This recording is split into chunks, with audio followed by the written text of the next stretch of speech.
It's Chris Avalon Unfiltered, bitch.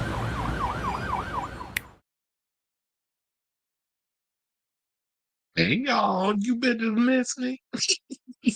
What's going on? It's your boys, Chris Avalon. Welcome to a brand new episode of Chris Avalon Unfiltered, a show we basically talk about all things going on in celebrity news, entertainment, hot topics, pop culture. Y'all know the tea. Whatever's trending in these good old streets, we talk about it on this good old show. So, before we get to said topics, if you could please do me a solid, hit that like button and that subscribe button, and also be sure to smash the notification button so that way you know when we go live with a brand new episode of Chris Avalon Unfiltered. And yeah, I had to take a couple of days off. I was like, child, it was only supposed to be like one day, but one day ended up five. Because when was the last time we did a show? Tuesday. So it was like, yeah, 5 days. I was like, I didn't even realize it, but I think mentally I need a break. Now, just because I wasn't on here working doesn't mean I wasn't working. Because I was working. I was pretty busy at the garden over the weekend. There's a lot of shows, a lot of events, a lot of stuff going on. And plus, holidays, it gets a little crazy and stuff in New York. So, and on top of that, I was just like, I just need a mental health break. There wasn't a lot of things going on. There was a couple little things going on in pop culture, which I did bring some of them topics into today's show. From some things, some old, some new, some borrowed, some blue. I ain't getting married. So yeah, we have an update on Thanksgiving 2. That news came out today. Plus, we have some tea on Smile 2 when y'all can actually watch that on the streaming service. So I got y'all. If y'all haven't seen the movie, I got you covered, basically. So then we're going to talk about the box office weekend with Moana 2, basically blowing Wicked out of the water, which I think a lot of people had a feeling it was going to happen, but we'll talk about it. Plus, Beyonce got some Cowboy Carter merch coming, and the people was mad because they was like, sis, this ain't what we wanted. We want what they said they want. They basically they want visuals, they want music videos, they want all this other. She giving y'all a booklet of pictures that was inspired by the tour. So, or not even the tour, the album, because she didn't even tour the album. So we got that. Plus, speaking of which, we're gonna talk about Beyonce's husband Joe Camel. Because apparently M.I.A. came out and spilled some tea about Jay-Z when she signed over to his label. What was it, Rock Nation? That he gave her some advice about her appearance. And I'm like, chill, you should be the last one trying to tell somebody how to change up their looks, especially on how you look. But anyway, so nevertheless, we're going to talk about that. Plus, we're going to talk about Timbaland, who was under fire for apparently throwing some what people are deeming anti-Semitic post against Drake and this whole Drake drama that's going on between him suing his label and all that other stuff in regards of, or the lawsuit that he was dropping around the label and all this other stuff with Kendrick Lamar and all that other mess. So we're going to talk about that. Plus, Uncle Luke is responding to Drake's petition against UMG. We're going to talk about, and Drake, child, see, now I knew this was going to open up a Pandora's box or a can of worms, whichever one you want to use, in regards of you going up against UMG. Now they got somebody who was one of XXXTentacion's unalivers, killers, the YouTube and they damn algorithms. Basically named Drake as a possible suspect because he's trying to file his appeal. So we got that. Plus there is a Madonna. We got to talk some Madonna news. Apparently there's a documentary coming that's going to spill all of her tea. Says you better hurry and get this damn movie made. But I'm interested in seeing this documentary. Plus, we got to talk about, of course, the girl that I got in the thumbnail, Wendy Williams. We got to talk about her and how the people are saying that the Guardian got Wendy isolated and from the family. So, and she's failing to protect her. Plus, happy birthday, Miss Girl, Britney Spears. We got some great Britney news. She apparently finalized her divorce with Sam Asghari. So we're going to talk about that. Plus, Hugo de Almonte. Now, I told her there was some tea that came out last week. This actually came out on Thanksgiving Day. So we're going to talk about it. So Hugo went and penned himself a 4-page letter and sealed it with a kiss. In my Aaliyah, me channeling my girl Aaliyah. And basically wrote a long freaking letter in regards of what had happened when he was in a relationship with Khalid. So he gave his side of the story after Khalid came out with his video. I may do that Aaliyah thing bit in the next segment when I get up to that again, so that way I can have it and then post it on the thing.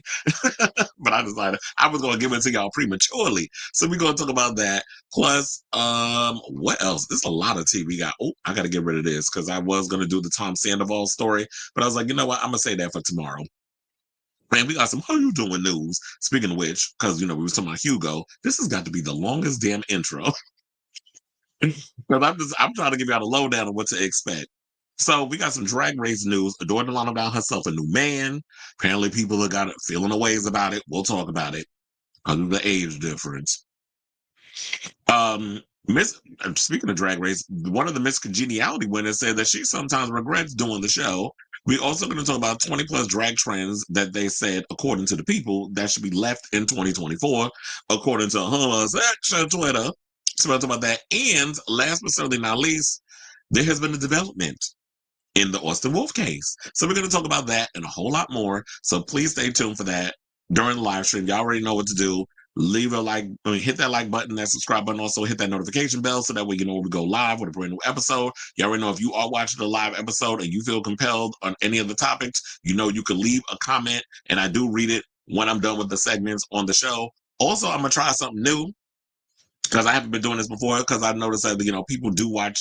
I know people get a little overwhelmed by the long form videos because sometimes I'll be on here, I'll be doing 3-hour shows, 4-hour shows. Child, it's like literally doing a work shift. But I learned from the best. My girl, Wendy Williams, how you doing? When she used to do 4-hour shows over on the radio, I do it too. But I just want to give you, I give y'all a lot of nuance, breaking it down with the T and all that other stuff. But what I'm gonna start doing is I'm gonna start going through the show and I'm gonna actually start doing timestamps. So that way, if y'all want to watch certain topics, y'all can actually skip to the topic you want to watch. I don't know how to do the breakup blocker thing. I know some people are really good with that, and in the editing. When I was in film school, I hated editing, which is why I don't like doing it because it's tedious. And I used to always get other people. My teachers, they know this, but I used to get other people to help me out and finish up my work because I was always late with my thesis, whenever it was. Because every time we in film school, we always had to present a video thesis. So I used to always get a little help. But editing is tedious. I hate doing it, which is why another reason why I love doing the live streams because you get the full personality, and I don't like the choppy editing and stuff. So instead of me having to go and try to figure out how to do those little edits when you clip it in and all that other mess, I'm gonna just go through the video after the live stream is done, and I would just leave y'all the timestamps on the topics that y'all want to see. So there's all that and a whole lot more. And anything y'all already know the tea. If anything breaks during the show, y'all already know to drop it in the comments, and I'll pull it up as my phone charges. Okay, so let's see who's in the building. It's hey Robert. Torture Poets is 6 times platinum in the U.S. I read Austin Wolf doesn't want jail time due to knowing he'll be in isolation and can't be in Gen Pop due to his life he can get shanked. Well, we'll talk about some of that during the show. But I don't know if he's going to be able to get out of this in regards to the whole, if he doesn't want to be in isolation and he's worrying about, he doesn't want jail time. I believe you are going to do jail time. I mean, quiet as it's kept, you're already doing jail time, similar to the Diddler. You are both in the same damn prison down in Brooklyn. I don't know if they cellmates, but they in the same prison down in Brooklyn.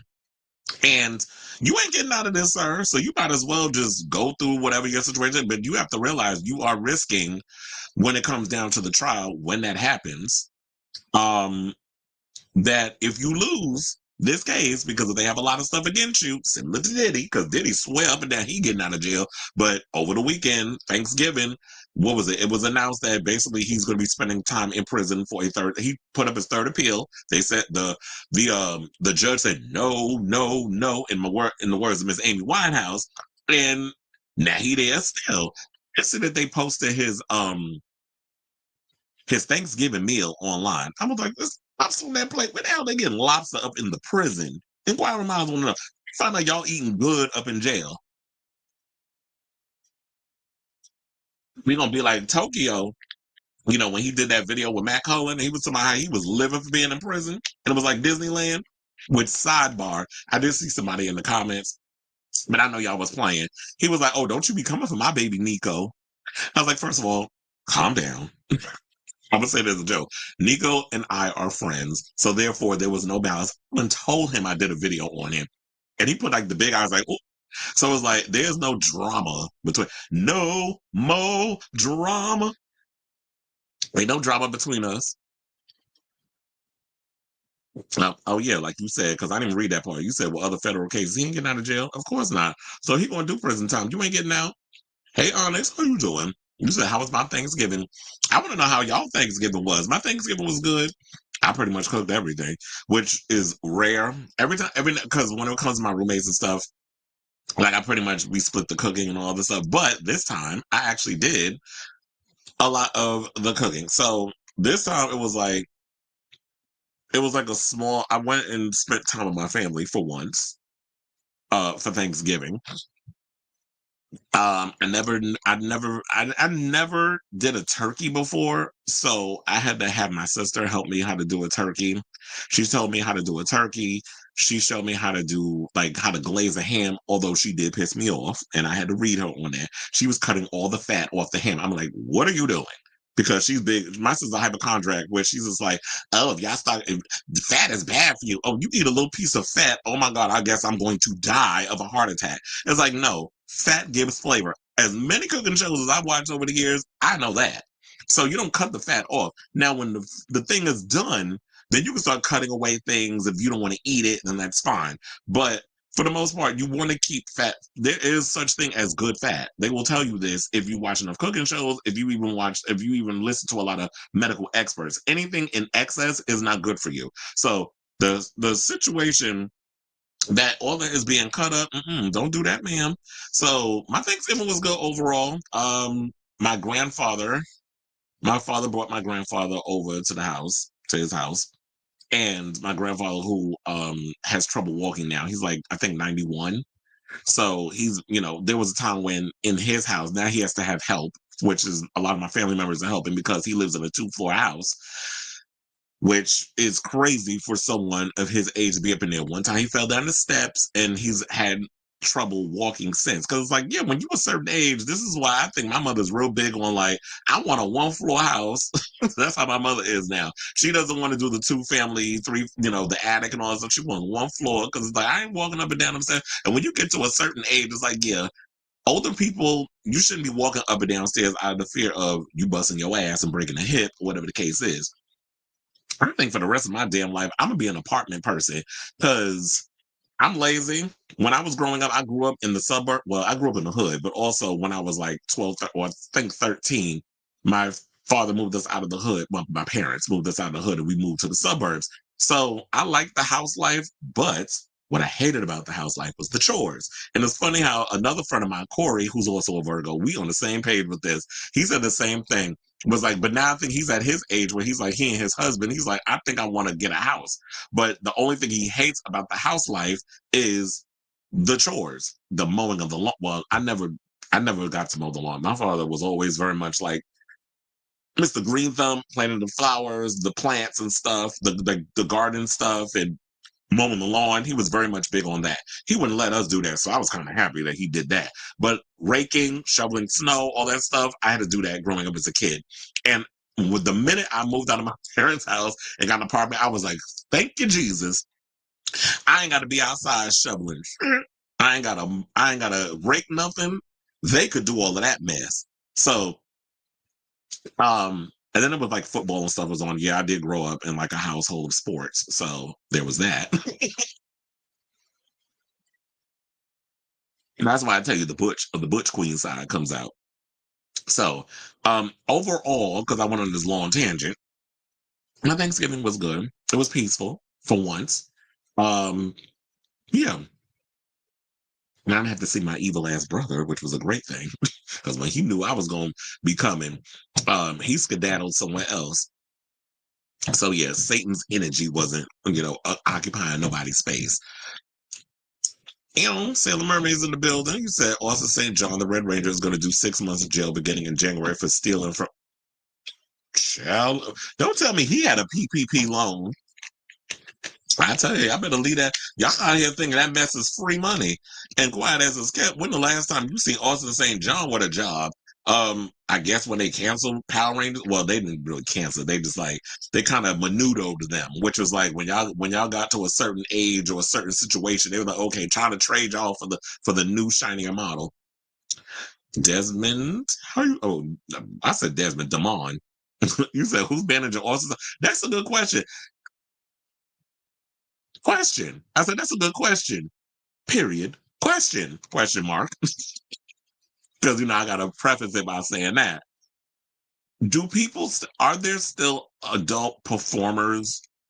Do adult performers still have their stuff on For My Fans? Because since Austin been in jail, I haven't heard anything about. Um, I haven't heard anything about For My Fans. I haven't heard nobody speaking on it. I don't know if people have stuff there. I just feel like the blue sky's pretty much been dominating everybody's conversation as of late. Or maybe it's because I haven't really been paying attention. But I know some people still post on OF, which I know there's many a complaints because there's so many freaking rules around OF and what you can and cannot post on there, and all the rules of like how you gotta damn near give you a blood sample, liver sample, all this other stuff just to even get paid over there because there's too much drama with people flaking and this, that, and the other. I also heard that shout out to the people over, I think was it Denmark?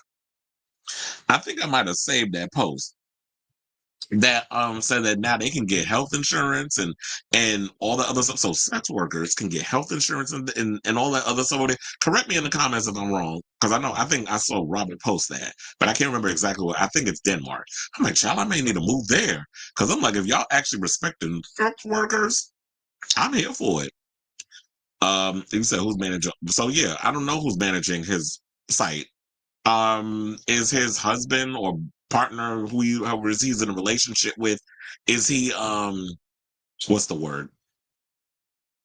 You said who? I mean, is his partner that he's hunching that live with him that allegedly be filming all the stuff and helping out with the business side. I'm wondering if he is handling For My Fans because I'm like, how's he even able to retain an attorney?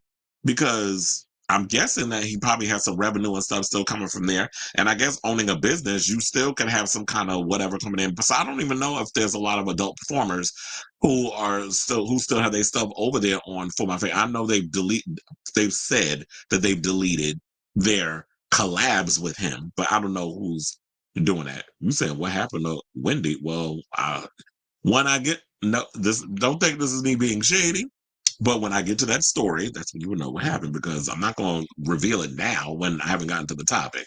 And he said, and most Power Rangers fans admit he likely going to get Comic Con bookings. Well, it's thought that a lot of these people that do those type of shows, whenever you're in one of those niche type shows like a Power Rangers or Supernatural or, one of those type of, or the Flash or whatever, that you do a lot of the conventions. That's how they make a lot of it. Tony Todd was doing conventions for years. That's how he was making his little side money on top of, acting in over 40 movies. Diggs, how are you doing? Or as I would like to say, how are you doing? Oh, you say it was Belgium. Oh, okay. So, Germans get who you telling? Shout out to the Germans. you know that my great grandfather was a German. That explains a lot. And why I'm pretty much pro sex work. It's like my mother's father, my mother's grandfather on her father's side was German. And my mother's grandfather, who was my grandmother's father, was from Spain. So yeah, there's a whole mixture up in this situation. You said didn't Austin St. John in apron, or was that a lookalike? But I don't know what that means. What does that mean? Didn't Austin St. John in apron, or was that a lookalike? Not you saying Germans get real freaky since the 1930s. Was that during the time Hitler was ruling? Because I'm sure there was a lot of freakazoid Asian stuff going on. But anyway, well, yeah, drop the what you mean by that in the comments. But in the meantime, let's get to the show.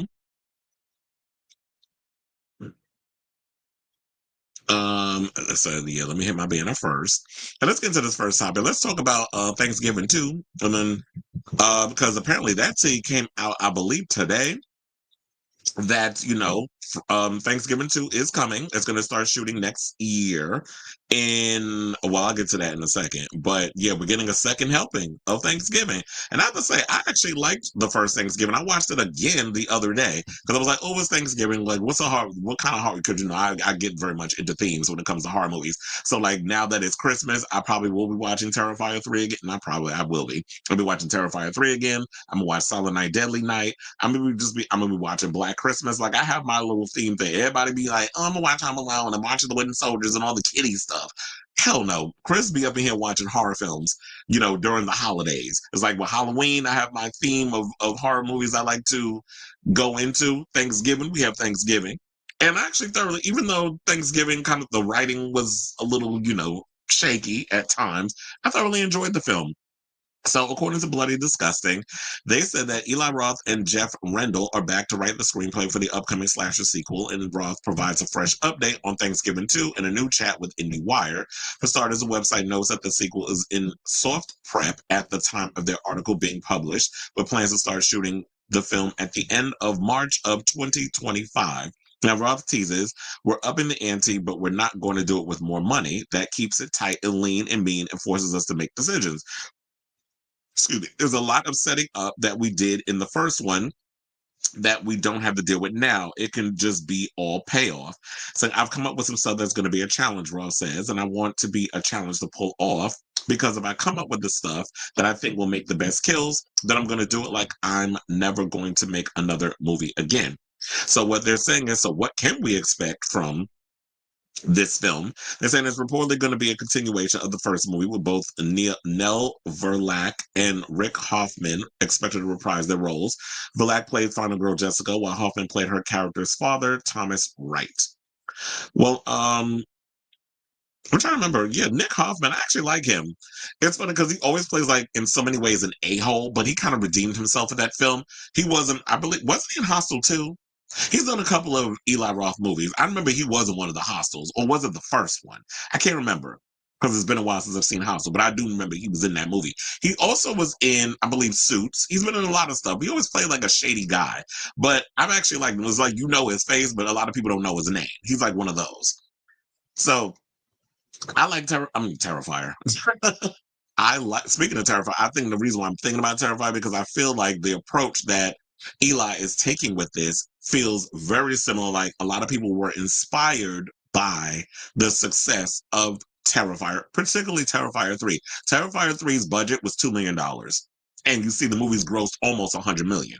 So I don't know if it's hit that number yet because I haven't Googled it, but the movie's up there. It's like getting close to $100 million. And people didn't think like a movie, especially an unrated horror film, could do something like that. But looking at Thanksgiving, it's sort of like, yeah, what I think, and I'm hoping that we move into, is practical effects in horror movies. I've always said that that's the direction we need to go in. And shout out to Frank Grillo, who just did an interview about his new movie coming out this week called Werewolves. And he basically reiterated that. He was like, what, I think we need to get back more into practical effects, which he says the werewolves in the new movie he's doing, it was dudes that are 7 feet tall in these costumes that he was kind of going back and forth against. It wasn't green screen. It wasn't like I'm fighting a stick or whatever the case is. And I feel like when you do that, it makes it more believable for the actors to react to that. Like, me in my head, that's the way I see it, especially because I've done acting and stuff, is that I want to be able to react to things rather than, oh my God, I'm fighting a tennis ball and I got to pretend it's a monster. Like, that's so stupid to me. And I feel like I don't want to sit up there as an actor looking like an idiot because I'm fighting a tennis ball that you're going to put some horrible looking CGI version of a monster in later on. And I understand that people want to cut corners and stuff with the technology, but to me, practical effects goes a long way. Now, if there's certain things you want, things that can't be done practically, that you want to use the effects to enhance the situation, then I'm actually here for that. And I actually, like I said, I loved Thanksgiving. Look, and here's the thing: we also got to address. Since I got my other husband, I tell you, Patrick Dempsey is so goddamn sexy to me. But let me put the gay stuff aside.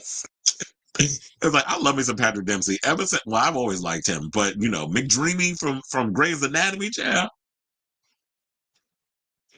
And we got him in this movie. Now, since this movie is going to be filming at the end, I mean, like in the, I guess we could say spring of 2025, what is going on with Scream 7? Like, I've been seeing like videos floating online about Scream 7 update, but I haven't gone into them because I feel like a lot of you people, there's no shade to some of y'all because I actually like a lot of you horror movie pundits, and I don't want to call you out specifically, but I do feel like every other day there's a Scream update, and it's like, okay, now I feel like it's not even a story anymore, it's clickbait because you got to keep that thing going with your channel. So what is going I need to know what's going on with Scream 7 in regards to when are we officially shooting? Hasn't been given an official shooting date because I did hear something or another that January is supposed to be the shooting date for Scream 7. Now, if you can get all that done January, February, March, I would say, I mean, I don't know if you need that much time for a horror movie, but let's just for to be on the safe side, 3 months. So 3 months of shooting Scream, and I don't know how big Patrick Dempsey's role is going to be as Sydney's husband in Scream 7. You can definitely get all that done.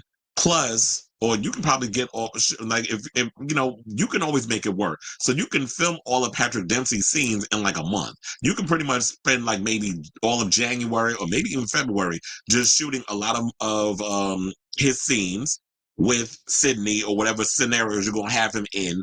And then he'll be able to be ready to do Thanksgiving too, because and look, Thanksgiving been around out long enough, so you about to get a spoiler. Because if he needs to be in, because he definitely has to be in Thanksgiving too, especially after what happened in the first Thanksgiving when it was revealed that he was, the killer. So he's got to come back because his body was missing and all that other stuff. And what was the name? Oh yeah. So he has to come back and play the part. But I don't remember who exactly is all the characters that survived. That was going to be because there was a lot of people that survived from the original movie that can come up in here. So yeah, that's all I want to know is okay. So what's going on with Patrick Dempsey going to be in this Scream 7 and Thanksgiving because you could definitely shoot both close enough and make it work. So I'm here for both. But I guess in a couple of weeks, we'll find out what's going on with Scream. But in the meantime, this is the latest that we have on Thanksgiving too. Like I said, I love the original Thanksgiving movie. It wasn't the greatest, but I thoroughly enjoyed it. It was a great slasher movie. I even like some of the kills, particularly the one with that big bitch that the John Carver stuck her head in that water and then put her face on the freezer thing, and then she had her skin was coming off, and then the smart say I was like, okay, that was a cool scene. Then she goes and locks herself into the room and she's trying to turn on her phone, but it's blood all over the screen, so she can't even tap on it. I'm like, okay, that was genius. Because the one thing about we always say in horror movies is, scenarios with the cell phone and how do you make that work? So I was like, oh, that was a really cool scene that they put in there. And something else, and I also hope that they bring that girl, the one that had the one that died, the one that had the corn on the cob things put in her ears. I need her Russian father to come back because he was a cackle in that damn movie as well to seek revenge on John Carver because of what he did to his daughter. Threw on top of that damn thing with the chainsaw. I was like, oh, bitch.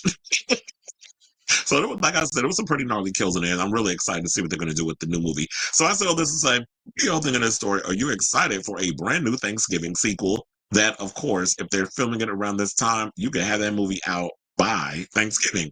And I have to say, like, even though Grindhouse didn't really do that well, and I like Grindhouse, I actually like Planet Terror more than I like Death Proof because I feel like that was Quentin Tarantino's pretentious way of trying to feel like he could do a car chase sequence better than The Matrix Reloaded. I remember he did try to throw shade at that car sequence, and he thought, "Oh yeah, I'm going to step it up with that." But it was like nobody cared about your half of the movie. I prefer Planet Terror, which shout out to Robert Rodriguez. I'm a zombie fan, and I just love the overall over the top campiness of that movie, especially with the machine gun leg and all that other craziness that was up in there. And then whatever happened to Freddie Rodriguez? I haven't seen him in nothing in a while. I think the last time I seen him in something was one of the VHS movies, not the recent one, the one that came out before that. I remember he did do a short in there. So we've come a long way. Thanksgiving started out as I'm bringing up Grindhouse because it started out as a fake trailer for that movie. And look where we are now with that. So whatever your thoughts are on Thanksgiving's upcoming sequel, let me know in the comments down below. Okay, now speaking of comments, let's get to some of these. Oh, you said he sued the lookalike doing gay. Oh, so is that what you? Oh, that's what you said. Oh, when you said apron, I guess I didn't put two and two together that you was trying to say gay corn. Well, that's the way I guess to make it easy for me to understand because we can't say the P word on here because algorithms and YouTube. So we got to get creative with certain words. So I didn't even know that he had a lookalike that was out here doing adult cinematography. or adult performing. And he had to pay for his plastic surgery. Yeah, that's crazy. I would never change my face and not look to look opposite of somebody. All time, but did you see that oh yeah, I did see that. And oh yeah, that was the one where everybody was trying to say that what Sexy Red smelled like, they said that she stank. That just because she looks stink and she dressed stink don't necessarily mean that she does stink. Now I did hear some tea because they came out that there was two female artists. I think it was Megan Thee Stallion, whatever, where they said that they got caught basically saying consonant stink. So y'all be worried about her smelling. Sometimes I be worried about what he smell like because I just don't think he wipe his ass properly. He give me like you give me doo-doo stains in the drawers and all that other mess. Similar to Ray J, which is a story we basically gonna get to later on in the show. I was like, wait a minute, do I have that story? Oh no, I forgot to put that story in here because I was actually supposed to do that with the Ray J. And it's funny how I just remembered. But let me pull that up because I was like, oh wait a minute, we got to do that Ray J Nicki Minaj story. Because that was a cackle when he told me he like his booty eating like groceries. Because I was like, wait a minute, I knew there was a topic that I was missing. But when you rush in to get a show together, this is what happens. So yeah, and y'all should be used to me having to create topics in real time because I've had to do it numerous times on this damn show. If I can find it, oh, I found her.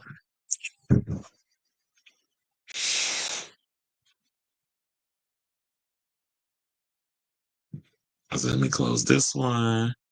Let me open this one. Now I gotta create because we got a lot of topics to get to. Oh wait, I see some other comments. Hold on. Well, I saw Nestle Crunchies in here. Where you been? Oh, you said Screambox and now Terrifier 3 won't be streaming for 2 years, saying you want the film by. Well, yeah, that's what I'm gonna do. I'm definitely gonna buy it. So it's not that serious for being Screambox. Quiet as it's kept. Like I already told you, I'm about to get rid of Screambox because Screambox has nothing on there that I want to watch. It's like all their movies on there are just terrible. I feel like there's way more on Shudder than Screambox. I get way more bang for my buck. He said, I think Scream 7 is done. Someone said Spyglass was attacked at a shooting location. They quietly abandoned it. The people was stabbed and away down. Wait, what? These people look, these people are out of control. And what I guess they need is they need to have security and stuff on this set because or what you're going to have to do is just film it all on what do you call it? Do it on like sound stages because we're getting to the point where you can't even shoot a damn film because we got radicalists out here trying to stab and shoot people on behalf or pow people on the behalf of Melissa Barrera, which I'm sure that's not something she wants. Then y'all need to be locked up under the damn jail because you said if Kai gets a clear coat, I would think. Okay, that boy always look like he stank. But it's always all them hours them people be spending up in them rooms streaming. You can only imagine. Chicken Nugget says, "What are your thoughts on Wicked?" I have not seen it. Like I said that I was not going to the movies to see this. I think, and I think even before I do want to see it eventually. I'm going to wait until it comes out on streaming or not even streaming. I'll wait until it comes out on digital and I'll rent it and watch it in the comfort of my own home. Um, and just so that way I can take it all in and watch it, that sort of thing. I didn't want to go to the movies because I already know somebody's going to piss me off. I didn't want my experience to be ruined, especially when on the show we have had many conversations about um we've had many conversations about the etiquette of being in the theater. People want to sing during the show, and people, oh, I'm gonna sing. I paid $17, and bitch, I paid $17 too. So just don't sit here and think that just because you in here watching this movie, that everybody else in this room didn't pay just as much, if not more, depending on how many people they showed up with to see this film. There was also something that I wanted to address, and I think, oh yeah, and I didn't bring it up. You know what? I'll bring it up. I'll bring it up later on when we actually get into the whole Wicked situation when we talk about Moana 2 and how it killed Wicked at the box office. But Wicked is not hurting for cash. They did relatively well. But there was something I want to bring up too, because there was some controversy about a girl that actually showed up in green face paint at the theater. And I think it wasn't just her, it was a multitude of people, but I only heard about the one. And people was getting mad at the theater for the girl wearing green face paint. And I'm like, actually, team AMC on this. I'm gonna tell you why when we get to it. You said Kyle was showering with trunks on every day for the past 30 days, turning away from the camera. Okay, that is such a insecure heterosexual male thing. I'm gonna take a shower with shorts on. Fuck that. I'm not washing with no damn clothes on. Did you like Madonna Live to Tell video? I hope it's the home version to piss my Lipinski off. The mixture of Rio and fan phones, because watch the Confessions tour phones. You want to know something? And I went to the Confessions tour. I do not remember how the phone situations were back then. I didn't even know. I'm like, damn, we had cell phones back in 2006? I don't even remember. Because it's like, times it's been a blur. It's been like what, 20 years since Confessions? I don't remember. I can't remember what I did 2 weeks ago. So you expect me to remember 20 years? I do remember going to the Confessions tour and the overwhelming energy that I got from that. But as far as like, I don't mind the whole cell phone situation. Oh, and then the phones are so fancy now. Like people are making like these cinematic experiences with cell phone recordings, way better than the panel is. It's like, look, we even have people now shooting movies with iPhones. I believe the upcoming 28 Years Later was shot on an iPhone. I said, oh boy, you're not gonna go off again with it. No, I'm not. Oh, you're talking about Wicked. But I was like, no. Oh, yeah, because I wanted a whole tangent in the last show about Wicked. But it's like, no, I don't want to. I'm going to wait because I just don't want my experience ruined. And then it's like I said before, and look, they've had to have people set up signs outside the building. I mean, outside the theater, just to tell me, please don't sing during the show. Like, respect the people around. Like, I can't believe in 2024 we have to have conversations to people about etiquette and not being rude and respecting people around you, and you're not the only one in the thing. I understand you want to sing Defying Gravity and Popular and all these other songs, but not everybody has been able to buy a ticket and can afford to see Wicked on Broadway. Not a lot of people, well, so but like I said before, it was the Renaissance tour, which sidebar, Beyonce, what the hell's going on with that? Wait a minute, you know what? I'm gonna say that for when I got a windmill on her with this other upcoming thing. I'm gonna say that for that. But if Beyonce with her thing and Taylor Swift with the Eras tour, and then you had Usher with his did he put out a tour on the Paris thing that was in the theaters too? So when they do stuff like that, or Justin Bieber would never say never and all that stuff, then that's the time and the place to be up in there sing your heart out. Or when they have the sing along things like they do with Rocky Horror every year and all that other stuff, that I'm there for. But if I'm in a movie and I want to sit and take in all of Oz and the fashions and the set design, and I want to take all that world in, I want to be able to do that without somebody next to me singing like they being gang raped by a bunch of damn hyenas. I don't want to hear all that noise. I want to hear them people that's actually paid professionally millions of dollars to sing them songs. Look at you. If you want to be a singer, sir or ma'am, then you go take your voice lessons and you go audition like everybody else. He said, go see Wicked in the middle of the day on a weekday. Take not some mushrooms. They go on a Tuesday. They have cheap. Oh yeah, they always talk about. Oh yeah, AMC's always done $5 tickets. But I do agree with you on that. One of the things I always tend to do, like especially if it's my day off, I do the earlier shows not only because it's cheaper, but also because everybody's at work and I don't have to deal with bigger crowds. Because from what I've been told by a lot of people, they say the later shows, like later, like if you do shows 8, 9, 10 o'clock, whatever, those type of shows, they said that people are horrible during those shows. It's like y'all ain't never been outside and touched some grass. Like y'all don't have a life. So it's like y'all forget how to have etiquette when y'all in the theater. So I don't go to later shows. The only time I had to go to a later show was when I went to see Terrifier 3 because Terrifier 3 didn't have earlier show times. So I was forced to have to go to see a late show. But the good thing was when I went to see Terrifier 3, everybody in the theater was relatively respectful and nice and quiet. And we was sitting there just taking the movie in, gross, being like, God, when we would see certain scenes of Art the Clown going off on his victims, it's like, God damn, okay, like you doing too much, Damien. But we were living for the kills and stuff up in there. So there was that.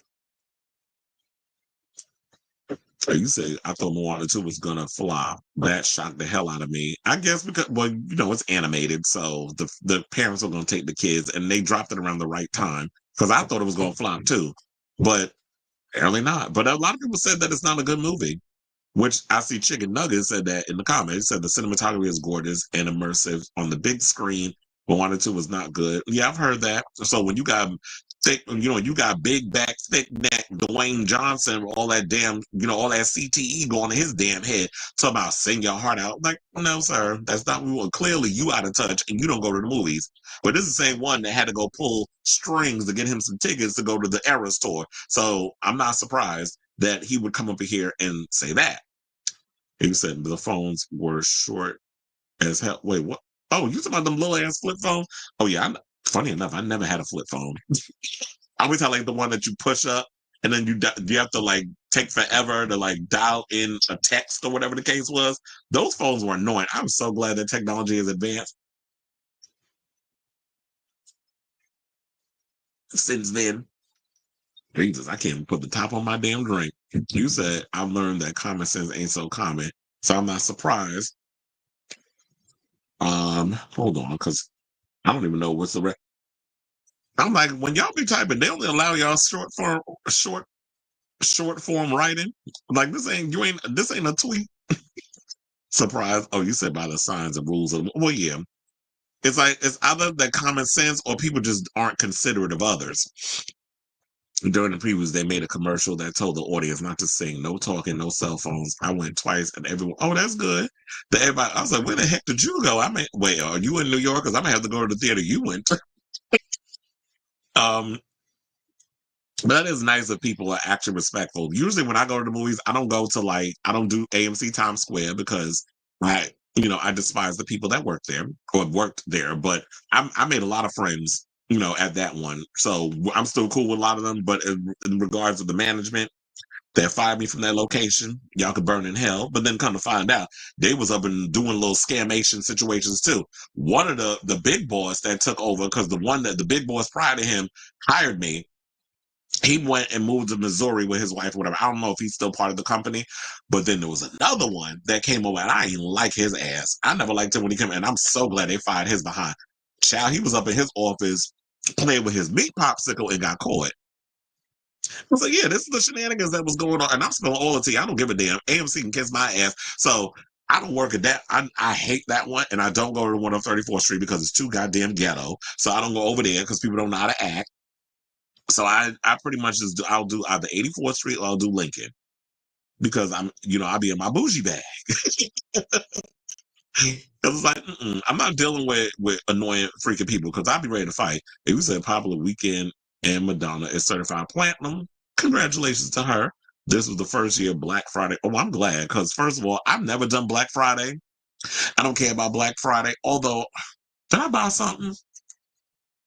I think I did. Oh, um, I ended up buying a skull cap because I was like, it's getting cold outside, like New York. It ain't even wintertime yet, and it's freaking cold. So I had to buy a hat. I was like, oh no, I can't be out here trying to be cute with my hair all out anymore. It's like, when you get older, you start to be like, oh no, the things you thought you was cute when you was younger, I can't do it no more. So no, I'm never particularly care for Black Friday. And to me, it's like every day seems to be like Black Friday. There's always a sale. There's always, you can always find something to get cheap somewhere. But with who about to take over and destroy the damn what's left of our democracy come January, we gonna be paying out our behind with prices going skyrocket. So because the one thing the Republicans are real good at is cutting corners for themselves so they ain't got to pay a whole lot of taxes, but then we end up having to pay out of our behind for stuff. And you said if it wasn't for Taylor Swift exclusive at Target with Swifties would care. And the funny thing was, oh, I'm so glad I brought this up because I need to have a conversation with you. Because I was having a conversation on Friday with, well, my barber wasn't in because I went to the barbershop, got a haircut. I ain't do my hair today, but because I was like, it's short enough, I don't need to do it. But you could definitely see, like, on the side that I got a haircut. So I went to a different barber, the guy who actually owns the barbershop. I'm going to ask y'all a question. If would it be bad if I actually cheated on my current barber and switched to this? Because um he actually did I'm one of the things when it comes to me getting haircuts, I get very not self-conscious, but I'm very particular about how I want my hair done. And when I tell people I want a high skin fade, not a damn perm, child. First of all, my hair has always been curly. So no, I don't do perms. But as they would call soft and curly hair, with my mixed heritage. But I wound up getting a haircut and all those. So he was like, I'll do your hair for you. And then he was telling me we were having a conversation because he told me, because I go to get my haircut in Chelsea.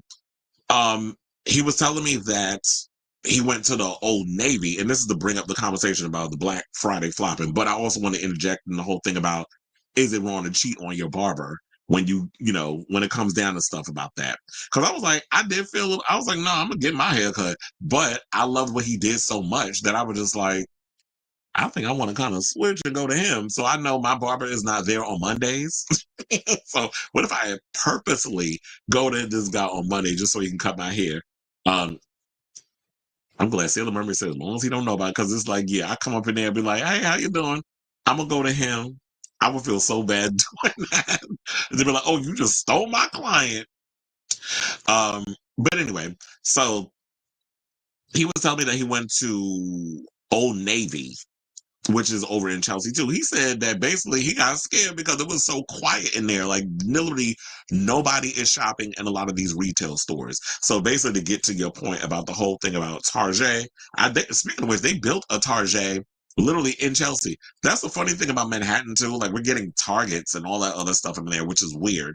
But they be having some good stuff up in there. But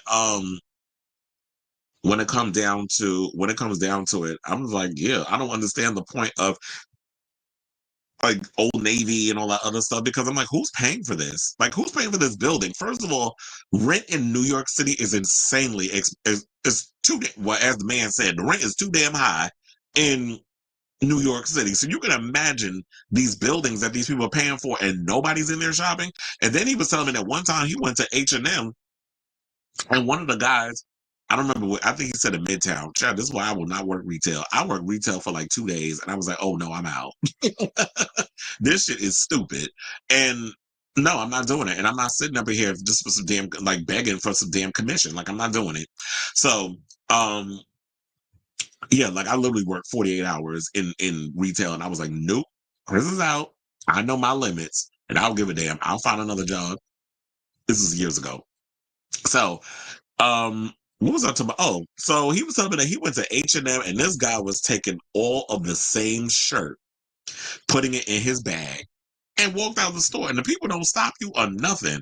I'm like, so people just going up in the stores and they just stealing all the clothes and they don't get stopped.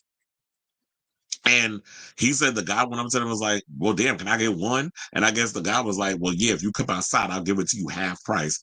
So you gonna steal all the shirts up in here, but then you want me to pay you half the price of whatever the price is. And clothes in Old Navy, I mean not Old Navy, well, clothes in Old Navy is not that expensive, but also clothes in H&M is not that expensive. But I have not been to H&M in years. Quiet as it's kept, I haven't shopped in a regular store in years. I do everything online. And I found better stuff. I just don't like shopping in stores. I just don't like dealing with the people. I don't like dealing with the crowds. People have lost their damn mind. And like I be talking about on this show all the time, etiquette and all the other mess. Oh wait, let me hurry up and get through these because I'm just like spending more time reading the comments. Not that that's a bad thing, but I know it's been like 5 days since I've done a show. So I already know this show gonna be long. You said how was your Thanksgiving? She said, I'm the princess. My family postponed it for Saturday because of the Target Taylor.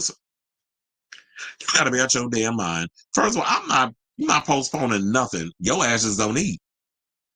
That's what I say. I'm gonna postpone it because I need to go get some stuff from Target for Taylor Swift. I'll be damned. I'm like, well, sis, I guess you're not getting no whatever it is people like her eat.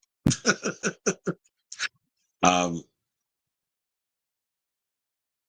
and standing outside for hours. I will never do that because I'm glad MAGA is having a meltdown over Hunter Biden. Like Brian said, most of the cabinet is pardoned. Look, I'm not even paying attention to any of these incels over there where they're going to talk about Biden. I'm like, really?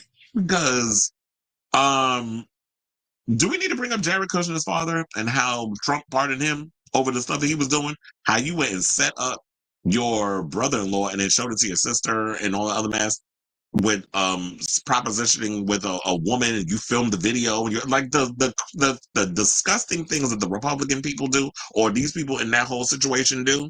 And then when Biden does it, it's a problem. Like, don't get me wrong, like I don't like a lot of what he did in regards of his politics and how he pretty much set up Kamala Harris to fail. You knew damn well she didn't have what it took to be any kind of president, but you sat here and spoon fed and lied to the damn people, especially on them polls and all that mess.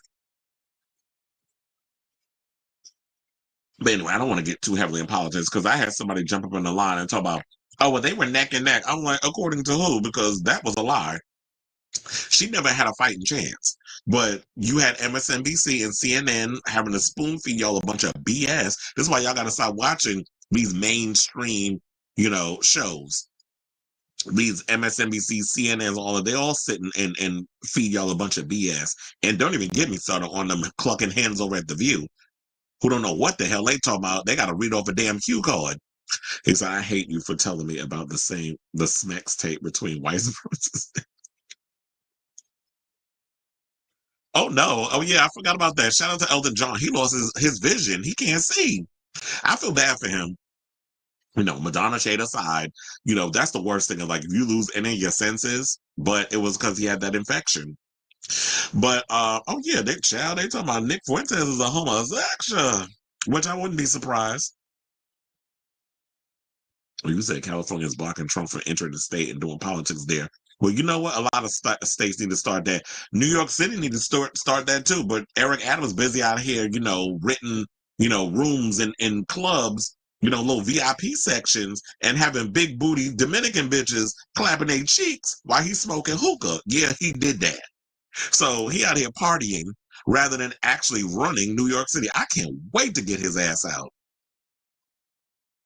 You said I switch stylists all the time, but the salon has my life and all the styles I like. Well, yeah. Well, look, I be having some. There have been many times where I've had to switch barbers, and it gets annoying. Like I remember when I moved to California, it took me 6 months to find like the perfect barber. And you want the whole, I want the whole works. I want like the little hot towel, and then you use the razor to really make the back of my head like skin and all.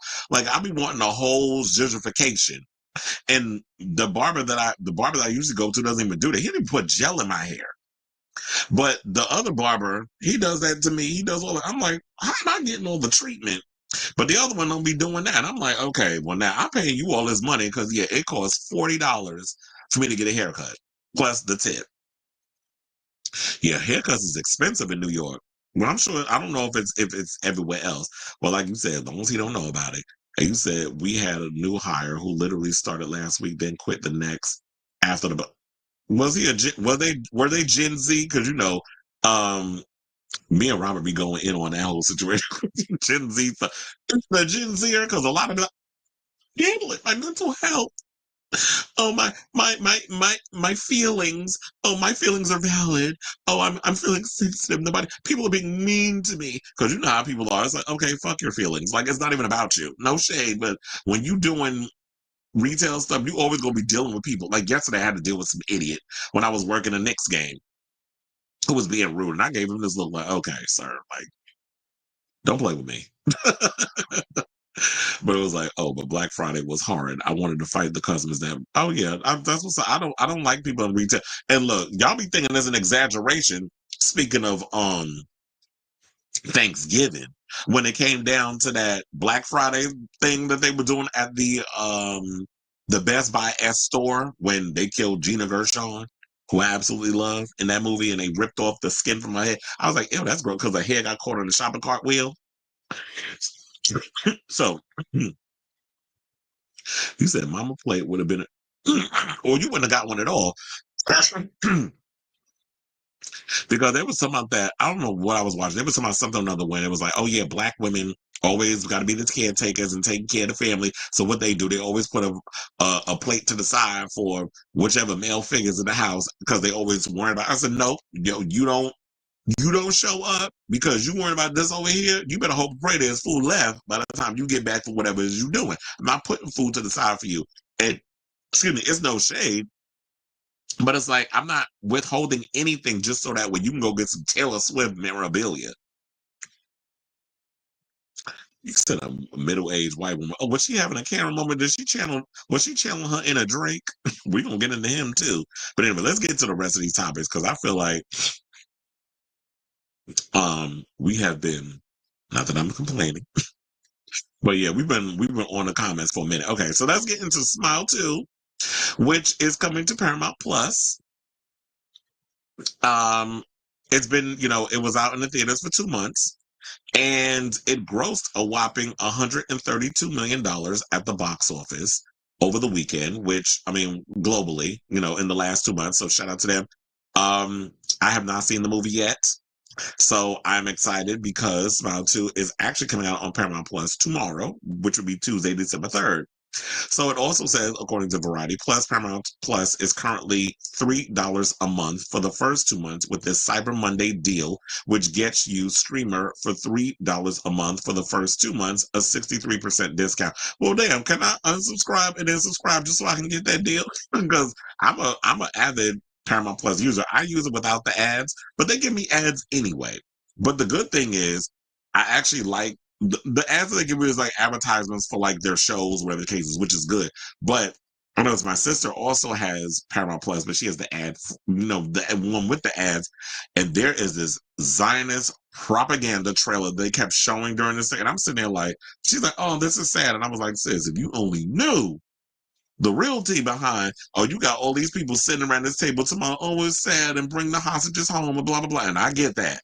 However, we're not going to sit up here and try to act like there's not a whole genocide going on over in Palestine, in the hands of Israel and our current president. So I was like, let me not get into this whole political tangent off of this Zionist propaganda that I'm seeing in this damn commercial that they kept running ad nauseum. If y'all have Paramount Plus, y'all know and with the ads, y'all know exactly what commercial I'm talking about. So back to this. So they said, also, in case you were wondering, it said the sequel is also available to watch in 4K Ultra HD on Prime Video, Apple TV, and other video on demand platforms. You can also rent the film on sale for $19.99 or buy it digitally for $24.99. In addition, Smile 2 is set to release on DVD and 4K Ultra HD Steelbook on Tuesday, January 21st, 2025, with prices starting at $19.96 on Amazon. Now, as for the film itself, Variety's film critic Owen Gleberman, I remember when Owen Gleberman used to work for Entertainment Weekly. That's how far back we go.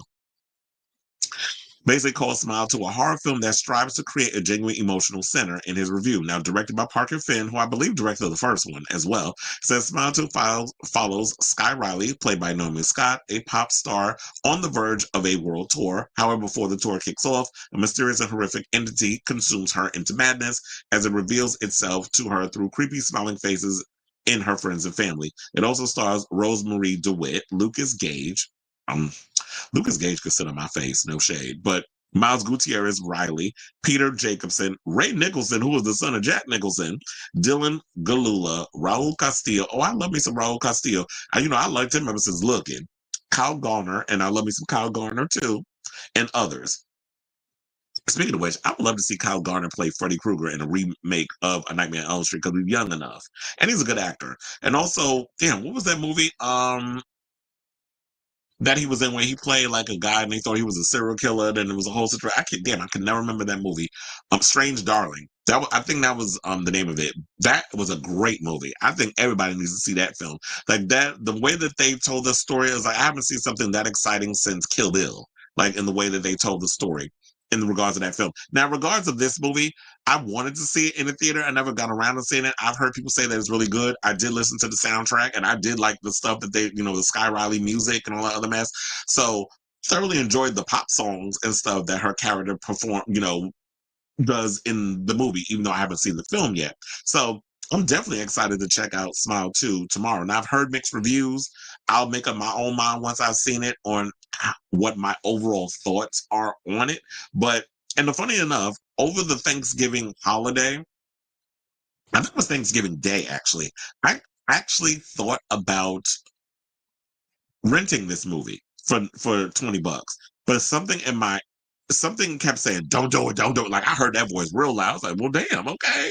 So I opted to go for a movie that was cheaper, that was like $10, which was Speak No Evil with James McAvoy, because I don't know, I had this whole thing going on that I posted about James McAvoy. I was like, let me watch this movie. Actually, and I thought he did a great job in that film. I thought his performance was good. I still have not watched the original European version, which is on Shudder, so I need to check that out. But in regards to that, I liked Speak No Evil.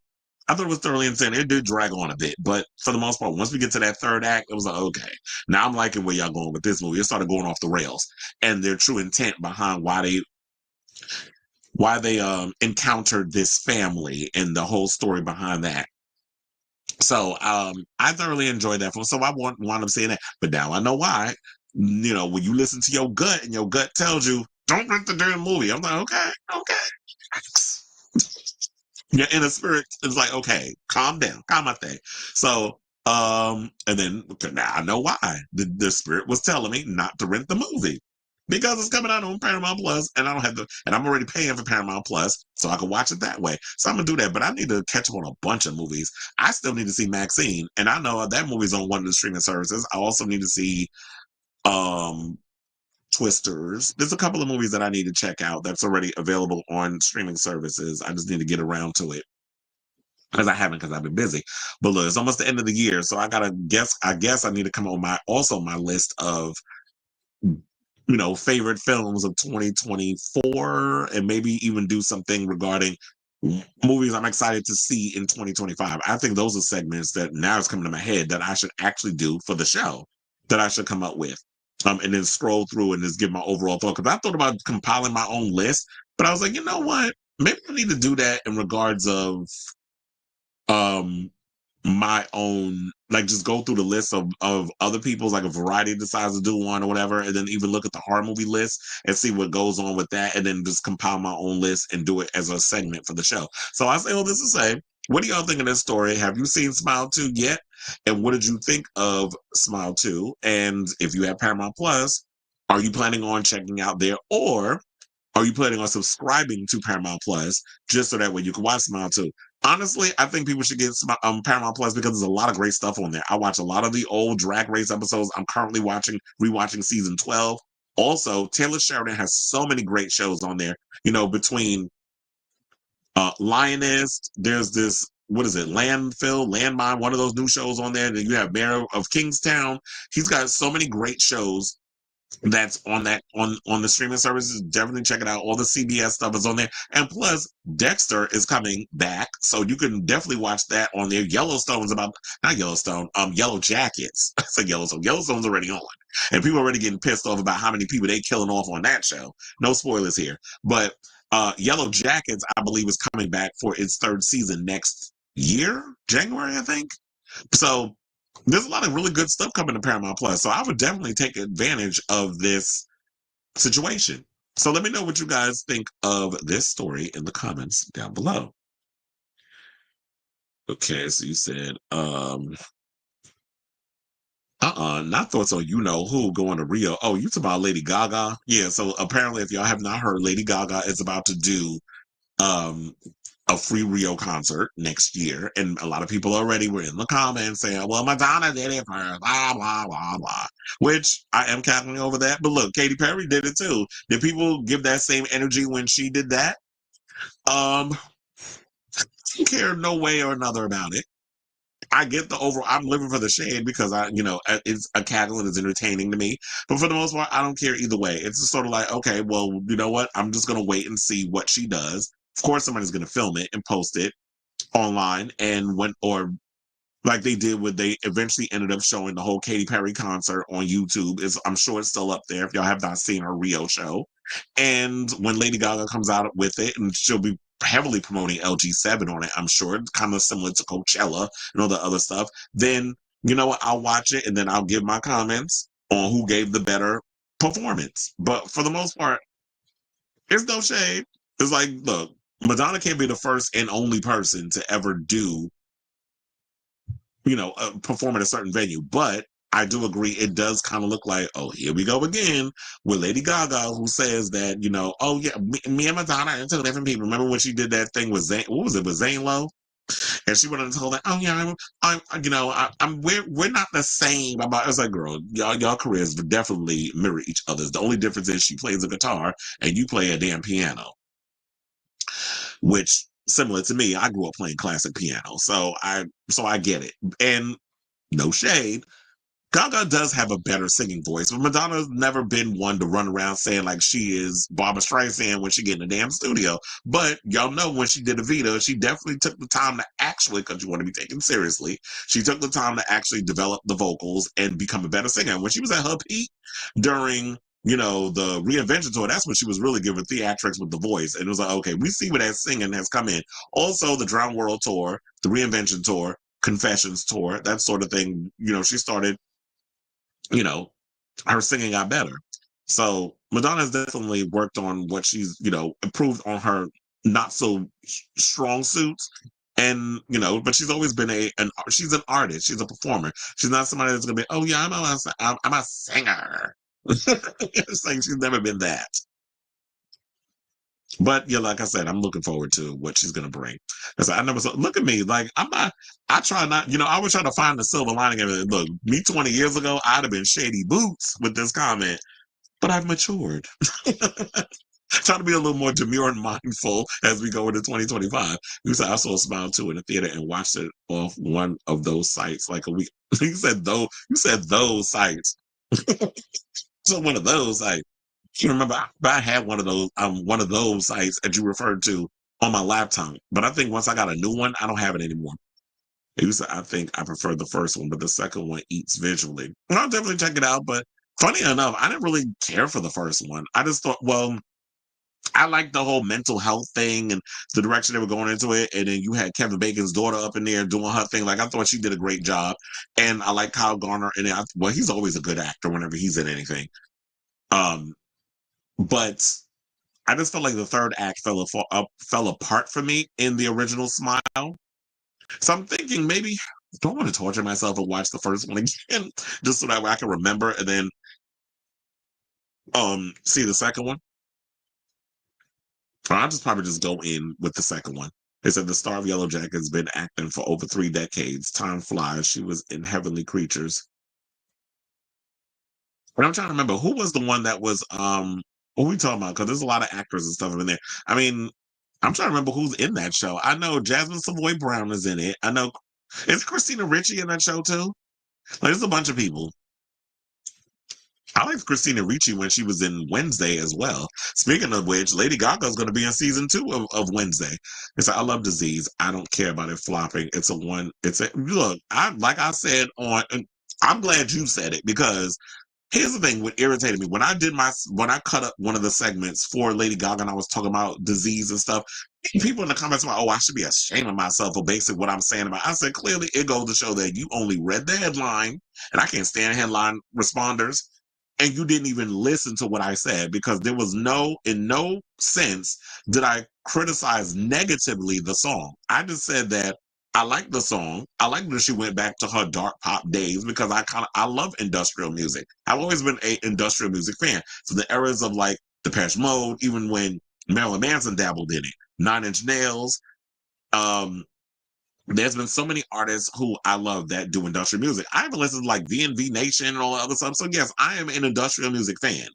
But when it came down to it, I think a lot of people she had abandoned that fame monster, the people that pretty much heard Little Monsters, earlier Little Monsters, she abandoned them because it was like, when it came down to the pop stuff, a lot of y'all kind of just I guess I don't want to say the fans per se. I just feel like the industry as a whole. Oh, she's just another pop star. Oh, she doesn't have talent. Oh, she doesn't have this. And she spent so much time trying to prove to people because pop is seen as a dirty word, apparently, in America. Whereas in Europe, they're pretty much like open to creativity, music, doing different things. They like all kinds of stuff, and they make no qualms about it. In America, it seems like everybody's, oh, you're not a real artist because you do pop music. It's like, I write my own songs, I produce my own stuff, but you being a woman, they're always going to treat you a certain way. So it's like, screw them. But I understand when you're young and you're coming up and you're trying to make a name of yourself, your insecurities are going to take the best of you. And believe me, a lot of artists are insecure. I even have my insecurities at times. So when it comes down to me questioning whether or not my stuff is good enough. So I have my days. So I totally get why she would feel the way she did. Now it's just sort of like I've proven myself because I've done the jazz and I've dabbled in rock and I've done all these other things. Now I need to bring it back home full circle and do the dance thing, which is why a lot of people will compare and say, oh, she's having herself like a Katy Perry as midlife crisis. And now you're going back to the thing. Only difference between her and Katy Perry is at least with Lady Gaga going back to the roots of what she did with the Fame Monster dark pop era, at least Disease, while it does sound like something she's already done, it sounds like there's an elevation to what she's done in the past. Katy Perry stuff sound like that shit was recorded 7 years ago and she just dug into the archive and was like, oh, these are some old demos I sang. Let me just put it out there. Y'all put a little tweakerization on it. And now let's put it out there. And then we'll just serve it up as new music, which a lot of times artists do. It just felt a little half-assed and lazy on her part. So there was that. You said Lady Gaga always does extra. At least she's telling. And I think that was another thing too, that a lot of people felt that, oh, she just so extra, like coming out in the meat dress. And then when she was in the little egg thing, whatever, like when she was the alien during what was that era? Born This Way era at the Grammys. And it was like, okay, what can we upstage with each year? And it got, I guess, the antics started to outweigh the talent. And then she had to kind of like scale it back a bit and show, oh, see, I can sing. I can actually play instruments. I can do other things. I don't just want to come up with crazy costumes. I was like, yeah, you don't have to do all that on the red carpet. Just save all the extravaganzas, not the extravagant. Shout out to the extravaganzas, the house. But you don't need to. You save all that for the stage. That's when you save all the over the top craziness. Like I'm not going to be walking down the street, in my real life with a damn chandelier on my head. But I'm gonna definitely wear one if I'm singing one of my ballads on a stage in a room full of 20,000 people. That's what I say before. Gaga's dancing. Oh yeah, she definitely cannot. She definitely is stiff when it comes to the dancing. I'm just like, do like Kylie Minogue, but except Kylie Minogue is a much better dancer than Gaga. But do a little shimmy.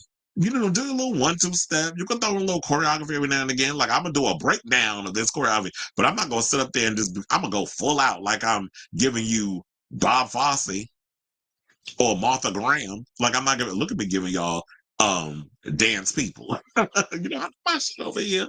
I'm like Jada Pinkett and Scream 2. I read my Entertainment Weekly. I know my shit.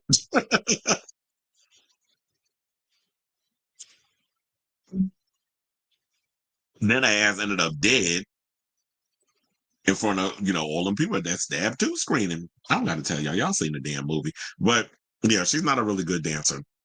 I would say Madonna is Madonna's always been a much better performer, and she's definitely changed the way a lot of artists they put on their shows. When you see them when they're telling a story through their shows with the dancers and the backgrounds and the props, Madonna started doing all of that. A lot of these artists was not doing that. Madonna's always told a story through her music, which is why I know there was a certain pundit was up in here saying, well, Madonna, what they say? Oh, that she's the reason why she's struggling with this biopic is because the way she treats her fans, like the lateness, and then all of a sudden she doesn't perform the hits. Madonna's never been the type that will perform the hits. I don't know where the hell this person been. But she tells a story through her songs, which is why when you have songs that weren't even a damn single that was released, and she creates a whole story around that song, I'm like, I'm here to go on the journey. Like her songs, every song that she picks always sets the mood. It always, she's setting up a whole scenario for us to go on this journey with her. Even like when you like for instance, the Confessions tour when she uses, oh my god, now I'm forgetting the name of the damn song. In the Evidence of His Brilliance, that song. I can't remember the title. Me and the Madonna, like titles escape my damn brain. So, when she opened up with that song and then mashed it with I Feel Love, it's like I'm setting the mood to take y'all on this journey. And then she goes into um Get Together, and then we go, thank you, Future Lovers. Okay, Felix, how you doing? So it's like we go into Future Lovers slash I Feel Love, the mashup, which I absolutely love that opening. That was like, in my opinion, no shade, and don't get mad at me, Madonna fans. Out of all the tours, I think her most the tour that is like the ultimate perfection, chef's kiss, Confessions. And I'm not. Maybe I am being biased because that is my first ever Madonna tour that I ever got to go to that I could actually afford to pay with my own money. So that is like in my opinion her best tour because it was just like from beginning, middle, and end. Everything in that tour was perfect. Utter perfection, coming out of the disco ball and the equestrian section because of when she fell off the horse, and even including that into the show when she performed Like a Virgin, which she said she would never perform ever again. She performed it at the Confessions tour. So when you see all of that, that was Madonna at her peak, and so I agree with you on that. And I agree with this. She will never match Madonna's. Madonna, she'll never match her discography. Well, Madonna has what? How many years does she have on God? I mean, a head start. She's been making music for 40. Well, she moved to New York in 78. So I would say she's got at least a good 44 years. Almost, yeah, about 44 years head start, of course, because Gaga wasn't even born yet. But I would say she's got at least a good 2.5, 3 decades on her in regards to music. Because Gaga been making music for 15 years. Madonna's been making music for over 4 decades. So she says she has one more album in her, and she turned. Well, yeah, she does. We talked about it on the last show that she has a new album that she's going to start working on at the top of the year, and she's having her Young Boo thing produce it. And they were talking about how the family is all worried and I'm like, what y'all worried about? When I would say if she want to give him a little payout off of producing the album, you can do that. But as far as like having access to whatever's in my will, oh no, we ain't doing that. You ain't getting no money out of that. Maybe I'll throw him a little $1,000. But overall, it's like no, I'll let you get a percentage of the album sales because you helped produce it and find the songs, and I went in and sang it. I was actually listening to her Living Proof album the other day. You said nothing Gaga has done is more iconic than Bjork's swan dress. Although I did find the meat dress to be impressive. I wonder what that smelled like after she got out of that. And you said the short sweet tour is a copy. Is it? You want to know something? I feel like if I worked, I haven't seen the tour, but I feel like if I would have had the opportunity to work that show, I probably would be like, you know what?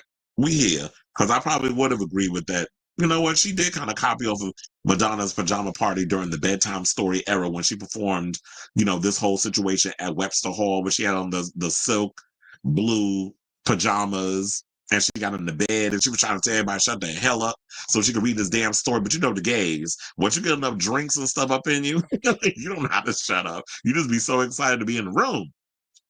And then MTV recorded it. Oh yeah, I was like Future Lovers. That's what he was telling us. And you said Madonna's super high maintenance. OMG, her life should be told in several different timelines, vignette films.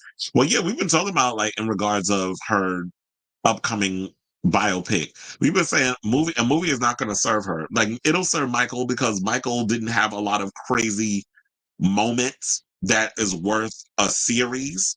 So his works as I don't even know the length time, but I'm guessing 2.5 hour movie. That works for Michael. And I did say that, you know what? I had to find out the budget for Michael's movie. And then I was like, you know what? After I found out his budget, because I believe the budget for that movie is 155 million. I'm like, if y'all can give Michael Jackson 150, well, Antoine Fuqua, $155 million to make a Michael Jackson biopic, then you can give Madonna 100 million to make her her biopic as well. But I think it needs to be a show rather than a movie. I need at least an 8 to 10 episode Madonna situation because we need to go through. She's given so much in her 4 decades of making music. There's been so many different eras, the fashions, her growing up as a kid and losing her mother when she was 5 years old, and then getting old enough, and then what made her get to the place of, culture, pop culture, and wanted to be an artist. And I want to know the story between what was her gay dance teacher thing, Christopher Flynn, when he took her to the gay club for the first time. I need a scene of Madonna first time being googly eyed and walking into this gay bar. I think it might have been in Michigan. And y'all got Sylvester's Do You Want a Funk playing on the back. Look at me assessing the situation. You got Sylvester's Do You Want a Funk playing in the background, and you see all these sweaty homosexuals in they denim shorts, shaking their behind, they booty, the bottom part of their booty cheeks hanging out, and they up in the corner. No, all kinds of shenanigans going on, and her as a cisgendered straight woman walking up in there saying that. Because look, I've been in many clubs when the gays be bringing they straight female friends up in there, and how that whole atmosphere. So I definitely need to see that captured on screen. We're also hoping Madonna reconsiders and finds a director to direct this movie, and she doesn't direct it, because that would be a nightmare. Especially if you're doing a series, you could be a showrunner and just bring in people who are directors who can actually bring that whole thing, as you said, they're told different timelines and as vignettes. Because I know Madonna is a big movie fanatic, which is why if you look at a lot of her past stuff, you see a lot of like her inspiration comes from old Hollywood type of films, where she goes with Marlene Dietrich and Marilyn Monroe and a lot of those different visuals. When she brings in that Natty, they out here saying she looked like Amanda Lepore, which I'm not gonna read my sis Amanda Lepore. I live for Amanda Lepore. Film 1, the Material Girl era. Material Girl. Her discography started in '84. It did, but that was like when her career kind of popped off. But she was putting out music before that. But she did come to New York in 1978. So she's been a New Yorker for what, 46 years. Like you said, by the time Gaga arrived, Madonna had a good 2008 huge hit with 4 Minutes. Hard Candy, one of the best-selling albums of 2008. So I guess it did work out for her when she did, when she went into when she jumped on the Timbaland bandwagon after, that shit done was worn out. So she jumped on that. Although I do tell y'all, like, MDNA is actually my least favorite Madonna record. I do not like that album. I like a couple of songs on it. Overall, I felt like the album was a mess. Hard Candy, I can listen to. I love the production on it, but it does feel a little dated, especially Timbaland's production. I do like Pharrell's production way more than Timbaland's side of working on Hard Candy, because I just felt like I felt like Pharrell took it to another level. It's sort of like in my opinion, I feel like he captured the essence of Madonna on these songs, whereas Timbaland's production, it just felt like anybody could have jumped on it. It felt like Loose 2.0 in a lot of the songs that Madonna was doing. I live for some Nelly Furtado. Are you saying, Rock and Roll Hall of Fame? That was the year she turned 50. Cher's interview with Howard Stern was, you talking about the recent one? I definitely need to check that out. Gaga been relevant for 15 years versus Madonna 40. Yeah, I said she's still a relatively young artist. So she's got a way to go, but I don't want to take away what you said Madonna turning 50 was a huge deal in the entertainment news, because the idea of Madonna turning 50 was reminding women they're getting older as well. Where did the time go? Well, it damn sure flew. I remember when Cher turned 50, it wasn't a big deal, but when Madonna turned 50, that's really when. Well, that was 20 years before she turned, and I don't think age wasn't a big issue. Look, like I've even said in the 80s, Tina Turner put out Private Dancer when she was 45, and it was not a big deal. I don't understand why now, and that was her first ever solo album when she turned 45. And yes, she was putting out music before when she was with Ike, but I don't understand why there's such an emphasis on age. It's like, well, yeah, you're a certain age, you need to retire. You need to just not do. I'm like, says who? As long as you got breath in your body, you should be able to do whatever you want to do. If you want to put out a pop album when you 50 or 60 and you got vocals, Do that. Don't listen to these damn people. These people out here on the sidelines be mad because people want to jump into things when they feel like, oh yeah, that's a young man's game. Well, not everybody has the opportunity to jump out here and do things when they're 20. Sometimes life happens. And as Bevy Smith always says, it gets greater later. So I will never listen to somebody who's older, means who's, telling people that's of a certain age, oh, they need to retire. And that is a bad thing. Like if you're 50, it's like, so what? Let them just put out whatever you want to put out. And a lot of times the industry wants to do that because it's easier to manipulate younger people because younger people are eager, they're hungry. And don't say that doesn't necessarily mean older people aren't hungry. The difference between that is that older people know better because they've been around the world and to quote my girl Lisa Stansfield, and they don't want to, they know what they will and will not stand up, put up with. A lot of the people that's in the industry, they can get over that on the younger people because, oh yeah, I'll do anything to become famous. And then we get into a situation where a lot of y'all get diddied behind the scenes. And then all of a sudden, when y'all old enough, y'all want to put out a damn lawsuit. Or you get a situation like Dan Schneider, which I forgot to bring up that story, how he's able to go forward with his lawsuit against the people that did that docuseries where they was out here implying that he was doing some pedophilia stuff. I was like, I got to get creative with that word. He said no, but it just wanted to know. Oh, okay. 4 minutes. Oh yeah, I do like 4 minutes. I look whenever that song come on. Whenever I'm listening to my Apple Music and it shuffles on that song, I do not turn it off. But all the other stuff, it all sounds a little similar. But I do like that song. But like I said, all the Pharrell production, what is it? Give It To Me. I definitely love that song because it's just a weird dance song that works. And damn, oh yeah, you know what? I will take that back. There's another Timbaland track that I do like. The Devil Will Recognize You. Wouldn't recognize you. I do like that song. That is definitely a catchy one. And damn, what's the other one that I like on there? Oh, The Beat Goes On. I don't know why I was thinking because I was like the Cher and her have a similar name titled song, but I like that song too. Sidebar. Even though you know how we feel about Kanye, I do like that song. He said the young stars trying to push them off the cliff. But child, first of all, these young people do not have the work ethic of a Madonna or a Kylie or a lot of these other people. They really don't. A lot of them wouldn't last 5 minutes. Like you got, and I was going to bring this up, and I guess I'll bring it up in passing, where you got Justin Timberlake canceling tour date because, oh, I hurt my back. I'm like, damn, what you got? Were you getting pegged by Jessica Biel again? Was it that, or did you hurt yourself golfing? Because I'm like, what you out here doing? Or you out here trying to prove that you young and you lifting up them alleged women you be cheating with behind Jessica back, which I'm sure she know about. This is all alleged. I'm just asking.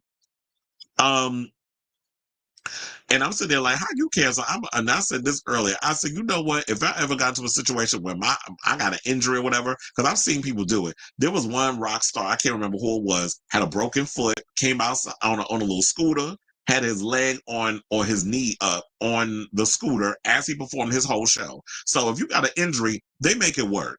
And that's kind of like the time that I grew up in. And me and Justin Timberlake around the same damn age. So I don't understand what's his damn excuse. So when you have that, I've seen Michael Jackson get out on stage and perform with an injury. We've seen a lot of people say, I said, you're gonna have to cart my ass out on that stage in a stretcher. But I really think what the realty is them tickets ain't selling. So that's what I think. Some people chase fame, but when we get people like Chapel Roan who could, I'm about sick of her. Because I saw the latest video about how she's more open and forgiving of her Republican friends and family. I guess, isn't she from the Midwest? Because she said, what is the name of that album? What is it called? Something about a Midwest princess. So I definitely understand like that, but just think I something to get her a damn PR person because Chapel Roan be getting on my damn nerve. I like the songs, and a lot of times when I be working at the Garden, they do play Hot to Go, and the kids be in the audience doing the choreography to it, so it's always a it's like the kids definitely love Chapel Roan. And like I said, I like her music, but when it's like the minute she opens her mouth, it's like I want to hit her with a bag of tomatoes. Did you see that Elton John? Yeah, I did see that. Oh yeah, didn't I mention that earlier in the show when we was talking about Elton John? Yeah, I heard about it. I thought about making it a story, but I was like, that'll probably be a 2-second thing I could say in passing, which is what I just did. Well, you said no comment. Why? Because of what his shade was about. So, oh, did he? He said his eyes healing. I just read the headline. I didn't care enough to read the story. That's no shade to you, Elton, but I just didn't care. And look, he about to one of his shows that he did the music for, that Tammy Faye Broadway play. I think it closes this week, or it might have closed already. Oh yeah, I think it. No way, I think it closes this week. So y'all want to see that play? Y'all better hurry up. I'm sure they got heavy discounts too. Oh, and I think Annie starts tomorrow with Whoopi Goldberg, because I was trying to remember exactly when that's supposed to start, because that's at the theater in Madison Square Garden. I believe tomorrow is the official first day of the Annie thing. They didn't have nothing when I was there in the theater yesterday. They had nothing set up, so I guess they're doing it all today. That gives them enough time to do that. They can't even dance like Britney Spears. You know what? Britney at her peak, I have to say, I lived for her. I lived for Miss Britney when she was because when she was in her element, you couldn't tell her nothing. Then it was like when she got that little injury, then it's kind of like it felt like she never recovered from that. Said Chapel defending her Republican friends and family get my side eye. Exactly. Some of the girls dance down. It just happens that the ones that don't are more popular. You know what? And I'm gonna give Tate McRae her flowers. Cause she be dancing her behind off too. I'm still on the fence about her music, but she definitely dances. She definitely gives the girls a run for her money with the dancing. And I'm actually hoping that I get to work her show when it comes in September, which is literally the day after my birthday. It's September 3rd. It's funny I remember that. Only because Zara Larson is opening for her, and I love me some Zara Larson. So I want to definitely see her open, and then I'm like, okay, now I'm gonna stand here, imagining in my brain with my arm full. Okay, Tate, give me a damn show. Tate, give me a damn show. I mean, you one of the girls. I'm just saying all that, but just like, nah, I want to see because, a lot of these young girls, I be feeling like a lot of y'all just don't be bringing it based off of like the way that I came up. Like I came up in the era of Britney and Beyonce and Pink and, all those girls. So I want to I kind of want to see this new generation at that level. Kappa lives in LA and somehow has Republican friends. It's like a lot of them do. It's no different than a lot of these people out here in New York too, with that kind of mentality. And then you went and put tomatoes in the chat. Yeah, that was good. Drop some tomatoes in the chat. He said, "Mama is white and from the South. I'm not shocked." Okay, yeah, because it's like and that's why I always have to tell people it's like just because you move to a more liberal city or area, whatever you want to call it, that doesn't necessarily mean those conservative viewpoints don't stick with you. There's some that's able to like push out of that, but for the most part, they still walk around with those conservative talking points. So I'm not surprised that when you come from a place of like the South or the Rust Belt, or the Bible Belt, or one of those other places, and you move to a more liberal place to get away from that, you know, a lot of those values are still with you, which is why I don't know why some people were surprised when you had these homosexuals out here voting for Trump. They white first before they gay, or and all the other stuff. You got to protect your whiteness in a lot of those situations. Basic level, exactly. And hey, Cleveland, I don't know if he was in the room the whole time, but how you doing? Okay, let's get through this story real quick. So let's talk about Moana 2. Congratulations to them who beat out, well, basically, dethroned Wicked for the #1 spot at the box office. Since we was talking about that earlier, I was like, we might as well just get into this story. And I haven't seen any of these damn movies, but I definitely want to see all. I do want to see all three of them. I mean, yeah, I kind of want to see Moana 2. I'm not all that excited for it, but I definitely want to see Gladiator 2 and Wicked. So it says overall domestic box office receipts between Wednesday and Sunday. amounted to 420 million, the biggest Thanksgiving haul in history. Now it obliterated the previous benchmark of 315 million set by 2018 slate of Ralph Breaks the Internet, Fantastic Beasts, The Crimes of Grindelwald, and Creed 2. Since the pandemic, though, Turkey Day has been all famine and no feast at the box office. Not famine, child. The holiday hasn't topped 200 million since 2019 and plummeted in 2023 to a record low of just 125 million across all films, including Disney's Wish, Hunger Games prequel, The Ballad of Songbird. You know, have not seen that new Hunger Games movie, The Ballads of Songbird and Snakes, and Ridley Scott's historical drama Napoleon, which Napoleon was god awful. But it was good that Ridley Scott managed to make a comeback with Gladiator 2, because I'm just saying Moana 2 and Wicked and Gladiator 2 definitely boosted the box office over the weekend. A lot of people were in the theaters, which is surprising. And I know that was good for the theater going audience, which I hope they're looking at this as, you know what, people want event type situations. I think the way that we used to consume films is long gone. That, you know, those days are over. So now you have to create and invent different ways of getting butts in seats.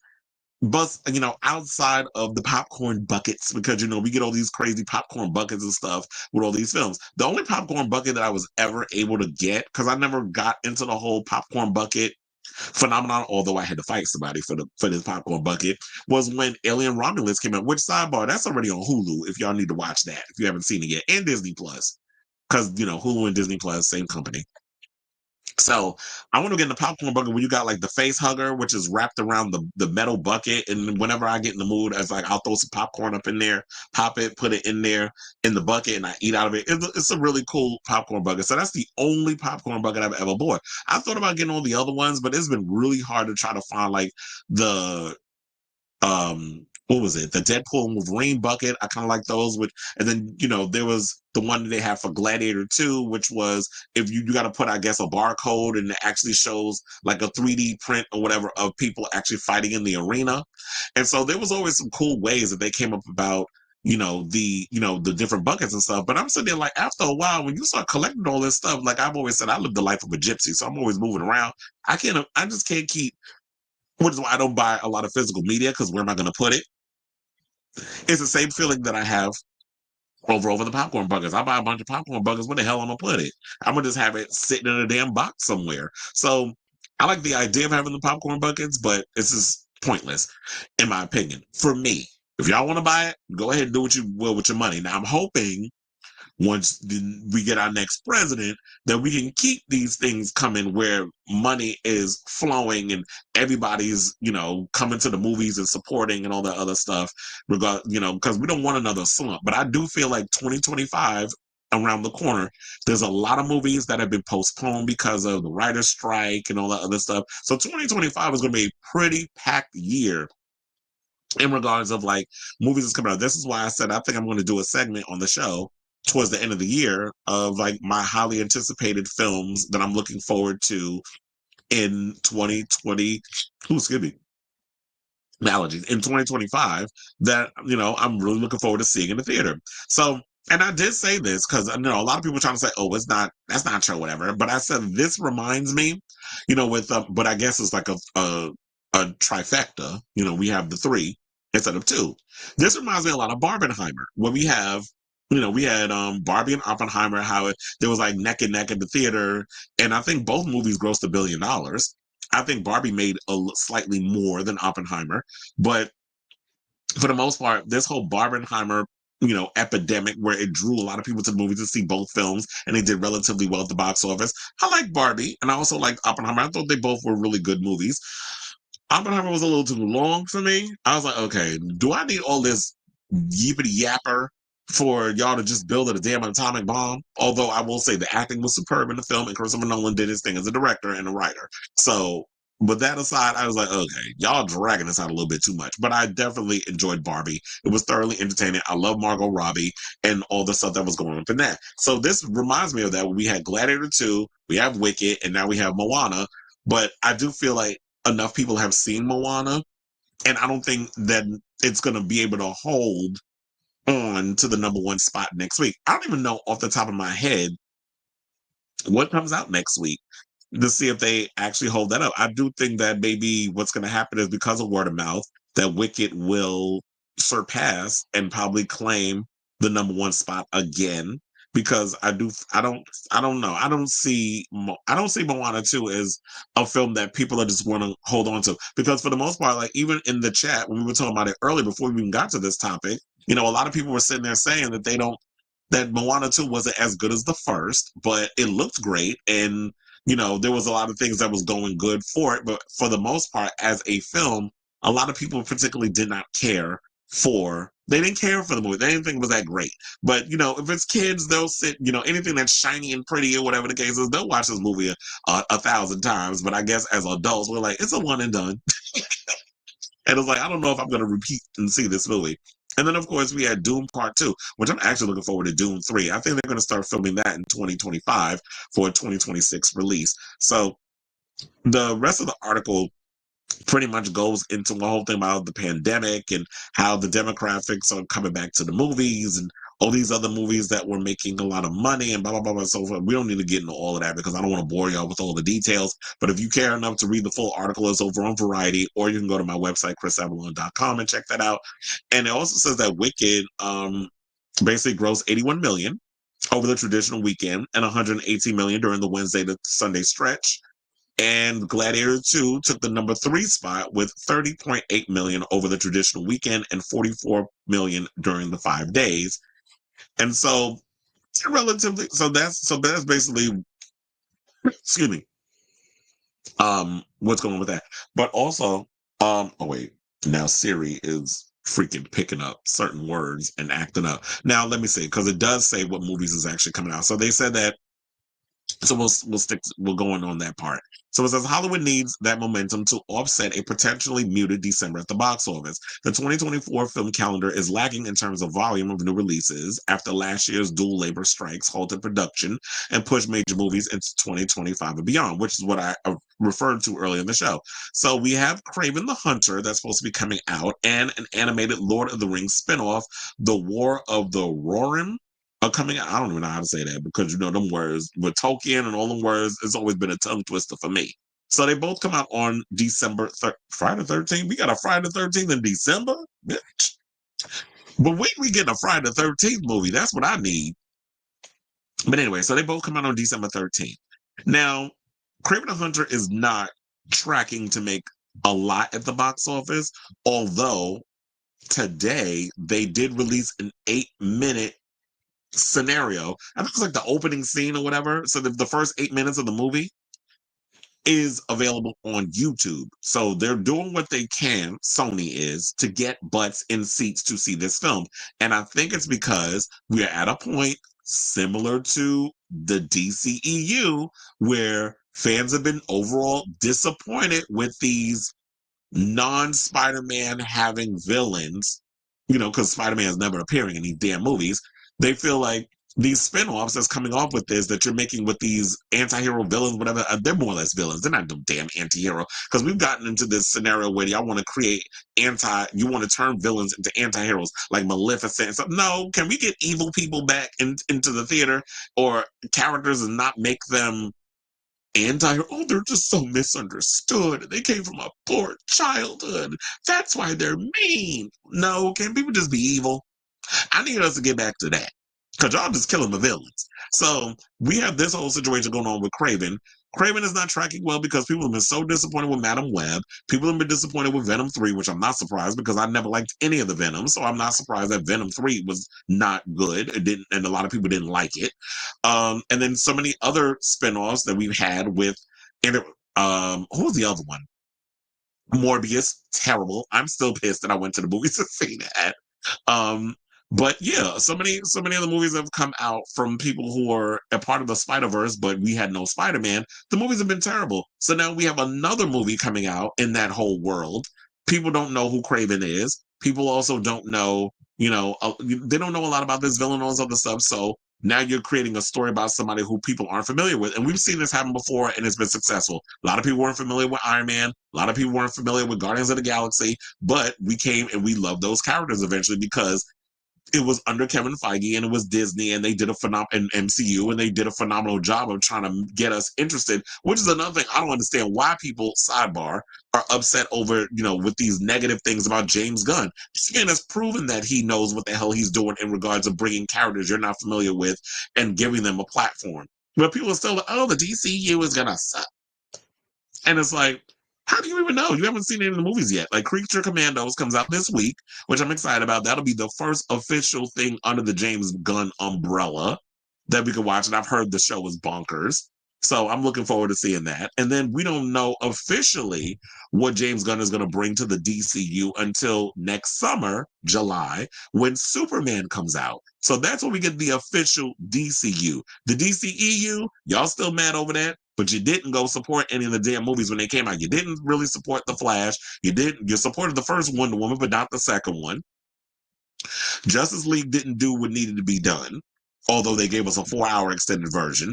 Batman versus Superman did well, but you didn't really support that either. The Man of Steel, y'all sit up here up Henry Cavill ass, but you did not support the movies.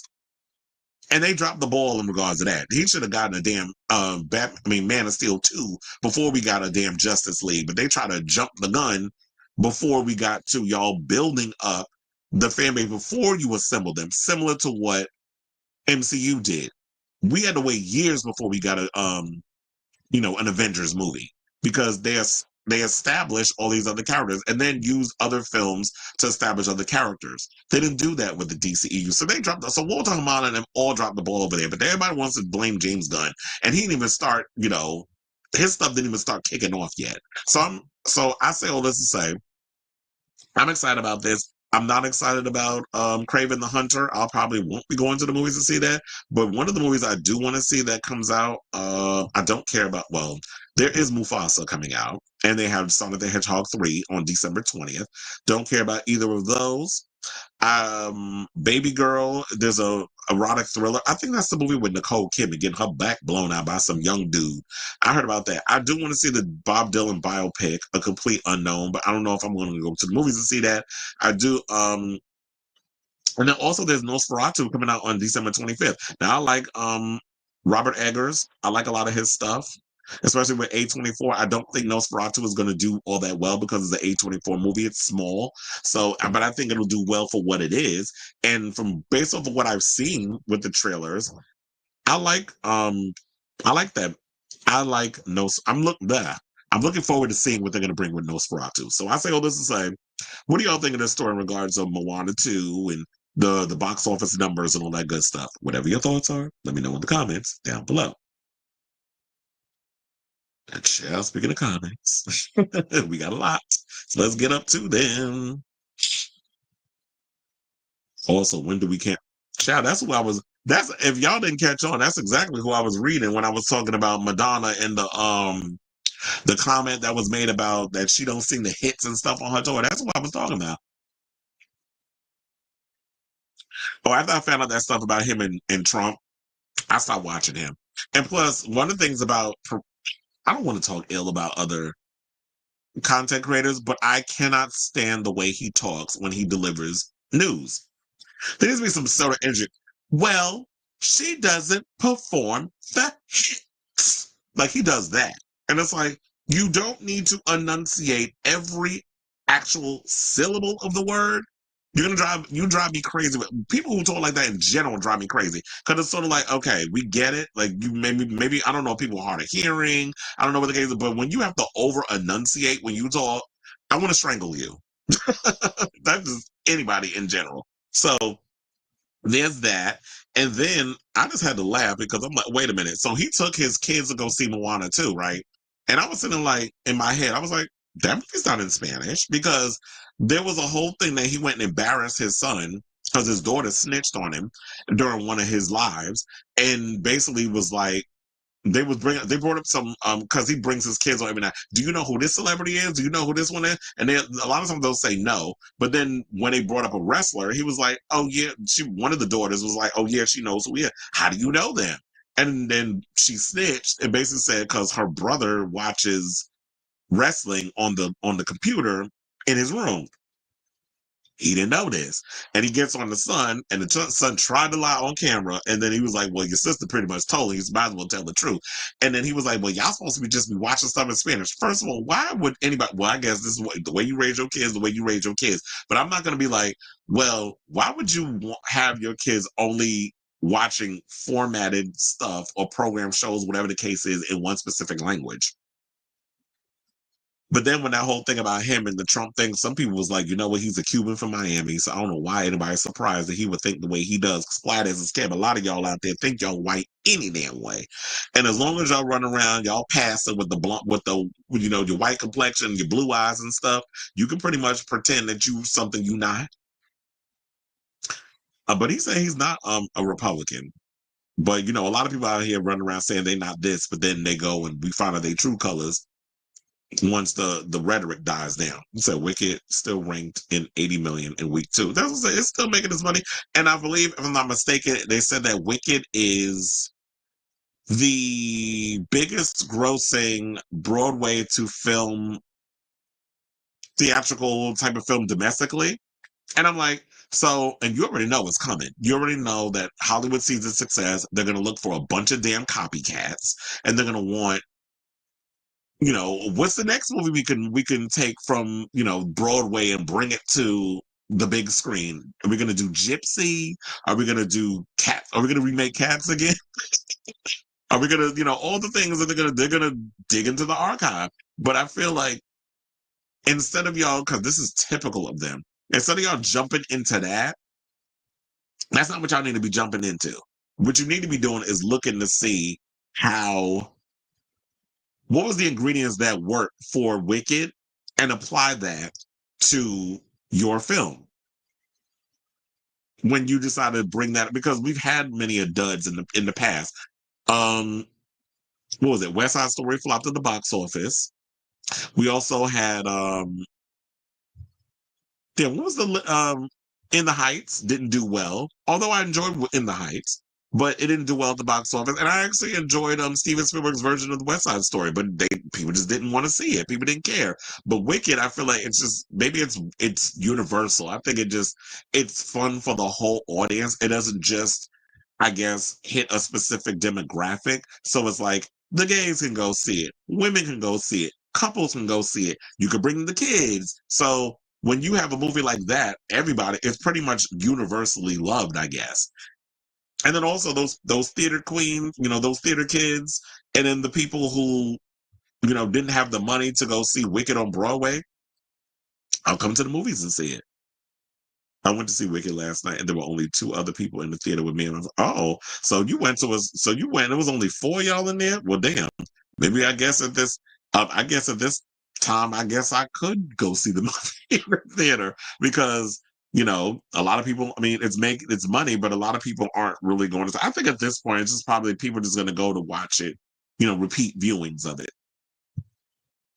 So, but I was like, did you say, well, I don't think you said, I don't know, I guess I have to scroll down, but did you like the movie, or did you not like the movie? Nobody sees it for Plaque Month. The bed and bath is lucky people are forgetful. Okay. I saw it last weekend. Oh, so you saw it. Oh, you watched it twice. Yeah, because you went opening weekend. Popcorn Buckets, LOL. The new Beanie Baby. Oh my God. Y'all remember Beanie Babies? As Disney people were buying the Figment popcorn bucket, and then people were selling them. Oh, that's another thing too, that people just buy these things up to sell it, which is annoying. And you said last year they had a 6-hour line for a Figment popcorn bucket. That's crazy. I would never stand online for 6 hours for something. I have no patience. I mean, I have patience to a degree, but not no 6-hour patience. Hollywood took a big hit with the writing strike. You sure did. And that's why a lot of the films they're rushing to put out in 2025. So it's going to be a lot of movies. With Barbenheimer, some people went to see both movies back to back, which is crazy to me, because while Barbie is not that long, I think Barbie is like almost 2 hours. Oppenheimer is a long ass movie. That movie's got to be at least over 3 hours. And then you're listening to a bunch of people talking, like there's not a lot of action in it. But although I will say this, I am curious about Christopher Nolan's secret next project that he's working on. He's got a great cast of people in this upcoming film. Like he has Tom Holland and Zendaya and Matt Damon. I just heard Charlize Theron just signed on to be in this film. And they're talking about it's allegedly a vampire movie. I don't even know if it is or not, but I'm hoping that it is because I would definitely love to see him take on a horror franchise. And all these cast of characters is in this. I'm like, this sounds like a really good, pretty good cast. And he said they'd bring different outfits to change between movies on their way back. Moana will keep number one spot. Yeah, that could be. Yeah, I agree with that. That it could be that Moana is a sequel to a pre-existing IP, so people already know what. Well, they think they're probably going to get a sequel of pretty much the same thing. But yeah, Moana has a built-in audience. My sister played Moana for my nephew every night. For my oh no, that would drive me nuts. But I know how these kids are with the repetition. It helped to go to because I remember when I was growing up, my goddaughter, there were certain movies that you would put on and she just loved watching it. Congratulations, The Rock. You have a successful movie. Well, actually, didn't he have two? Well, it was a while. He had Black Adam flopped. Then that other movie that he tried to speaking of Oppenheimer, he tried to compare his recent movie, was it Red Notice? So I'm like, John, you would never that movie will nothing you do will ever be on the level of a Christopher Nolan movie. So you tried it. Venom almost brought in 500 million. I'm wondering compare, but I guess maybe some people would consider that a flop compared to it's how much the previous movies made. But I guess I don't know what the budget on this is. I don't know because it sounds like I have a strange feeling Venom 2 or Venom 3 is probably like it gives me $250 million budget. Hold on, let me Google.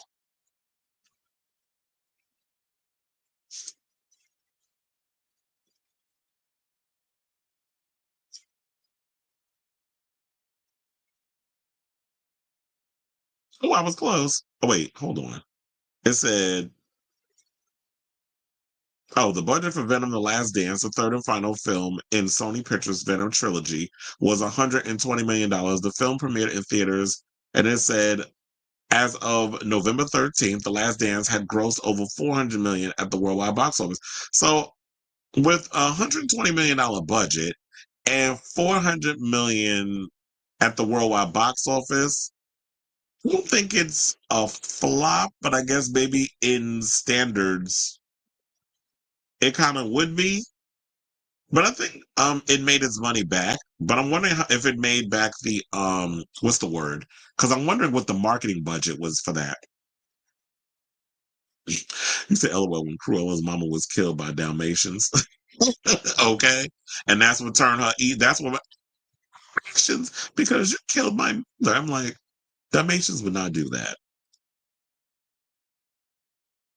Uh lucky you. Keep it that way. I mean, I seen the other two.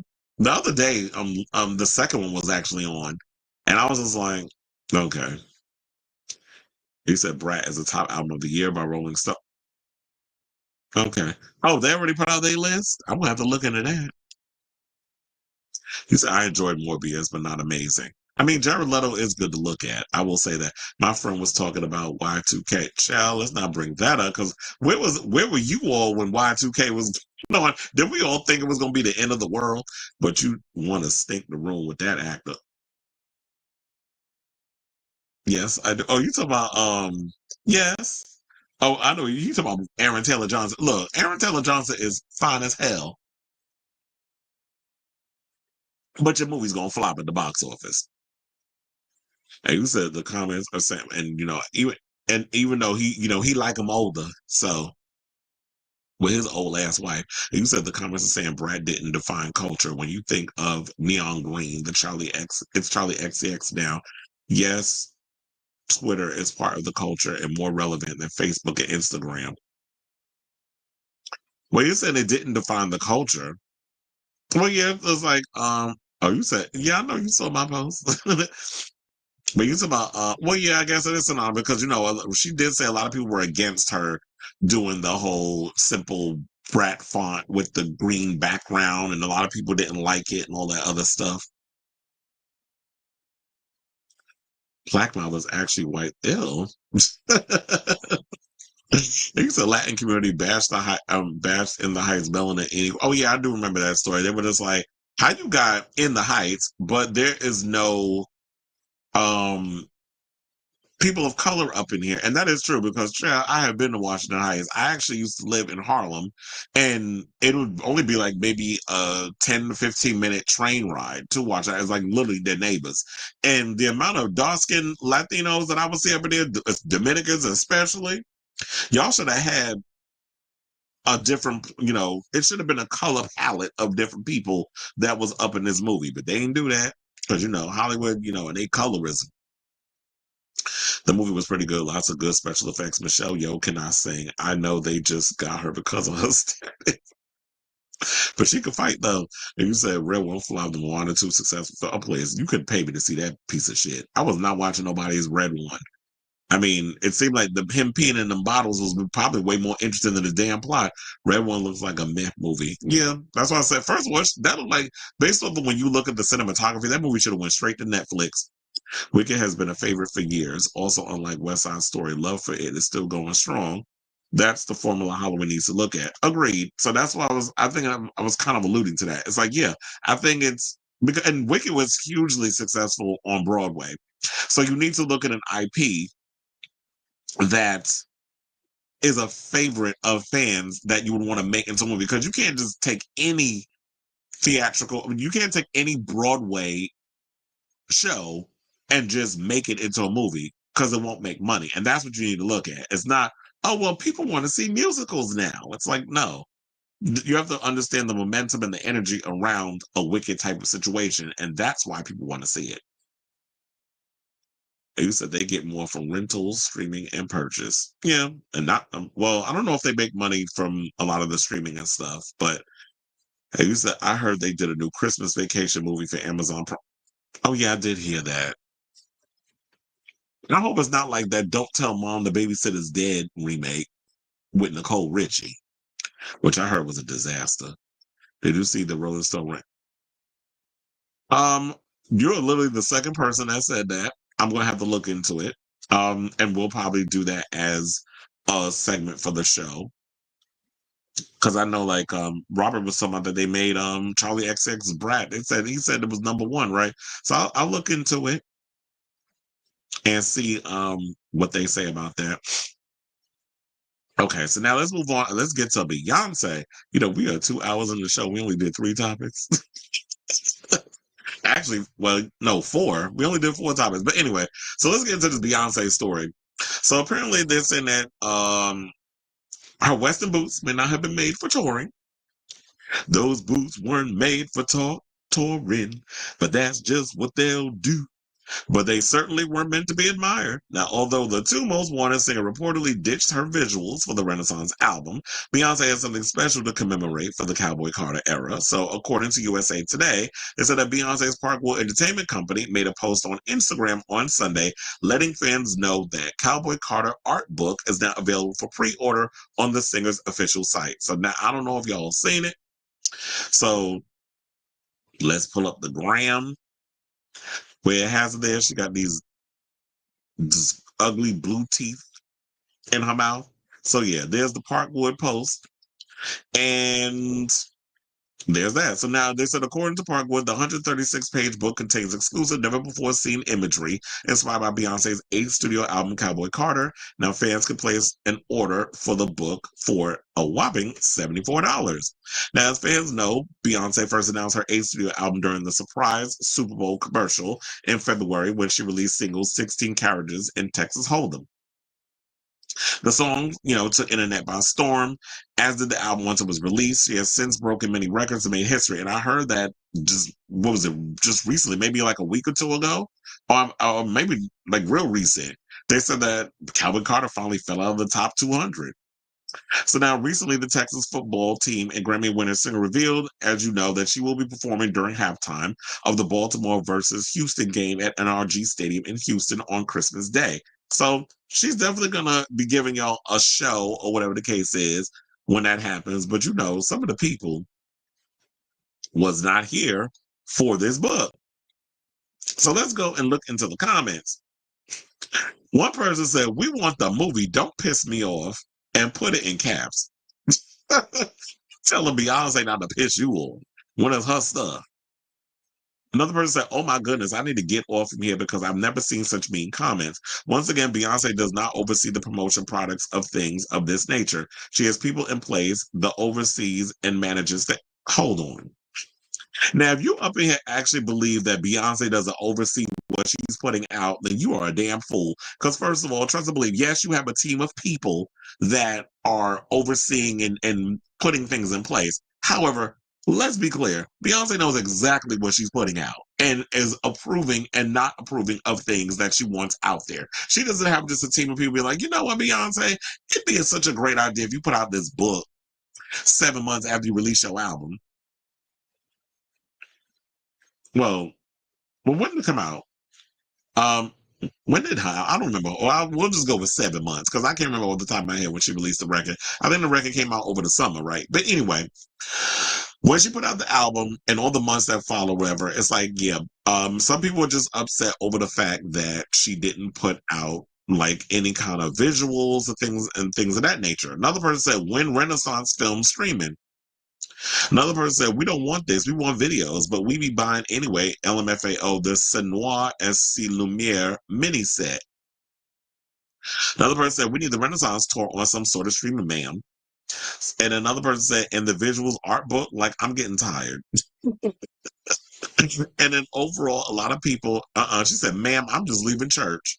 Um, Another person said, Giselle, get off my wallet. Because, her name is Beyonce. Giselle knows. Another person said, I can't wait to sip my cup of tea from a mug with mother's face on it. And another person said, a tour is coming. I just know it. Well, here's the thing, because Beyonce's people had to also jump on the line and say that that is also not true. Because a lot of people believe that Beyonce is about to go on tour after she does this this Super Bowl, well, not Super Bowl, this halftime performance on Christmas. And her people are saying, like, no, there's no truth to that story. And I believe it was one of the tabloids that revealed, I think it was the Mirror or something or another that revealed this tea. And they said that Beyonce is going to be going on tour and she's supposed to be doing something, I think at Glastonbury or something or another. Her people are saying that's not true, although it could be a lie, that this tea is happening. They just didn't want this coming out right now. Do I think Beyonce will be touring Cowboy Carter? I think Cowboy Carter will get toured once she releases the third part and final part of her Renaissance era, which is rumored to be a more rock-leaning sound, which I think she's going to kind of go into that whole Minneapolis, Mars Day and the Time, Prince type of vibe, but then also bring in a lot of those past rock music, like maybe the Chuck Berry, the Little Richard, a lot of that sound. And, given the history of Black artists' contribution to rock music, similar to country. And then she'll interlink a lot of the Cowboy Carter something, because I said that would make more sense for her to take those songs and then maybe rework some of her hits or her classic songs into rock versions or country versions or stripped down versions with her singing and somebody playing the guitar or whatever the case is. But for the most part, in regards to this situation, yeah, this is what she's given. But I do agree with the fans. It's like, sis, what is going on with the what is going on with this Renaissance tour release? Taylor Swift already went around the world in 4 times with the Eras tour and gave the fans the Eras tour on Disney Plus, which is about 3 hours.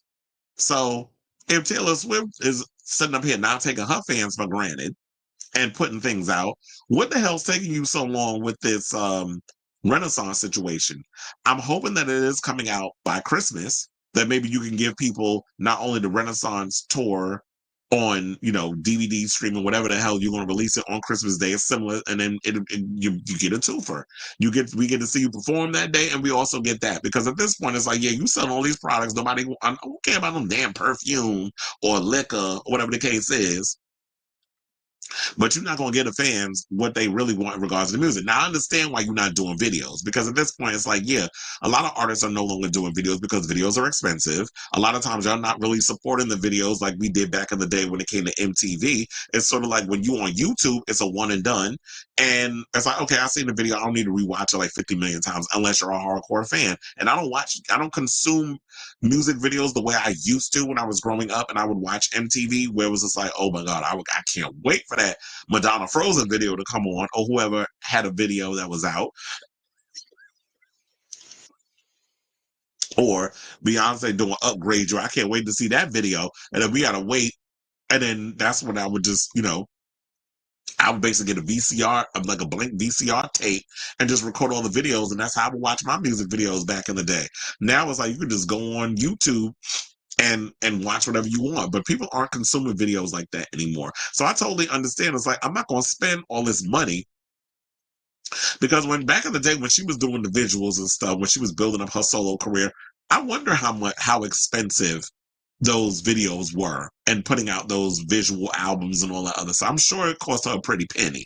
And even though we know Beyonce is not hurting for cash, I totally understand the amount of money and effort and work that goes into putting a lot of those shows together. So and visuals together. So I say all this to say, what do y'all think it is? Are you excited to get this steel book?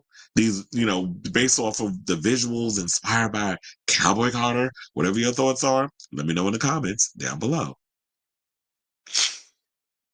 Okay, so we have some comments. I read Onyx's comment, but let me go back up. You said get Austin Wolf. Oh, I'm gonna get oh, you talking about get to Austin Wolf. That's all the way at the end of the show, Chad. Like you said, that's my girl, but she is irksome. She wants $74 in this comment. Okay, who's paying $74 for that? And then you said bring B-Day Beyonce back. I beg. Well, I guess a lot of people is not really feeling um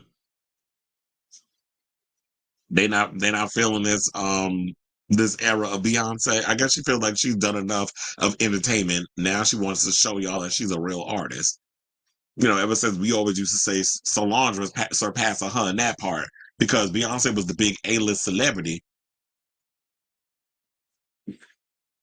Um, Beyonce was she was more of the pop star. So Solange could actually have to be different so she could be a little more artistic with her music. You said she put it out right after the last Super Bowl around the solar eclipse in Texas. So not so around March or April, probably. And you said Mama drops albums, no promotion, ain't putting out visuals, and no interviews. You think a team that has more control over her is making these exactly. That's why I said I don't know where this person was coming from with that team. Because there's no way in hell Beyonce is letting other people control her narrative and putting out what she don't approve of. She is overlooking everything with her husband next to her doing the same thing. You said Lords of Acid is about to announce a brand new female singer. People said Rihanna. Lords of Acid is known for triple X lyrics and not being able to offer an edited version because the lyrics can't be made for radio audiences. Well, listen to the radio these days. If she would just put out visuals each week for each song from Renaissance to Cowboy Carter, like streaming episodes, she won't need a Cowboy Carter tour. She's not going to do a Cowboy Carter tour, but I would like to see. I'm like I said, I just feel like she's going to wait until this next album comes out because then it actually will go in together. Because no shade, I don't feel like, and I think she knows this. If she was to put out a Cowboy Carter tour, a lot of y'all was not going to go see that. Now Renaissance, because it's got house music, it's got more like the pomp and circumstance of the visuals. You will definitely pay for that, so that's a guaranteed ticket. But as far as like Cowboy Carter, country music is a niche market for certain people, and people are not, even if you the hardest core Beyonce fan, a lot of the people who are not going to pay that kind of money. So she's got to bring all that stuff up in there to bring it all together. So if she waits for the second and the third era, which is like I said before, it's supposed to be rock music.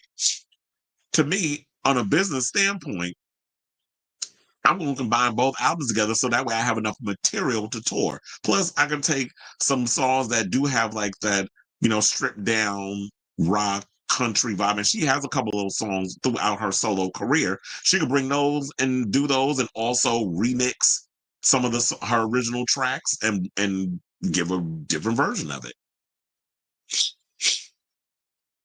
So I do feel like that's what's coming. S&M still did what it needed to do. Regas, yeah. I do look, I like Rihanna, but I'm like, but here's the thing: if she decided not to ever put out music, I wouldn't be that upset. It's kind of like, okay. I mean, we have 8 albums worth of material that we can always dive back into, and then a lot of drag queens can still get out here and perform them songs. So I wouldn't be that upset if Rihanna didn't release a new album. And it says spending money for a visual book where all the pics will end up. That's what I was saying. I'm like, child, them pictures, you could just put them shits on Instagram for free. And basically just create a whole damn carousel of photos.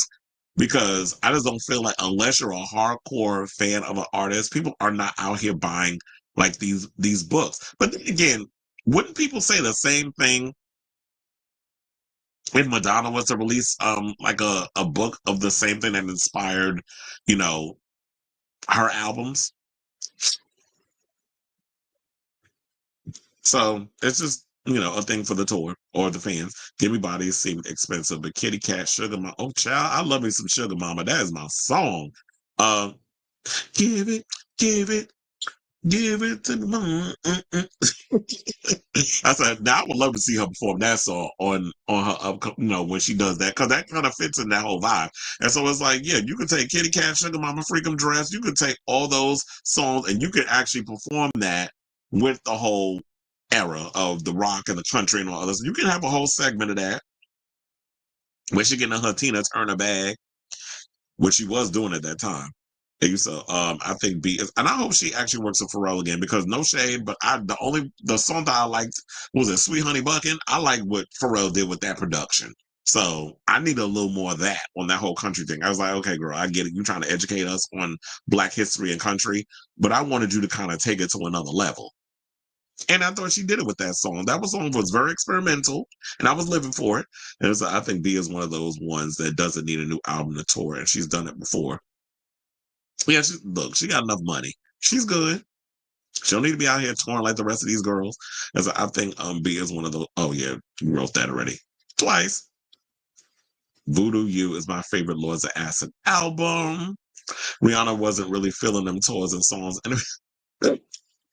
Oh, I'm glad you said it, because I've always said over the years, yeah, Rihanna be out here half-assing them damn live performances.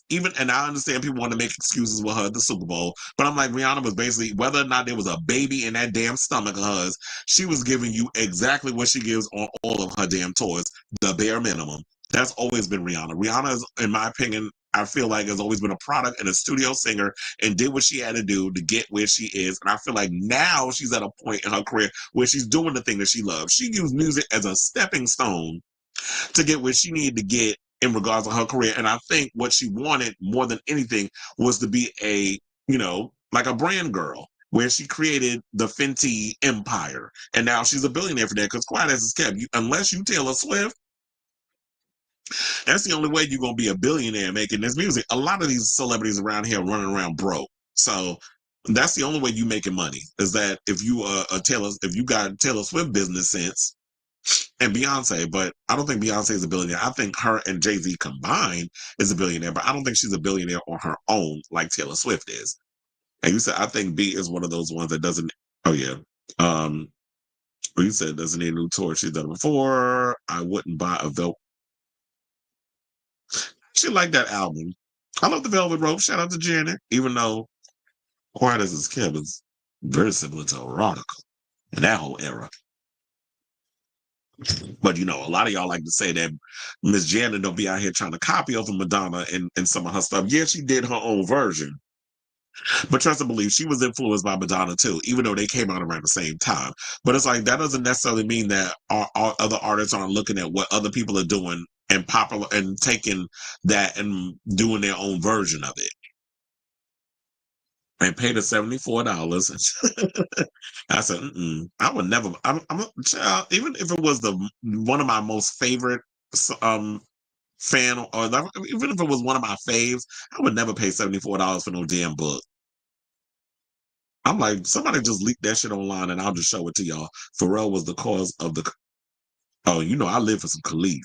Sidebar. There was some people that said that why this is kept. Beyonce was kind of stealing from Khalees too, and her whole vibe. Wasn't there at one point people saying that Pink was copying off of Police? Well, Pink was copying off of Khalees too? I think I remember hearing that. Okay, so you said, yes, I agree. I think she loves fashion and makeup. Even when you look at the iconography, her style is what shines more than her music, because That's her real passion. Exactly. And you could definitely tell that she was just going through the motions and doing what she needed for the label so they could get off her back. But she wasn't going to give you all that whole rebel edge or whatever the case was. We saw that during the Good Girl Gone Bad era because her earlier music really wasn't hitting. She just came out as like this little basic behind West Indian chick. And y'all was giving her these basic songs. But when she did Good Girl Gone Bad, I was like, okay, I see the international gal coming out and all that stuff. And then it transitioned to what it did. So, um, I do agree that you definitely see like the style and the fashion. So that was always her passion. And I'm glad she found her passion. So a lot of people trying to force her to do music. It's like clearly the passion isn't there, but I really wish that she would stop gaslighting her fans. It's kind of like similar to when Robert and I have had conversations about like what was it, Little Mix and a lot of these other artists who talk about, oh, we're taking an indefinite hiatus. Indefinite hiatus means they ain't coming out with no more damn music. I just wish she would just be honest and tell her fans, you know what? I'm retired from music. The passion isn't there. I did what I need to do. I fulfilled my contract, and the passion is there. I understand the Navy will gonna be pissed off, but you know what? Such is life. Um, you have the memories of all her past stuff, but I just don't like the idea because I do feel like she's gaslighting y'all and making y'all think that she got new music coming out. But it's like clearly, like Zay and I have been saying, the passion is not there. She doesn't want to do it. Because if she was, then she would have been put that damn music out. When she said she was going to do, what did she say? She was going to do like a reggae album and then dance hall album and those other stuff. You could have just combined all that together. And you said, I don't know why the mess. Yeah, I don't know why either. Because I'm like, Nestle Cruncher, you done posted that like 12 times. Um, he said, I'm sure I've asked you this before, but what do you think about people comparing Taylor and Madonna? Who's doing that? Because I'm like, there is no comparison. So, I don't know. Some of y'all need to go get y'all chiropractor on speed dial because that is a reach. There is no way in hell Madonna and Taylor Swift are even in the same. I ain't even talking about money because I don't even like bringing that up. It's not even in. It ain't got to do in regards to the bracket of performance. Y'all not even on the same level. Madonna is in a class by herself. There's so many of y'all that be out here trying to. I mean, you could take her blueprint of like how she does her shows and reinvention and all other stuff, which she has done over the years, where she has popularized all of that. But there's no comparison. I don't see how there is any kind of comparison. They said Taylor has not had anywhere near the impact on culture Madonna has. Exactly. I mean, she's got a lot of you little white girls, who, I guess she's like popular amongst like the regular schmegula girls. Like she gives that. But it's not like I can't say, I mean, do Taylor wear clothes that has inspired people to like dress up like her?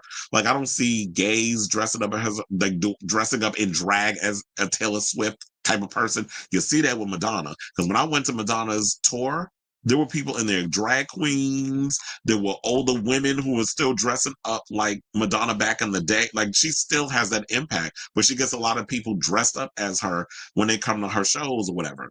So I don't see that happening with Taylor Swift. Now, Taylor Swift has maybe she's gotten a lot of girls wearing friendship bracelets. She has that. But as far as like clothes, I don't think she has that kind of impact.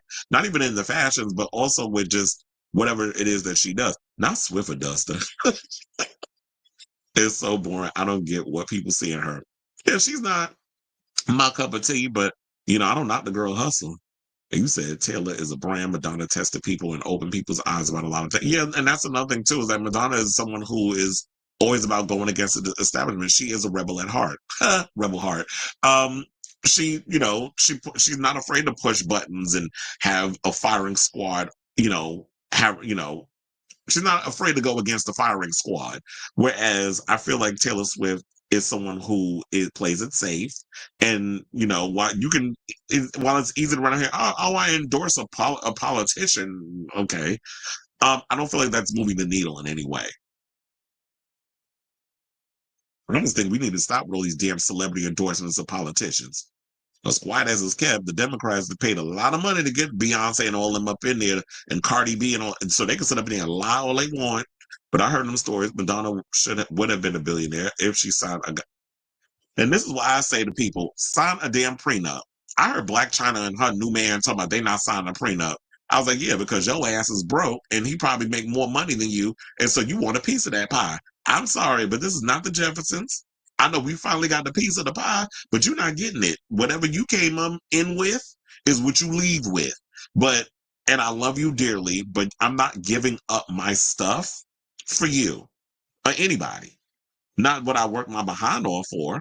That's like I'm watching the Housewives of Beverly Hills and Kyle and her googly eye behind up in there talking about, well, Mauricio was said many times that if it wasn't for me, then he wouldn't have the agency. And he even said it in his book and he said it in this. I'm like, okay, well, a lot of people say a lot of things when they're in a relationship. However, I don't trust nobody. So I'm definitely filing and I'm definitely getting on. So I'm sorry. It's business. I love you, but it's business. We're not together anymore. I'm not holding out hope that you and I are going to get back together because you're going through your midlife crisis. But for the most part, it's just like, no, I'm protecting my assets, and that's what you have to do. So I'm signing the prenup, and she had to pay Guy Ritchie a shit ton of money in their divorce. Which is why he don't even need to act ever again. But direct. But he makes his movies. People ain't making no money, but he still makes them. There's been music critics and NFL sport analysis comparing Taylor to my. Well, here's the problem. You said NFL sports analysts. They don't know a damn thing about pop culture and music. This is why I be laughing when you got Stephen A. Smith, big forehead having behind, jumping up in here and trying to act like he's. It's like, no, sir, stay in your lane. I see you over there trying to, you do your sports analyst stuff. Damn, I can't even talk. It's like you do your sports analyst stuff, and then you also do. Now you're jumping into politics. I've been noticing that. It's okay. You found another niche you could jump into. However, the pop culture stuff, leave that to us. Leave it to the professionals. I've been doing this for far too long with the celebrity news and gossip. Leave that to us. You sit over there and stick to the rivers and the lakes that you used to. So I don't like when y'all be coming up here trying to compare her to Michael Jackson or Taylor Swift. Maybe you're saying in the regards of like the impact that yes, Taylor Swift could sneeze and y'all will go out and buy her damn tissue with the snot in it. So maybe that's what they're talking about. But for the most part, she ain't on the same level as a Michael Jackson and a Madonna. Maybe if she's around in another decade or two, then we could talk. But I don't think Taylor's been making music for that long. She hasn't been around for 4 decades, where we can even say that. And Michael Jackson, he's not with us anymore. So Michael does have that impact internationally. I don't think Michael even has impact in America because Americans are fickle. Y'all like somebody today and hate them later on in the day. So, but in Europe, they love Michael Jackson. So you already know, like, when that movie comes out, it's going to do huge overseas. I think in America, it'll do well too. But I feel like Europeans, they love Michael Jackson. They respect him more. Why do you think Tina Turner moved to Switzerland?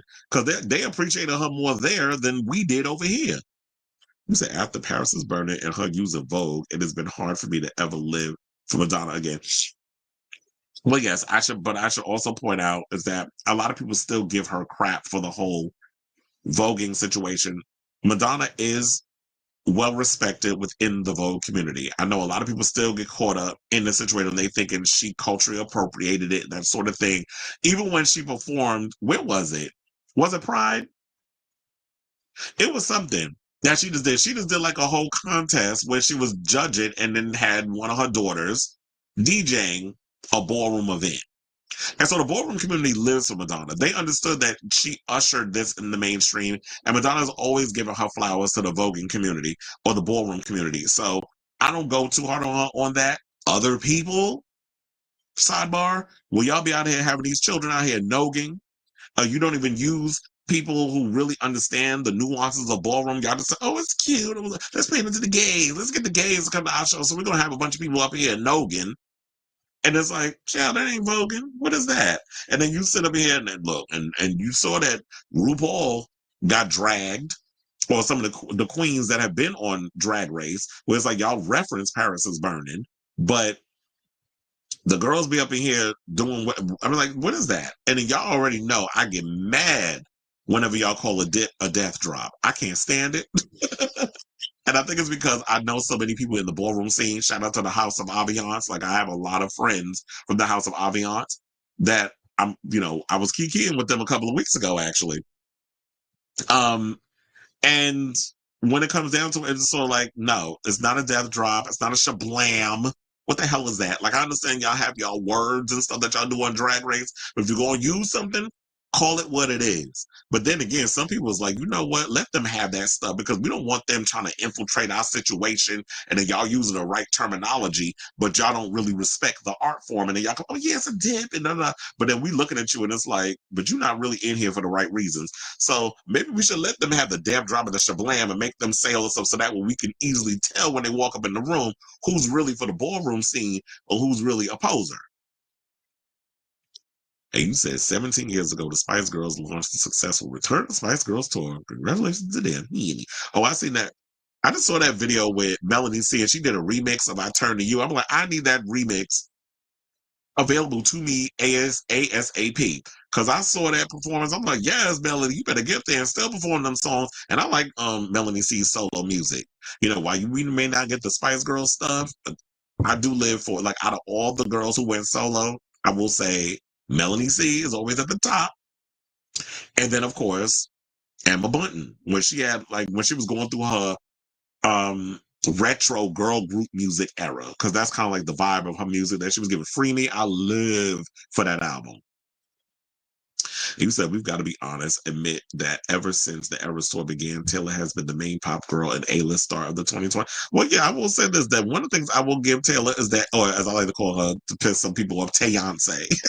Because she be up there, her little leotard, doing her 1-2 step, her dances at the stadiums. And it's like, she has been the main pop girl, and she has been one of the hardest working girls of, is she Gen Z? I think she is. Oh no, she's a millennial, right? Um, and so yeah, so of her generation, she has definitely did what needed to be done in regards to that. They said nobody could do like a prayer video and a sex boom and stand behind it because Madonna said, you guys apologize to me because I did what you asked, what you wanted, but I guess my fantasies wasn't allowed. Shout out to the sex boom. I know that was a big thing back in the day. You said Zay Chris will tell you, look at interviews with Jose Extravaganza. Like he said, Madonna hired us and gave us the mainstream exposure because she had a platform that we didn't. And you know what? Not always open, I'm always open to that. It's like if any opportunity where you got a mainstream person who sees a part of an underground situation and brings it to the mainstream and allows me to have the opportunity to get in those rooms, and then I'm able to use my talent to continue beyond that. Because you have to also look at it in your head of once this era's over, once the whole Vogue era that, when that song came out and she was touring that and it was at the height of its career, it's like once that phenomenon dies down, then I have to be like, okay, so what's the next chapter? Where do I go from there? Now that I'm in the room, I want to be able to stay in here and make these connections and be able to continue my career in the industry and not just be put out in the pasture when it's done. Because, as an artist, I guess some of the people would say Madonna was cold away with like once she was inspired by something else, she moved on and didn't work with the same people, kind of just put them out the pasture and moved on to the next big thing, which I think is what a lot of artists do. And you said Michael still gets an annual official calendar in Europe. In the US, it's stopped for Michael in America. Euros. That's what I was saying. It's like Europeans appreciate Michael Jackson way more than we do. Well, they seem that it seems like Europeans tend to treasure a lot of more stuff than we do any damn way. I just feel like we take a lot of things for granted. Madonna went to a few ballroom events before and after the celebration tour. Yeah, she was definitely still, and you know what? At her big age, she could just be like, you know what? F them ballroom queens. And I don't need to pay homage. I don't need to support, but it's like she's consistently shown support to the underground art community because Madonna at the end of the day is an artist. She may be mainstream and may have a lot of money, but at heart she's always been a tried and true artist. Which is why I always give, in certain situations, I give a pass. She don't get a pass for everything. I do read her on this show too. I tell you, everybody gets it. Even my faves. He said they was getting on Lil Nas X for that, but he black and queer. He can't. Oh, you talking about his recent song that just came and went like a fart in the wind? And they was up in there noggin? Because I was like, yeah, y'all up in here doing that. And then that, it was like all that up in that song.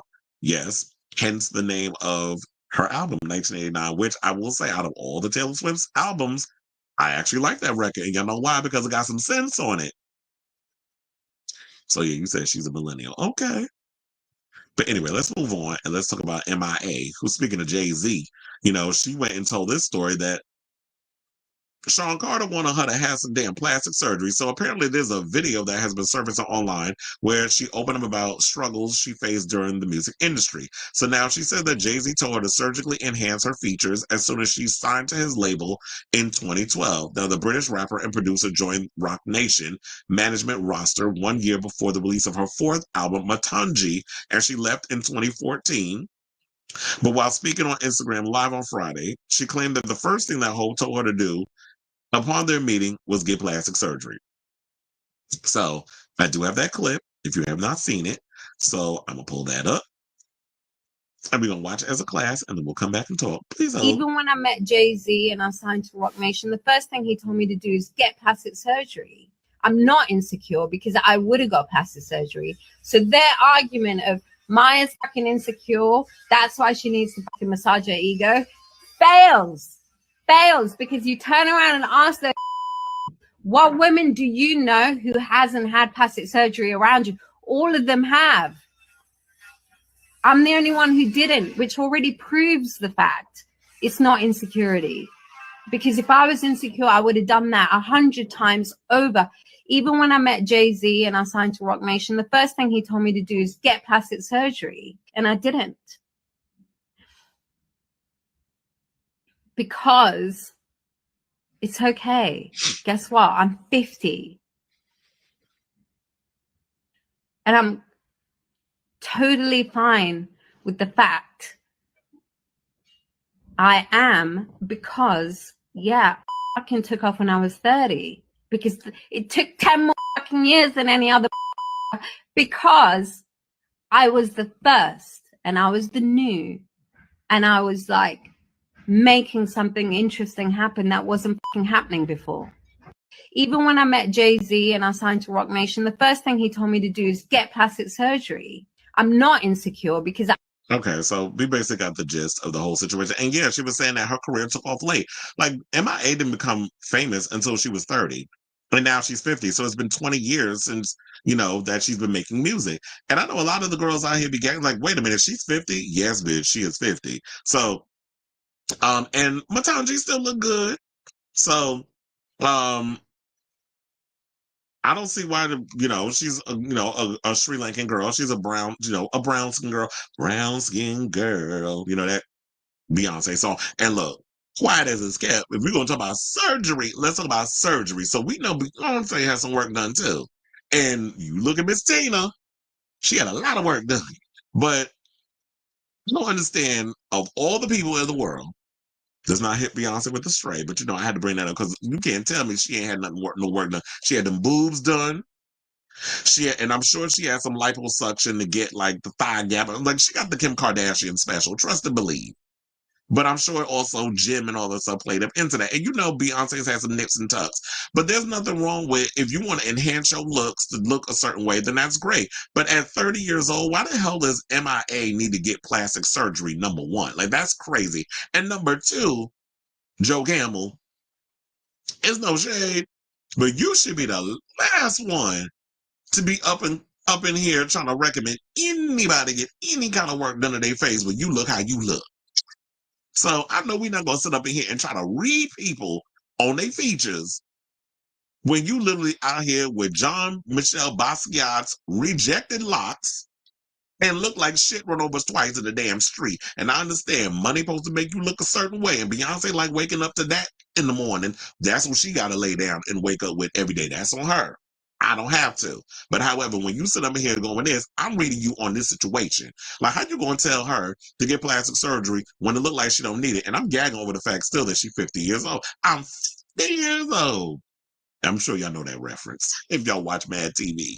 But or have watched Mad TV. But she said, look, this isn't the first time she's gone after Roc Nation. They said in February during a social media rant about her career, 15-year-old son Khalid in politics, M.I.A. claimed that Matangi was buried due to Jay's relationship with Bronfman's.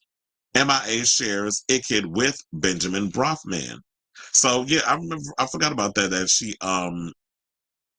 That she was going through that. And they said, I sacrificed my career for my child. This is what she wrote on Twitter. They ripped me off and copied my style and gave it to their puppets and shadow banned me on every platform. But it was worth it to save him from the madness of what you now know. She also claimed that Roc Nation stopped all communication with me, and my emails to Jay-Z asking for help was wiped from my inbox. So yeah, we hear all these tea coming out about Jay-Z and the shady shenanigans that he does behind the scenes. Hence is why you see, and we're gonna get into it because it's coming up, the Drake stuff with, you know, a lot of the sabotage and things that's going on behind the scenes with Kendrick Lamar. And Kendrick Lamar is a part of the Jay-Z Roc Nation roster. And then you hear things where Nicki Minaj has gone in and said that there's been some sabotage going in because of Meg Thee Stallion being a part of the Roc Nation roster. Excuse me. So I'm not surprised that Jay-Z would be out here pulling all kinds of stunts and shows and shenanigans and buffoonery to sabotage other artists, especially when you are when you are an artist who is bringing something new and interesting to the table. We hear about this all the time, that you get a lot of people like a M.I.A. or Santi Gold or a lot of those type of artists who are doing something completely different than they have ever seen before. They'll sign an artist and then they sabotage them, and then they take their style and then they incorporate it on their other artists, and then they're getting all the accolades. It happens to a lot of artists in the industry, those who are actually creative. Jesus. And y'all be out here with your little thievery because they have the money, the power, and the influence to do that. But you know what? The universe don't like ugly, and Jay-Z gonna get his with his career down the road. Don't know when, because a lot of y'all be trying to compare him to that whole Diddy situation. There's no evidence of any of that stuff coming out, but if there's somebody out there that knows some tea and is ready to come out and go up against him, then when that time comes, it's gonna come, like it did for the Diddler. When his time came, it came.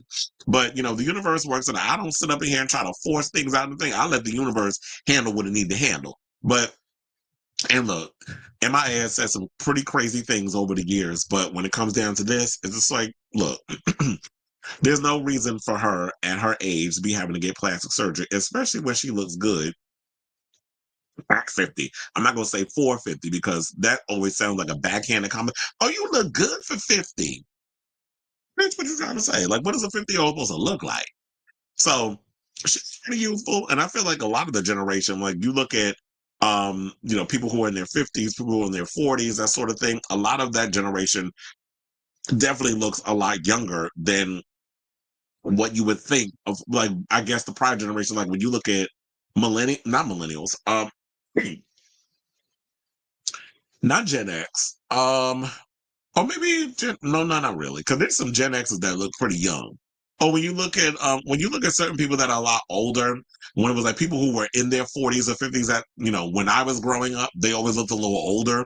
But now it's like you look at a lot of people. When you look at Usher, Usher looked good for his, at 46. He looks like he still look like he in his damn 20s. So, his genes is popping. And I feel like that's what a lot of this new generation, like the millennials, some of the millennials and a lot of the Gen Xers definitely look younger than their actual age. Now the ailments is another story. While you're on the outside looking young, the inside definitely feel like you every bit your age. So I say all this to say, what do y'all think of this story in regards to her spilling tea on you know, Jay-Z? Telling her she need to get plastic surgery. Whatever your thoughts are, let me know in the comments down below. Okay, so now sitting here damn near dying. Well, it's coughing. You said literally out of all people, Campbell Face Jay-Z is telling someone else. Okay.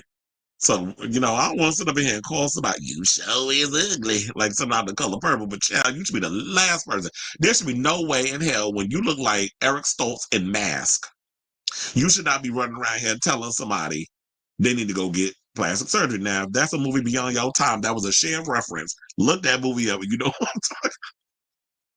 M.I.A. gives grifter, but I don't know.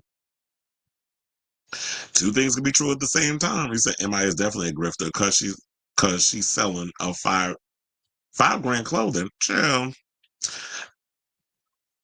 A mess. You said don't forget M.I.A. was banned in the U.S. during the Bush administration because she was viewed as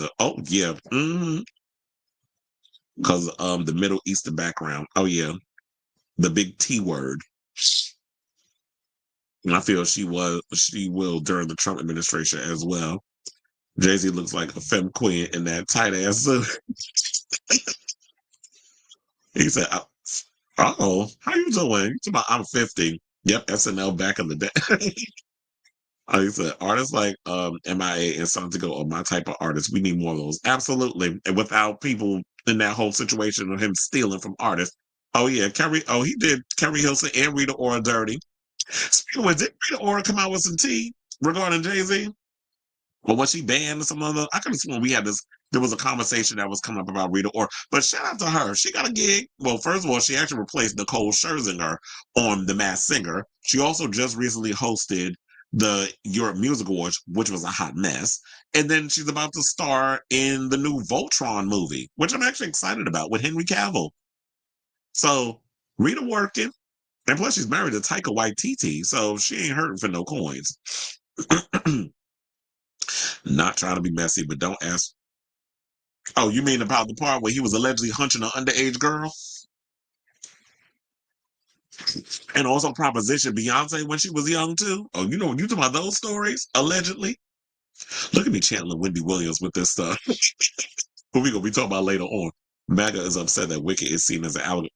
I mean, it kind of is. So why are you upset? Y'all just really be upset over the truth. I'll be 50 in 2026. How you doing? And I know, yeah, you don't. But look, what is 50 anyway? Like, I feel like 50 age is a state of mind. If I still got it, like I said, as long as you got breath in your body and you still want to have the ability to do what needs to be done, then you go out and do it. I got a ways to go before I'm 50.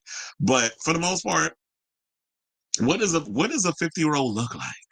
What does a 40-year-old supposed to look like? We put so much emphasis on age and looks. It's not about how old you are. It's about how old you feel. That's my motto. Look, quiet as it's kept. Well, you ages out there, you better hope and pray you get to make it to that age of 50. The ones that be out here being ages. Foxy good with Jay, but yeah, he's shady. I wish we stuck to what he did for a fact instead of the conspiracy stuff. Yeah. There's always going to be conspiracy. That's why I was saying alleged throughout all this mess. You ain't coming after me. Jay-Z could use some. And you the female pronoun, you said herself. You said, oh, she's not Middle Eastern. I mean, yeah, she's not Middle Eastern, but what you will get is because, anybody with a name like a Muhammad or look a certain way or whatever the case is, they will automatically assume that you are that you are Middle Eastern or whatever the case is. Same thing where I find it funny how these Trump supporters who are Latino sit up out here thinking that, the Trump administration and all the races that he got running around in there that, oh yeah, they know the difference between a Colombian, a Venezuelan, a Mexican, all these different, Hispanic situations. And it's like, they don't know. Y'all all look Mexican to them, quiet as it's kept. So they're going to look all of y'all up in there. Oh, I'm a good person. He not going to do, yeah, okay. He not going to do that to you? You sure? As long as you brown and you got a little accent, he gonna automatically assume that you one of them. Deport him. That's basically his mindset. And a lot of those racists that want to come up in here and channel their inner vigilanteism. He said it don't surprise me. We know Jay is jealous of women. It must hurt to live in beautiful women's shadows. And I really hope that underneath all of this, that Beyonce is not dealing with no emotional abuse from him or any kind of abuse from him, and is not only in this situation because they're financially tied. They're all of what they're doing is financially tied within each other. And she feels, oh, if Jay-Z and I get a divorce, who gonna want me?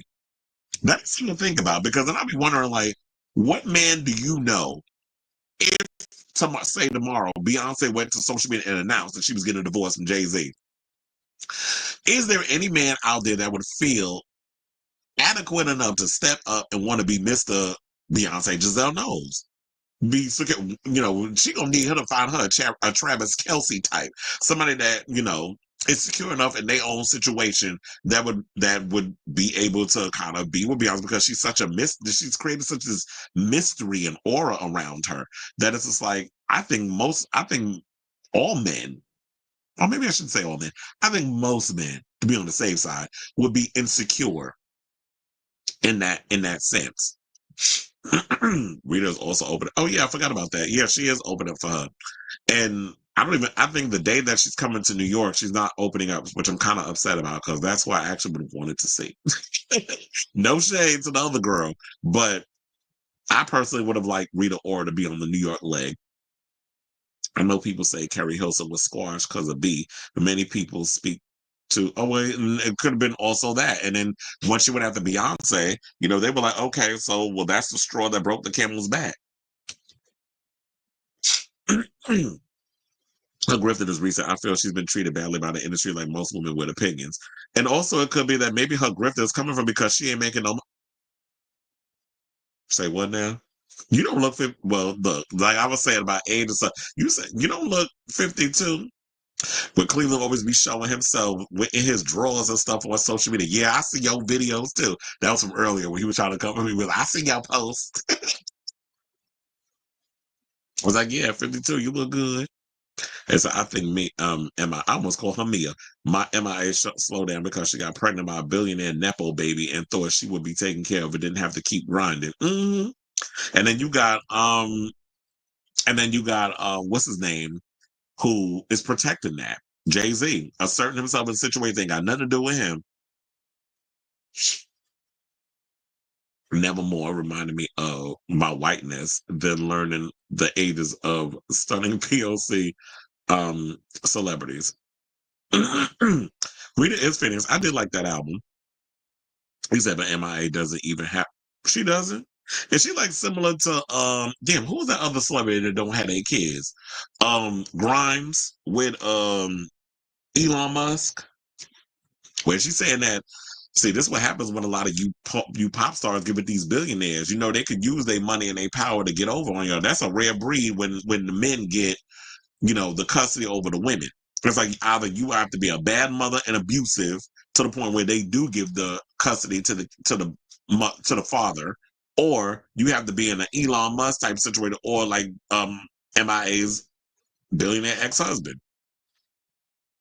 You got to be able to have the money and wherewithal to buy your way into having custody of your kids. Which seems like how it usually goes. Okay, so now let's get into this Drake stuff. So basically, Timbaland is under fire for apparently using anti-Semitic post in regards to talking about Drake. So Timbaland took to social media to clarify his alleged anti-Semitic taunt at Drake over his legal filing from Universal Music Group. So you already know the tea in regards to the whole Universal Music Group drama. We don't need to go through all that. We'll be here all day, where he's filed two, situations against him. Two filings. So last week, the producer came under fire for posting what appeared to be an anti-Semitic image in response to rumors that Drizzy is looking to sue the music giant for $2 billion. And that's billion with a B, not million. Now, in an Instagram comment, Timbo shared a GIF of a white man with a large nose and a beard, which many took as an anti-Semitic caricature aimed at Drake's Jewish heritage. Now, I don't know if y'all seen the picture in the post, but I did go over to the Twitter. And yeah, that's it. So that was the picture that apparently he posted. And child, if you see on the side, they got Post Malone back when he was black with the braids and stuff. And then, when that situation, that grip didn't work no more. And now he went and jumped into the whole country music space, and they welcomed him with open arms. But Beyonce got to jump through hoops and stuff just so y'all can, pay her music mind. But anyway, let's get to Drake. So now, while the Toronto rapper didn't publicly respond, eagle-eyed fans also noticed that he was no longer following his Say Something collaborator on Instagram, because he did post that. So yeah, so we have the Instagram post where it says that they looked it up, Champagne Poppy.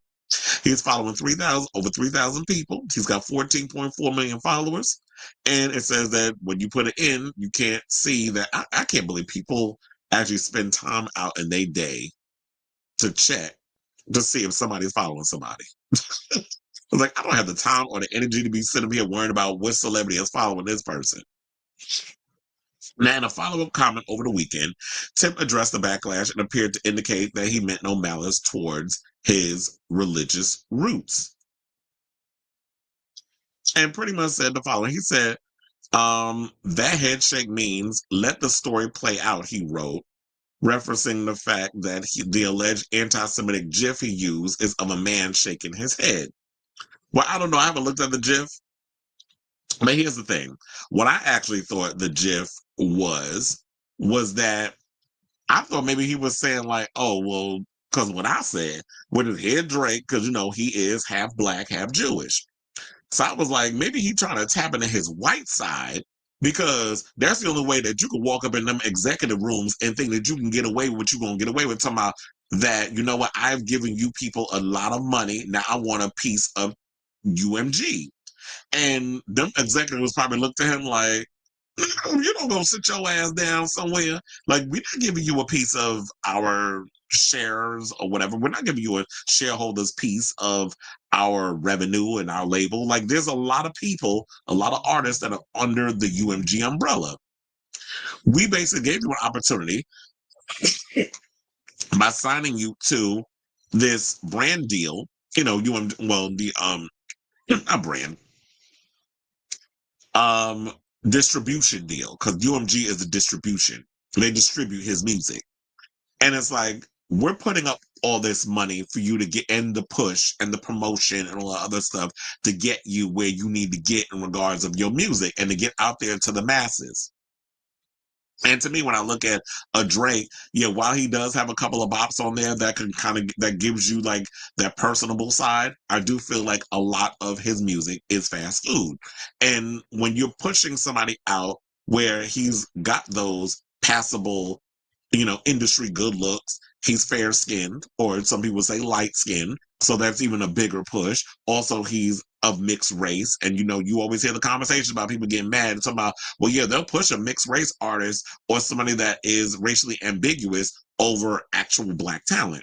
And so now when you look at a Kendrick Lamar, who he's all upset about, thinking like, oh, the label is probably being petty and they're pushing him out more, which maybe there is some truth to that. Because Kendrick, who's been making music for a while, he's the shiny new popular thing.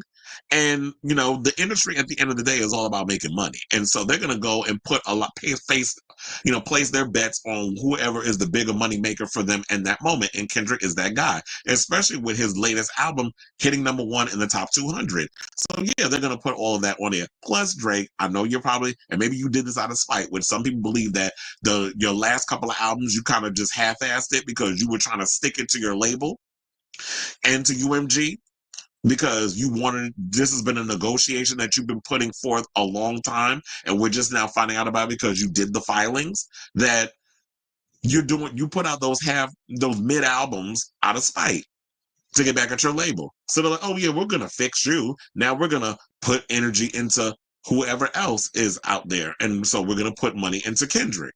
But at the end of the day, they could put as much money behind Not Like Us or whatever the case is that they want.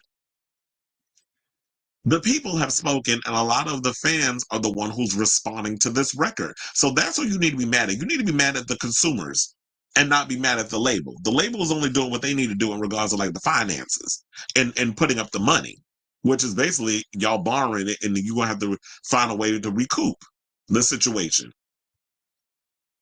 So they said also Mal might be onto something. They say you have to destroy to rebuild. This is what he added.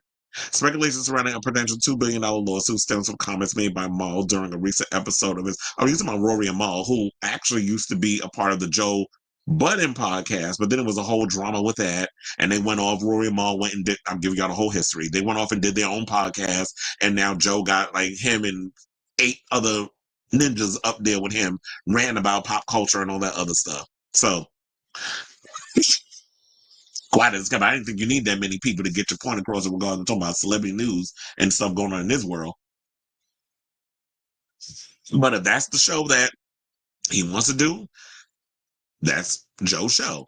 So they also said that Timbaland isn't the only person to seemingly make anti-Semitic remarks about Drake, since he accused UMG of using streaming bots and payola to artificially increase the popularity of Kendrick Lamar's Not Like Us, which some people have said that Drake has also done in the past. So in so many ways, he might be up in here snitching on himself. And some people believe that he was up in here allegedly like snitching on maybe some of the tactics that UMG were doing to boost his sales against other artists. Now, they also said, now speaking of which, Joe Budden also made reference to the Canadian rapper's Jewish heritage in an explosive rant on his self-titled podcast last week, saying he's a selfish, lying, manipulative sack of ish who made enemies for 15 years, and now we're here at this effing boiling point.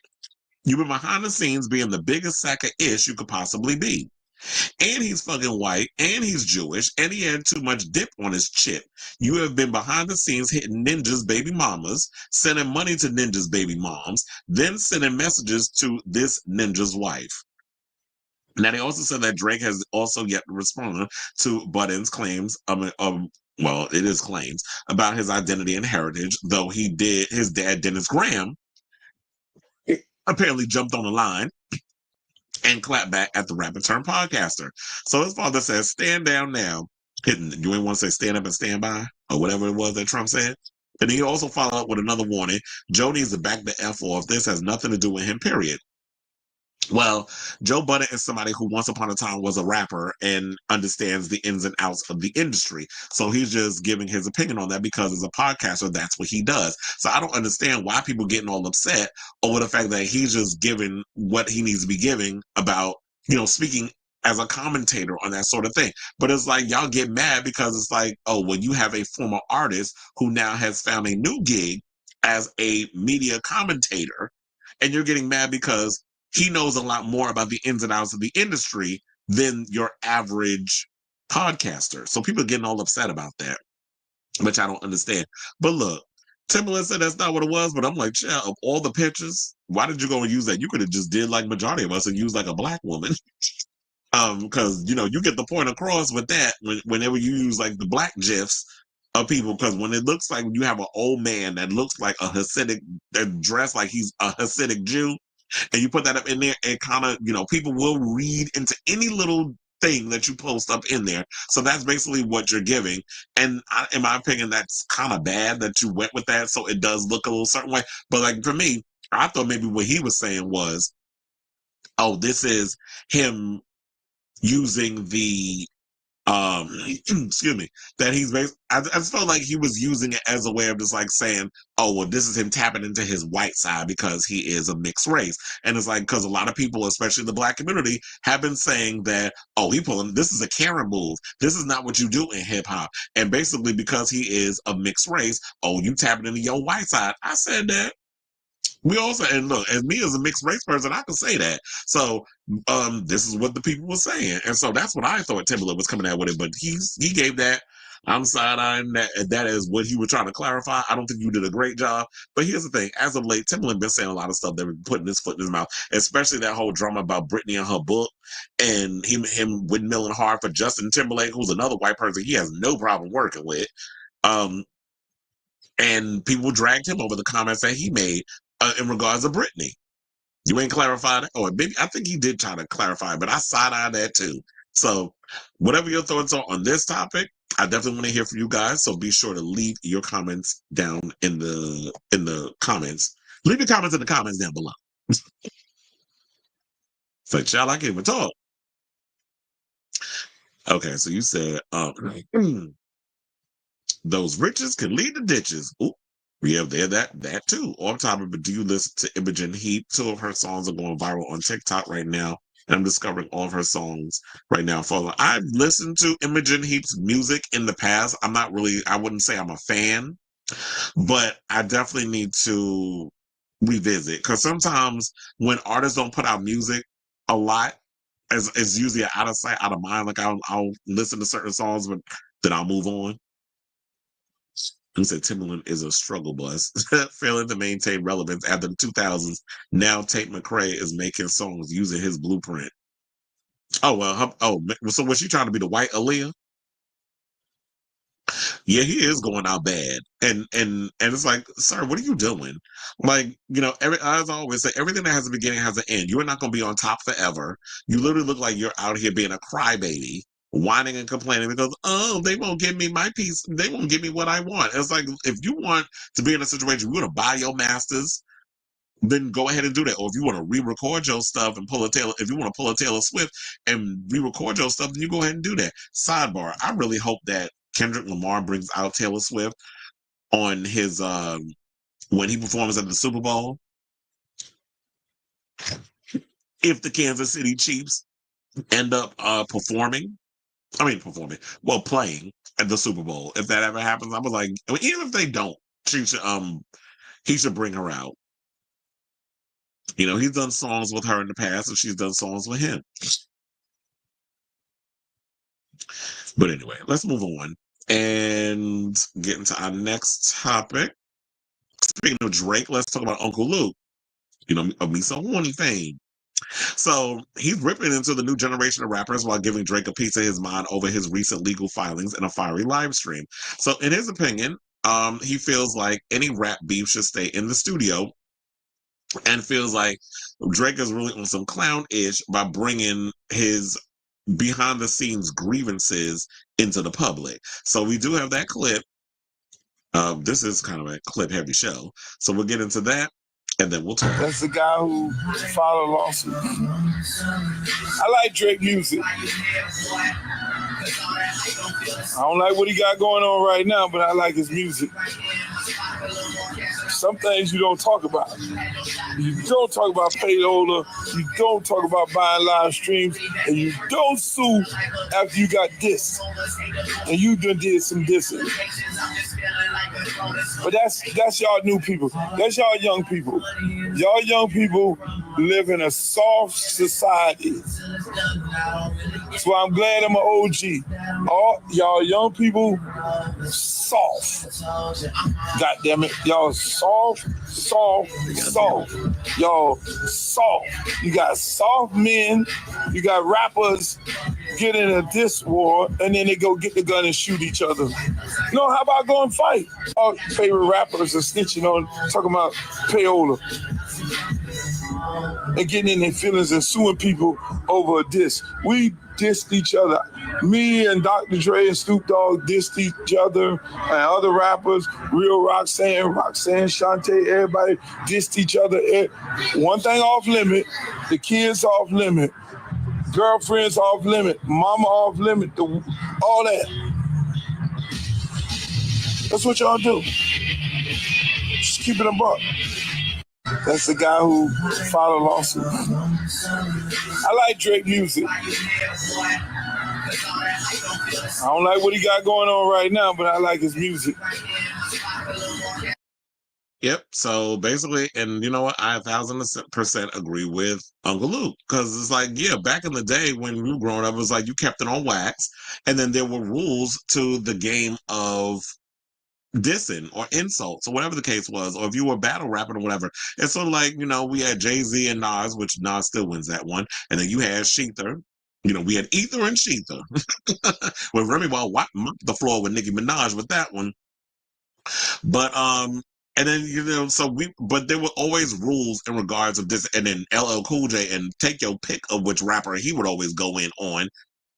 Cannabis on down. Like, there's been many people that LL Cool J had to basically go in on with his battle raps, and there were rules to the game. And now you have people like, you know what, you hurt my feelings, so I'm gonna sue. And it's like, what kind of Karen shit is that? Like, I do agree with him on a lot of situations where a lot of these rappers these days are soft. A lot of y'all are too damn sensitive. Nobody can say nothing. Nobody can go in and let have when need to be gone in and let have. But if you're going to be out here doing those shady shit behind the scenes, then it's like, yeah, there has to be a way that I could go in and let have when you back. And I do agree with that. It's like, oh, you have a disagreement. And it's like, oh, well, I can't even penetrate the situation no more, so I'm going to penetrate you with a bullet. And to me, I always find that is whack as well. So I definitely agree with Uncle Luke on this. So some of the people in the comments said, softest ish in hip hop ever. I'm upset that there was even a door open for him in this genre in the first place. Another person said, facts, a whole generation of mama's boys. So, what else? They also said in the comments. So, another person said, he's right. Drake made a wrong decision filing the pre-action lawsuit. He could have taken the L like a man and moved on with his life. It was so simple to do so. Another person says, saddest part is Drake. Well, he's not 40. He's 38. You tried it. He's not young. First of all, 40 is not old. I'm sick of, here we go with the ageism shit where y'all running around. Well, he's 38, 39. It don't matter. The fact of the matter is y'all talking about he's not young. 40 is still old, meaning still relatively young. So is 39 and in your 30s. I think when you in your 40s, whatever, wouldn't that be considered like middle age or whatever the case is? But it doesn't matter. But I do feel like he is a little too old to be pulling these type of stunts. Now I just feel like you're just trying to flex your money around. And this is more of an ego thing. And I also think with him bringing this up, Drake, you're not helping the situation. What you're doing is you're going to open a Pandora's box to things that maybe that the industry or the label, whoever was protecting you from, is now going to start coming to the forefront. I also think that when it comes down to these type of situations, that, you know what, when it comes down to the music, like we said, if you want to combat and go at somebody, get in the booth, write some songs, try to come at him in some sort of way, or release music that's of quality. You haven't given people like quality music in a while. I'm not going to say like Drake doesn't have bops, because he does, but as of late, the music ain't been hitting like it used to.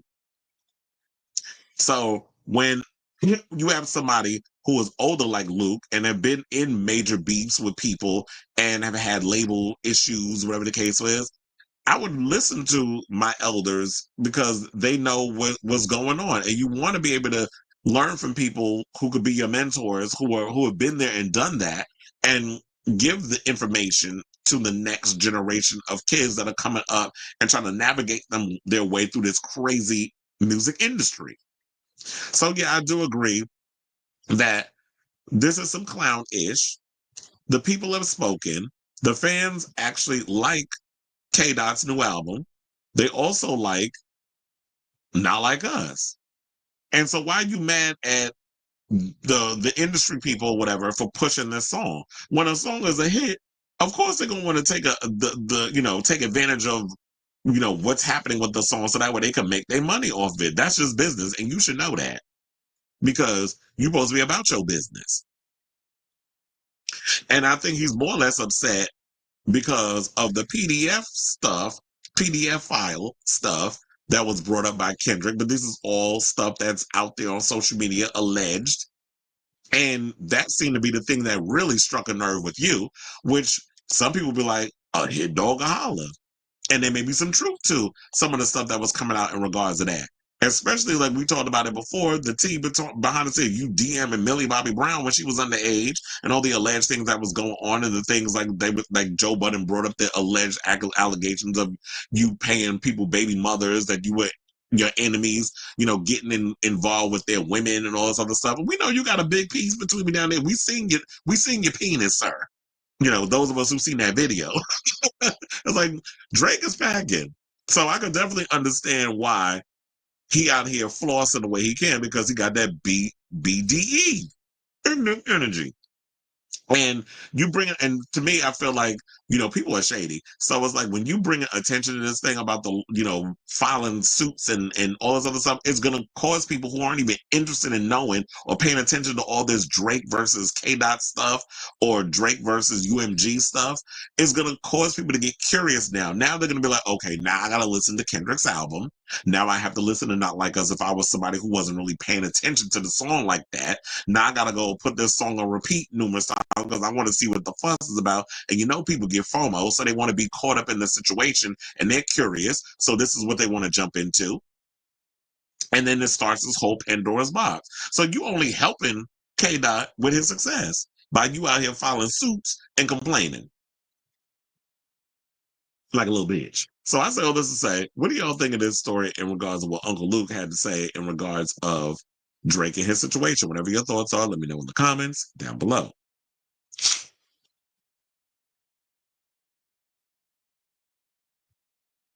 Okay, so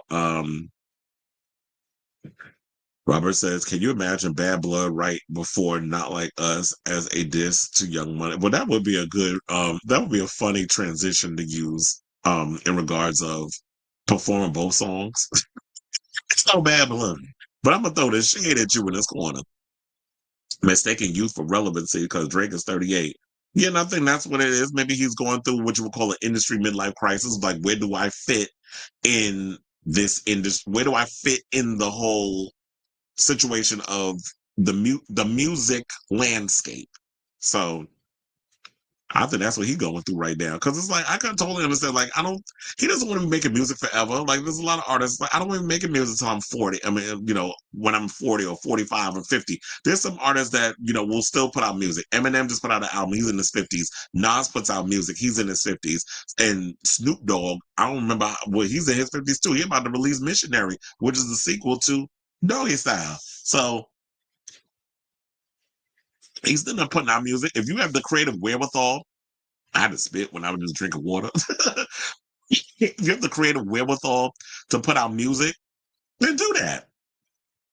But to me, I look at Drake as sort of like, yeah, he's an industry product. He's a product, so I don't see him wanting to do this forever. So he's trying to secure his, I guess a spot where he can continue to have some kind of financial wherewithal coming in.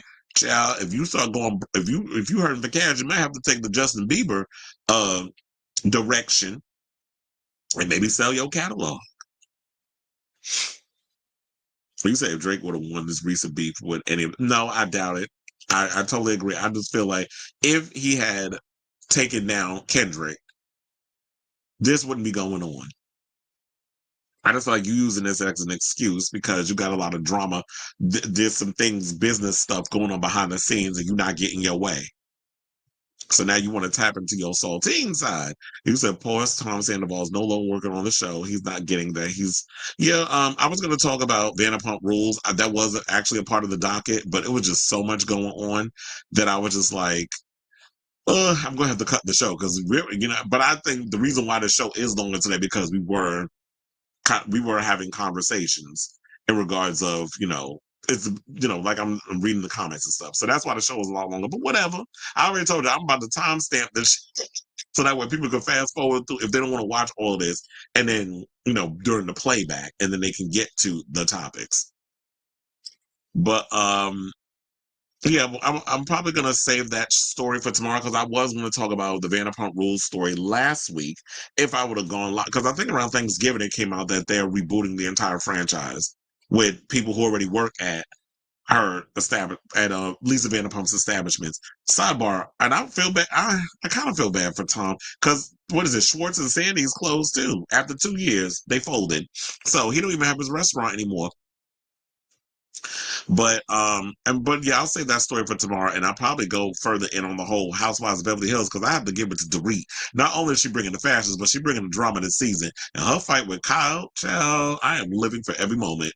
It's an Imogen Heap and Freak Fruit were a vibe. Yes, I remember both. It's I don't use TikTok, but glad they're finding a new audience. Oh no, I love me some Caroline Polachek. That's why I guess I do be listening to.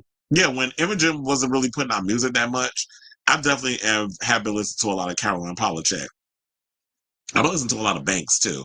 They said, don't forget Drake was wanting to sue Degrassi because Jimmy was going to be in a wheelchair and would hurt his. I don't even think he had a lot of money back then to even be trying to sue Degrassi. Now he got a lot of money. So, as an actor on a Canadian TV show, I don't think his career was popping like it was back then.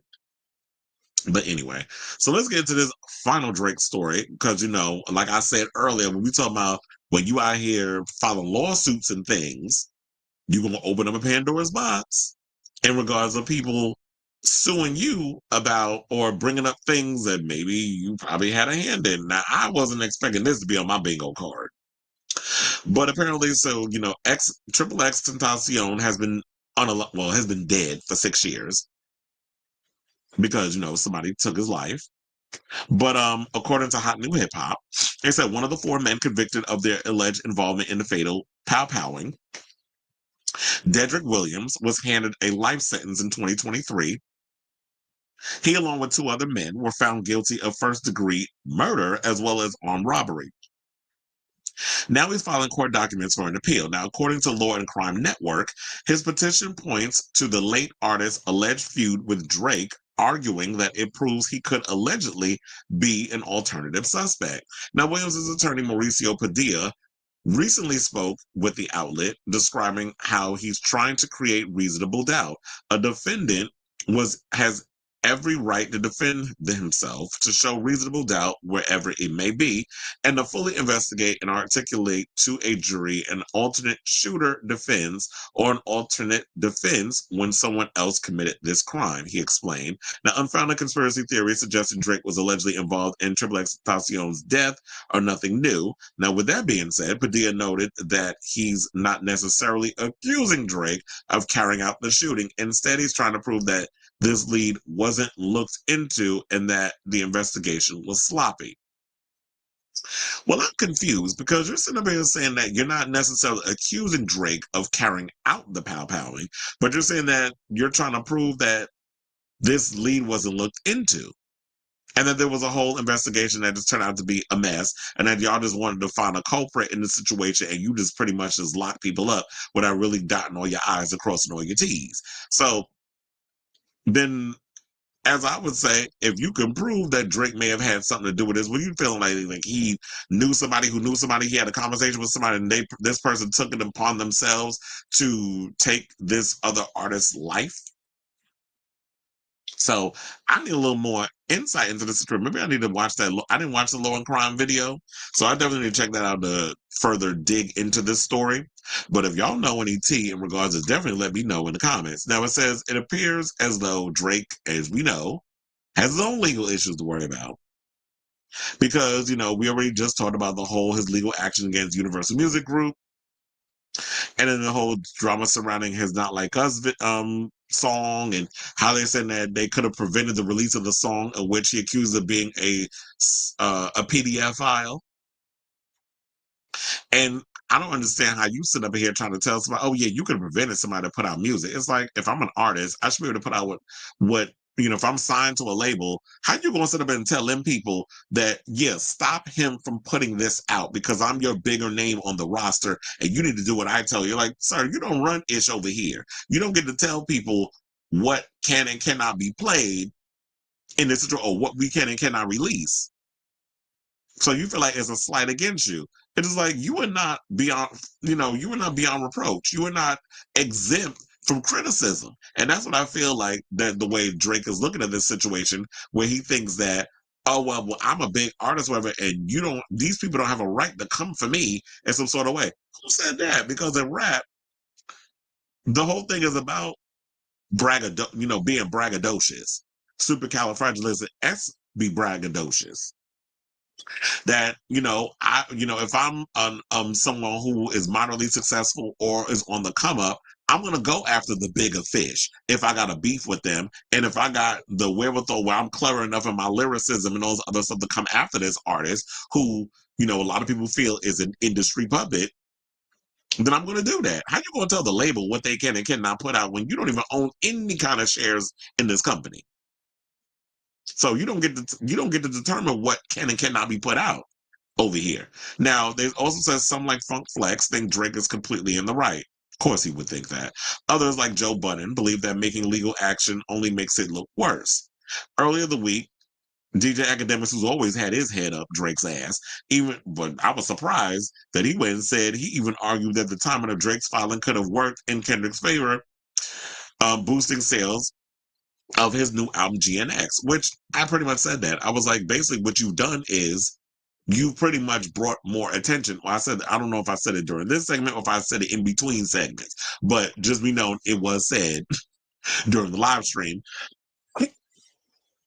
that all you did was bring more attention to the situation and got people curious to listen to the record because they want to be in the know. So that way, if there's conversations to be had, I could bring it up in conversation, and I know, if a conversation occurs, what to talk about and what to reference. So I do feel like people who aren't really paying attention are now paying attention because your little filing has brought attention to the situation. So like I said, I don't necessarily know the history of the beef between XXXTentacion and Drake because I don't really be following Drake like that. But because of this whole recent situation, I've been digging more into Drake stuff. And yeah, I'm more familiar with Drake because I know some of his songs and I grew up watching Degrassi. So that, I paid attention in that standpoint. But as far as the music goes, I ain't really been that hard of a Drake fan. I'm not a real big Drake fan. Um, so if y'all know any history between him and XXXTentacion and all that mess, let me know in the comments down below. Okay, so we have oh yeah, Wheelchair Jimmy. That's what I talk about. He said his character got shot in 2004 and Drake's first tape was 2006. Yeah, so it's like he transitioned from TV and he went into music. And it says some of his lyrics are suspect, but I don't think he's getting nailed for that. I think it's probably a reach. But look, like I said, you better have your eyes dotted and your T's crossed if you want to come out with this alleged allegations. Freaky actress Celeste O'Connor is in talks with Scream 7. It's coming out. They're having a hard time finding a Gen Z cast that's okay with not having a smartphone, but a flip. What do they complain about with a phone? It's basically you're going to be filming a movie for 3 months. You get a different type of phone that you can use. If you're getting paid a shit ton of money, a lot of you artists need to just learn to compromise with some stuff. I just don't understand this new generation. A lot of y'all just be bitching, moaning, and complaining about every little thing. Oh, I'm not doing that because I need my phone. Well, you can have your phone in between takes, but just as long as you're not out here spilling tea about the movie. They said paid by Spyglass. A lot said no, saying that's how they make money with sponsorships and refuse to sign contracts to not speak on the Gaza situation. Well, yeah, look, as an actor, I would say if you want to be political, then you could be political, but you have to know there's risks that come with being an artist and being political. That's why I always laugh when some people say, well, artists should just be artists and not be talking about politics. I'm like, what the hell are you talking about? Because artists have always been political. Like whenever you watch a movie, there's political things in certain movies that you watch. Themes, socio-economical or sociological themes that play out in certain films, particularly in horror movies. There's a lot of, social commentary in a lot of scary movies. And so we know that Spyglass was full of damn Zionists. And like I said, if people want to sit and support the movie, they can support it. But look, you just go in, do your movie, make your money, and leave. I just don't understand how a lot of these artists all of a sudden y'all want to have morals. Okay, well your morals is not gonna pay your bills. And I'm not saying you need to compromise who you are, but it's like if I'm just using a damn flip phone for 3 months, who cares? Like first of all, you gotta pay your dues for SAG-AFTRA. That ain't where you gonna get that money from. So you can't be out here being picky. Oh, I don't want to do that movie because they have this in there. Oh, I can't. Reality hits, and you actually got bills to pay. You're gonna do what needs to be done to pay them bills. And I'm not saying you got to compromise your Christianity, but for the most part, it's like y'all bitching about a flip phone, and it's like, yeah, I won't speak on Gaza, but once I'm done with your movie, I'm gonna speak on it. And it said, I just read that Drake wasn't trying to sue Degrassi, but wanted his character out of the wheelchair. Oh, yeah, that's what I think what was the conversation that was alluded to. He wanted his character out of the wheelchair. But, child, if you were shot, but then they could have did some type of miracle. Oh, yeah, he did therapy and he's able to walk again. We've seen it happen many a times on TV and in soaps. So they could have did it. And they said they compromised by having the wheelchair in crutches. T is that Miss Drake stole a flow from X and X called her out on a lot. Oh, okay. And you saying that he basically was stealing his style. I believe it because, like we were saying for the longest, is that there are certain mainstream rappers that when you're trying to get on the come up, that we have people who will steal from these other artists and try to make their thing a thing. So there's that. So I could definitely believe it. You said that Queen put a hit on X. He screwed. Well, child, the minute he came out against that, it's like Jay-Z. Well, then again, because Jay-Z has such an issue with Young Money, especially because the allegations with what's his name, with oh my God, Lil Wayne. You already knew that was coming.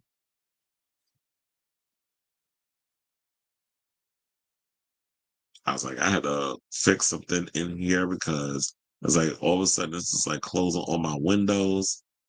Okay. So yeah, and funny enough, I did say that I would like to have seen um Drake perform at the Super Bowl. That definitely would have been a great performance, but he screwed those chances. I don't know, but who knows? Maybe he doesn't care, or maybe he wasn't thinking ahead. You know, he's in his feelings right now. But anyway, let's move on. Let's talk about Madonna, who has a excuse me, who has a documentary coming out. And I was like, okay. Well, she doesn't have a documentary coming out. They're making a documentary on her.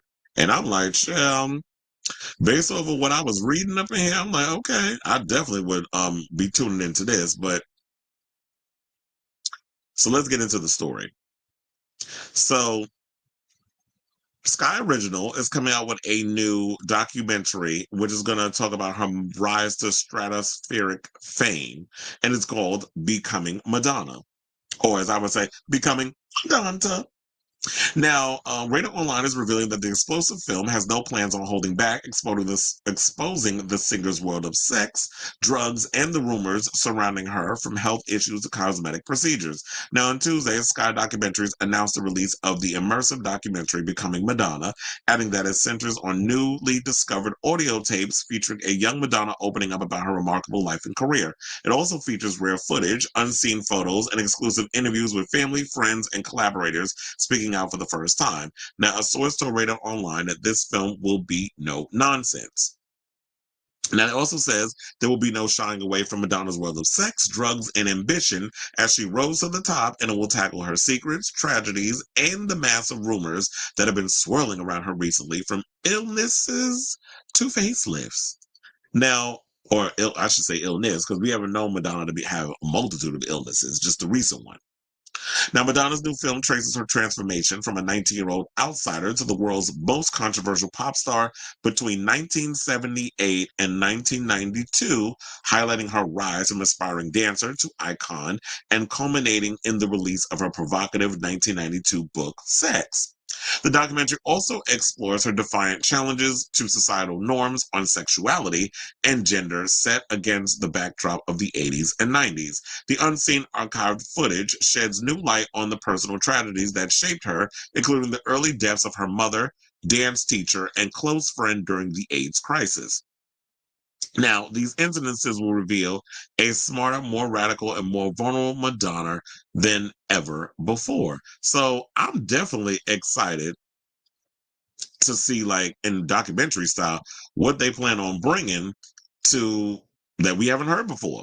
Now, they said Haley Reynolds, acting director in documentaries and factual at Sky, said, since her debut in the 80s, Madonna has been a powerhouse in pop music and carved the way for many of today's more popular artists.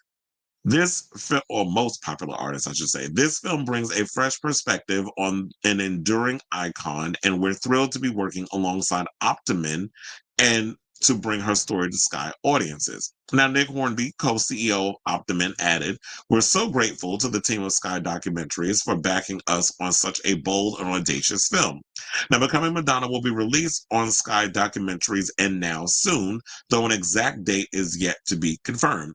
Now, Madonna, often referred to as the Queen of Pop, is one of the best-selling artists in history, with over 400 million records sold worldwide. Now, for somebody who can't sing, people who can't sing can't sell 400 million damn albums worldwide. So, Madonna, yes, is not known for her having the most spectacular voice, and that's something that she has said over the years in many interviews in the past. But her tenacity, her ambition, and her creativity and overall spark and spunk and moxie, whatever you want to call it, is why she is the Queen of Pop. Now, they said just days before the announcement of the new doc, y'all do know that she has been gone on the record, even posting on Instagram, that she is working on a biopic, which we have talked about on the show. She has brought the biopic. She's been going back and forth with people. She's been struggling to get the thing made. She even went on her social media to ask, should it be a TV series or a movie? And the assessment pretty much was people want a TV series because they feel like you cannot capture all of Madonna in a 2.5-hour film. That it needs to be at least a 10-episode situation where we're going through the many eras. When she first, when she was growing up as a kid to when she first went down to the gay clubs and all that stuff. And then when, she, from all the different periods of her career. And she has had many a different looks, many a different eras, many a different periods. And I don't think all that can be captured in a 2.5-hour movie. So I do feel like it needs to be a series. And I know she wants $100 million, according to the rumors. And they're saying that the studio doesn't want to give her that. But like I said before, in a story, when we talked about this, if they can give, allegedly, they said the budget for the new Michael Jackson biopic is $155 million. If you can give Antoine Fuqua that kind of money to make this Michael biopic, then you can give Madonna $100 million to make her TV series from whatever streaming service is willing to pick it up. So I'm definitely here for that. I definitely want to see, hope and pray that she will bring this about and that we'll have the opportunity to see this situation when it comes out. Now, they said that also that we already know the biopic is called Who's That Girl? And a source said the biopic is going to be explosive. Madonna is renowned for not holding back, and this movie is going to be as sexy and dark as her 1990s behind-the-scenes film, Truth or Dare, and her sex coffee table book. She's also going to tell us all about how she almost died in 2023, her new string of young lovers, and how she's been battling back to health and getting close to her kids. And so in July, they also said that she's been confirmed that she was returning to her highly anticipated biopic with a slideshow on Instagram showing her hard at work on the movie script. And she said, I need a lot of bands to make this, okay? And, we have Julia Garner, who's supposed to be playing her. She was Inventing Anna. She was in the show Inventing Anna about that chick that was on Dancing with the Stars, who hated Dancing with the Stars because they ran her down to the floor over the fact that y'all should be letting federal damn criminals perform. But look, if y'all can let people like Giuliani perform on The Masked Singer, and you can let all kinds of other criminals perform on y'all shows, then even though I don't particularly care for Anna Delvey, we understand the grift of what they got to do on Dancing with the Stars because they need the ratings. Nobody I know of these days watches that show. That show doesn't even hold the same weight as it once did back, in the day when it was popping. So Julia Garner, and she's supposed to be playing her. I'm really hoping we can get this biopic off the ground. And in the meantime, I'm definitely looking forward to seeing this documentary and what they're going to be bringing in regards to stuff we've never seen or heard in regards of Madonna. So I'm curious to know what you guys think of this story. Are you excited to see this documentary? I think when they said Sky, isn't that like over in the UK? Because I'm not familiar with that channel or with that company. So what I'm really hoping is, because I don't think we'll probably get it over here. Maybe we will. I'm hoping somebody puts it on YouTube or something, and then I can watch it there. Like I watch a lot of bootleg things that I can't see in other countries. So let me know what you guys think of this story in the comments down below. Okay, so we have some comments. Robert says, Watch Mojo did a top 20 musical sellout. Gwen Stefani was on the cover and Lady Gaga was number 1 because Cheek to Cheek was such a selling out move, especially after her album. Well, she had to do what she had to do to sell them records. So she was like, you know what? Our pop didn't do well. People were getting tired of the antics. So I had to go run over to do something. I had to go do Cheek. I had to do the jazz record. Twist Stand is leading Gaga to prove that I'm an artist. Please take me seriously. By the time Chromatica came out, she did jazz and country pop, alienating her fan base. Yeah, and that's basically what I've been alluding to all this time. Like, I feel like she spent so much time alienating the fan base that made her who she is with the whole fame and the fame monster and Born This Way and that whole vibe. And the minute she got a flop on her hands, you ran over and was like, you know what? Now people getting tired of the antics. I got to prove myself to be a talent. So I gotta go and do like the rock stuff, and I gotta do Joanne, and I gotta do Cheek to Cheek, and I gotta do that stuff. And now that you've gotten all that out of your system, and Die With a Smile is a huge hit. Now I want to come back and do the pop stuff, but your fan base, it seems for the most part, or the people that love that type of music have moved on to people that do that genre of music better than you do. And that's not me trying to take away the fact that Disease is a good pop song. And I actually like the fact that it's a song that I've finally been able to listen to that's over 2.5 damn minutes, because I know how I feel about these 2.5 minute damn songs. But I just feel like it's at a point of too little too late. I got to hear more from LG7 to, give my overall assessment. She's got to release another damn single soon. Madonna spent Thanksgiving with her father and her kid. Oh, that's good. I mean, shout out to Papa Ciccone. He's still alive and kicking, even though I think, he lost his, her stepmother passed, then her brother passed. So there's been, Madonna's had a lot of loss. She almost lost her life. 2023 has been or 2024 has been relatively interesting. Look at me, I'm still in last year. This year about to be over. There are people that sing better and sell less, so I'd say you don't sell so much having a voice people don't like. Exactly. And I think what it is also, kind of like similar to Rihanna, Madonna has a voice distinctly that's hers, that helps her stand out. Whereas you get people that sing better and sell less because y'all sound like every damn body else. There's no uniqueness to what you're doing. You know how many different versions of Celine and Adele and Whitney Houston that we've had out here over the years, and they wonder why their careers don't go no damn where? He says sound was a little too late, and now Gaga can only get hits as a collaboration. Bradley Cooper, Ariana Grande, and Bruno Mars, while her solo singles bomb. Yeah, she should have been trying to find ways to establish herself as a singles artist, and not just as. I just liked how simple, I miss the days of when she was with Laurieann Gibson, because I feel like the Laurieann Gibson pretty much just found a way to make her stuff easily accessible in regards to the choreography and the creative direction, all of the stuff. It was just so I feel like anybody could just embody those costumes and create the looks and stuff. And with the choreography, it was easy to kind of follow along with it. But anyway. Let's move on. Let's look at my girl, Wendy Williams. How you doing? So we talked the other day about Wendy Williams, who said that she has been permanently incapacitated.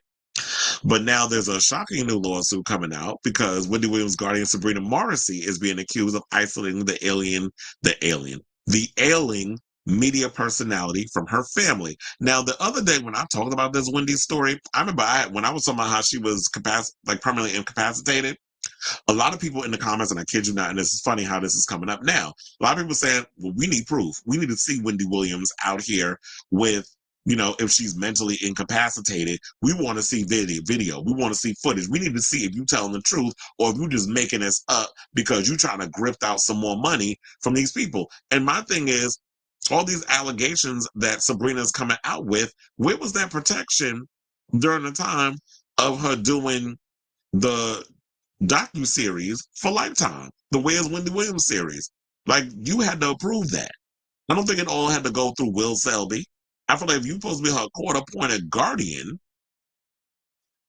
when Britney Spears had her conservatorship, didn't everybody have to go through Jamie to get things done? So if you are a Wendy Williams court-appointed guardian, and Britney just had to show up and do what needed to be done, even though she didn't want to do it. But when it's court-appointed and you got somebody who's your guardian telling you, get out there and make me some money, dance, bitch, dance. When you got somebody doing that, while they pound bullets at your shoes to make sure you get up there and tap dance for them coins, then that's what needs to be done. And so Sabrina up in here trying to act like she's so innocent in this, I never bought that from the beginning. So that's why I'm glad, the people that was in the comments over on TikTok, and I think even on YouTube, that were saying this, that look, here come the tea. So Radar Online can reveal Cable News, Lifetime, and A&E are behind the lawsuit after Morrissey sued them to try to prevent the docuseries, Where is Wendy Williams, from airing in February. Now, attorneys for Lifetime accuse Morrissey of inhibiting and interfering with the exercise for free speech rights regarding an issue of public concern by Lifetime. They also claim that Star's guardian wanted to stop the series from airing, which they said captured a raw, honest, and unfiltered window into the life of Williams, a well-known public figure, after she was placed under guardianship. And the network claims the documentary showed how the guardianship put in place to guard the former talk show star's interests, instead isolating her from her family, left her largely alone and unattended in her apartment, exacerbated her self-destructive behavior and mental decline, and failed to prevent her use and or abuse of alcohol. Because when we saw the documentary, or docuseries I should say, this is a multitude of episodes, we saw the fact that Wendy was stashing liquor bottles throughout her apartment, including in her bedroom. And there were parts where Will was finding these bottles and she was getting an attitude, put it over there, leave it over there, like getting an attitude over this. And this addiction that she has affected her mental decline. It's caused her mental decline, I should say, because alcohol-induced dementia, that's when you are a heavy drinker. You're drinking an entire bottle of vodka by yourself. I'm at a point in my life right now where, like, just a taste of alcohol, I don't even like it. I'll go out and I'll be a social drinker in a lot of situations. But the other day, when I had a cold, I downed like a shot of rum. I was like, look, like I didn't even like the taste. I think maybe I'm just like, my body is just sort of like getting to a place where I'm not, like, I don't even like the taste of alcohol anymore. Like, I'll have a beer, I'll drink some wine, but as far as like hard liquor, I guess I'm at a place where it's like, yeah, I don't like the taste. But I don't know. I guess maybe I need to get in the mood for a cocktail, or I need to be in a social setting. So now the network claims that the documentary showed how the guardianship was put in place to guard the former talk show interests. They further argued Morrissey wanted to stop the series from airing because it made her look bad. And this is the overall rub of where I feel is why Sabrina is filing what she's filing, because it made her look bad. It made us question Sabrina as her guardian. Because it's like, well, wait a minute. How is Wendy able to do all, like, where is the guardian? Why isn't she showing up? Has she made any house calls? Because isn't that what they're supposed to do? And you're supposed to come by and know what's going on. So now you're seeing all this stuff play out and you're basically worrying about your reputation.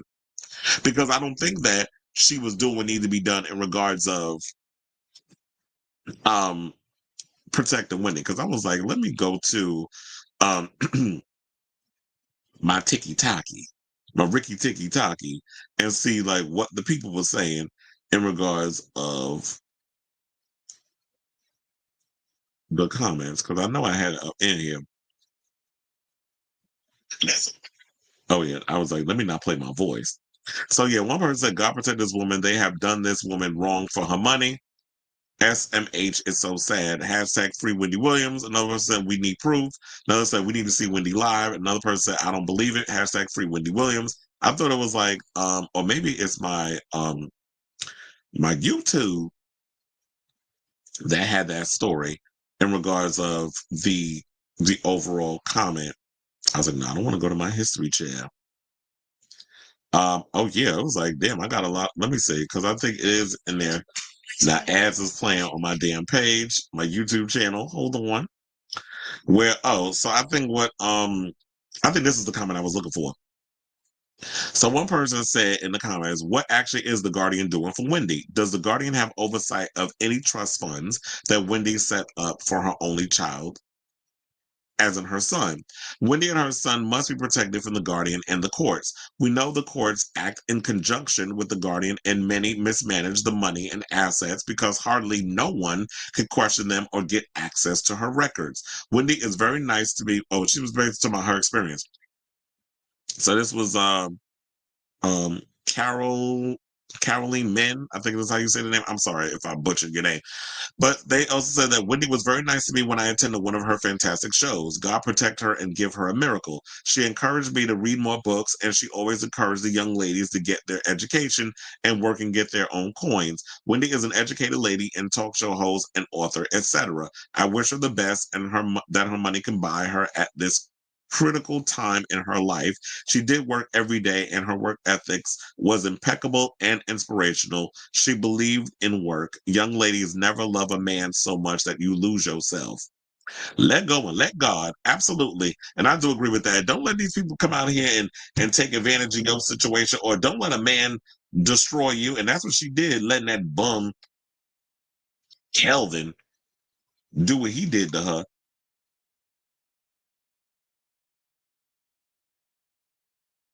I was like, what is the oh? I was like, I was looking for that. But anyway, so um I'll definitely keep abreast of this story as it develops because, like I said, I never trusted Sabrina as far as I could throw her in regards to this whole situation. And basically what they were saying to finish up the story, the lawsuit accused Morrissey of misusing her position as a guardian of Williams to silence criticism of her controversial and failed administration of Wendy's guardianship. The network also claims that ex-TV personality's family also saw the documentary before it aired in early February 2024, and they approved its content and supported its release. According to the U.S. Sun, Creature Films production company, along with its president, Mark Ford, and the production company Entertainment One, as in E1, are also suing Williams as guardian. Now, E1 accuses Morrissey of denying Williams perhaps one of her last chances to exercise her autonomy and honestly reach her fans in exactly the frank and unfiltered manner that was the hallmark of her career. And in a way, like, she could say all she wants in this whole situation, but the reality is I'm actually glad that this tea came out about Wendy because I feel like what this docu-series did, and in my opinion, I guess from, me coming up in the era of Madonna Truth or Dare, you want the good, the bad, and the ugly when it comes to celebrities. And this was a side we saw of Wendy that made us feel really uncomfortable. And I feel like that was what needed to be seen because in that way, it opened our eyes to what is really going on with Wendy in this conservatorship and what we need to do to save her and protect her in the situation that she's in. So I'm glad that all of this came out. And we got to see this side. Now, Sabrina out here not doing her damn job, then she need to be taken off of that. And if it comes down to a situation where the family approves of it, I feel like Wendy needs to be under the care of her son and other family members who, let's be clear, before Lil Kev was taking care of his mother and helping her get out of the situation that she was in before. He got her eating vegan food. He had her actually moving around and exercising and getting her mind right, even though her mind is, forever, even though she is forever damaged, her brain from the overall consumption of alcohol.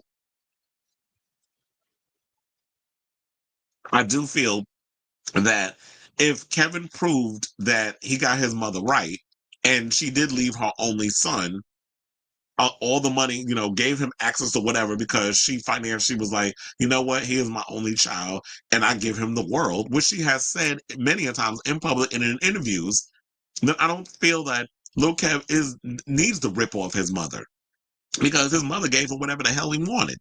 So people out here accusing him of taking advantage of his mother, I don't think that's what's going on.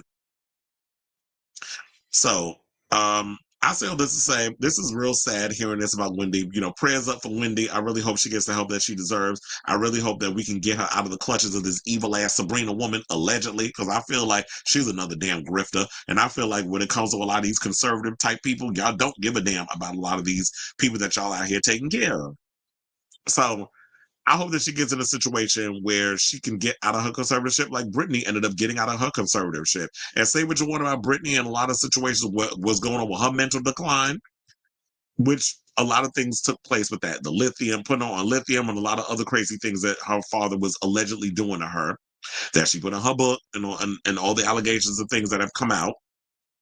I do feel like I just want to see Wendy in the right hands and being taken care of. So I'm giving, I got to give the queen of media grace because, she is a mentor in my head, as I've said many a times. And I don't feel like anybody like of Wendy's caliber should go out the way she's been going out. But, with her alcohol abuse and the way that man did her, and she let a lot of whatever that Big Kev was doing to her consume her. And she decided to self-medicate, which is where we are now. It's sad that she let it get to this point, but now that they figured out what it is, the frontal temporal dementia and aphasia and the lymphedema and the Graves' disease and all the other stuff that she's got going on, she gets the care that she needs to be able to take care of herself so that way she can live a nice long life. So or live, because we all on borrowed time over here. So let me know what you guys think of this story in the comments down below. Okay, so Felix said just shared a clip of Little Kim performing to a child, not a silent crowd. You're gonna have to check that out later. Oh yeah, the Rebel Hearts group chat. But that's crazy if she out here performing to a silent crowd. I'm like, child, where's the energy? That would be embarrassing. Let me look. Cause like that's just sad. Child, they got a Devil Wears Prada musical.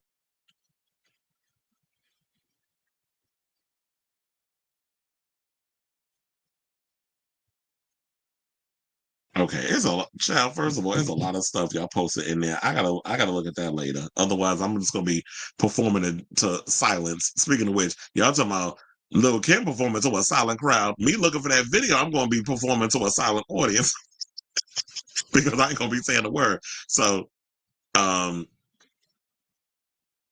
but hold on, let me actually bring it up and see if I could pull it up in here so that we could all watch it collectively. But I'm wondering if do I have to put it on mute? Because if I do, what I don't want is people. Oh, hold on now. I don't want to. Oh, she performing Quiet Storm, but I don't want to. I don't want to put the sound on and then get in trouble for playing. What is it for playing music and then they like copyright and then I gotta edit it out. But hold on. Fuck it, I'll risk it. Wait, no, not there. I was like, how do I expand it? Oh, because it's feces book. Hold on. Damn.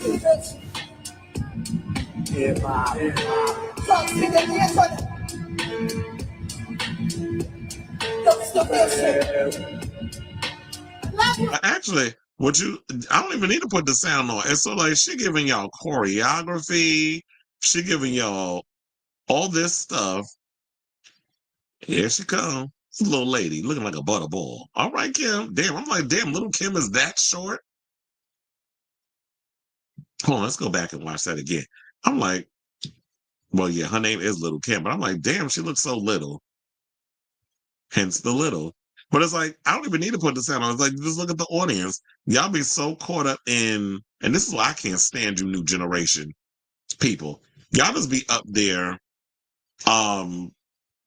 Y'all be so caught up in trying to record stuff on y'all phone like y'all all Steven Spielberg. Or should I use a video reference and say Lil X, or who's now goes by X, or Dave Myers, or even John Chu, who just directed Wicked. I was like, well, y'all just want to record stuff.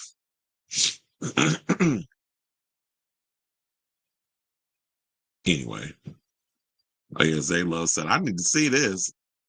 Well, yeah, there was. It said that's kind of her fault. She took a long time to perform. Oh yeah, she another one that be coming out late. And you said, oh yeah, Vanessa. Oh yeah. I totally forgot about that. Yeah, she was doing.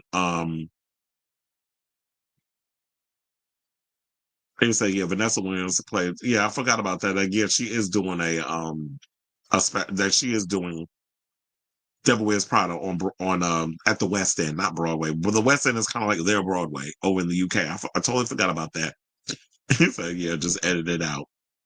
Don't forget, Katy Perry premiered "Part of Me" and asking the crowd to sing the song, and it came out that day.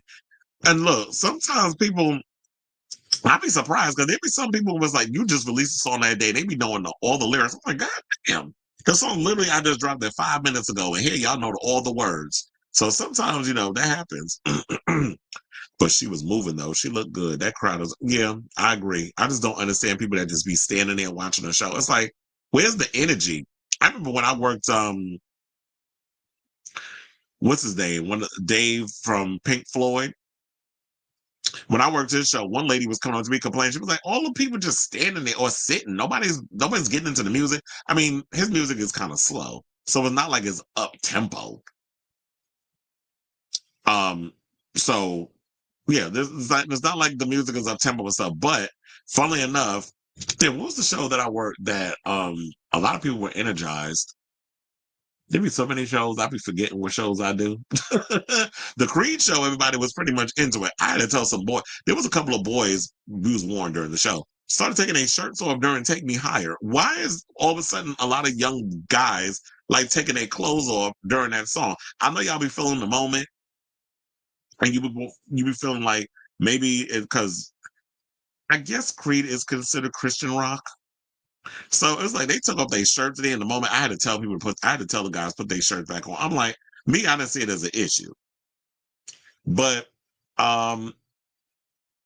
then I was like, who else opened for them? Three Doors Down, which I didn't particularly care for because y'all were getting a little too in the God, church, sky, universe. I was like, okay, who can whatever with the Jesus stuff. And then you had Wolfgang Van Halen, who opened up for Creed as well.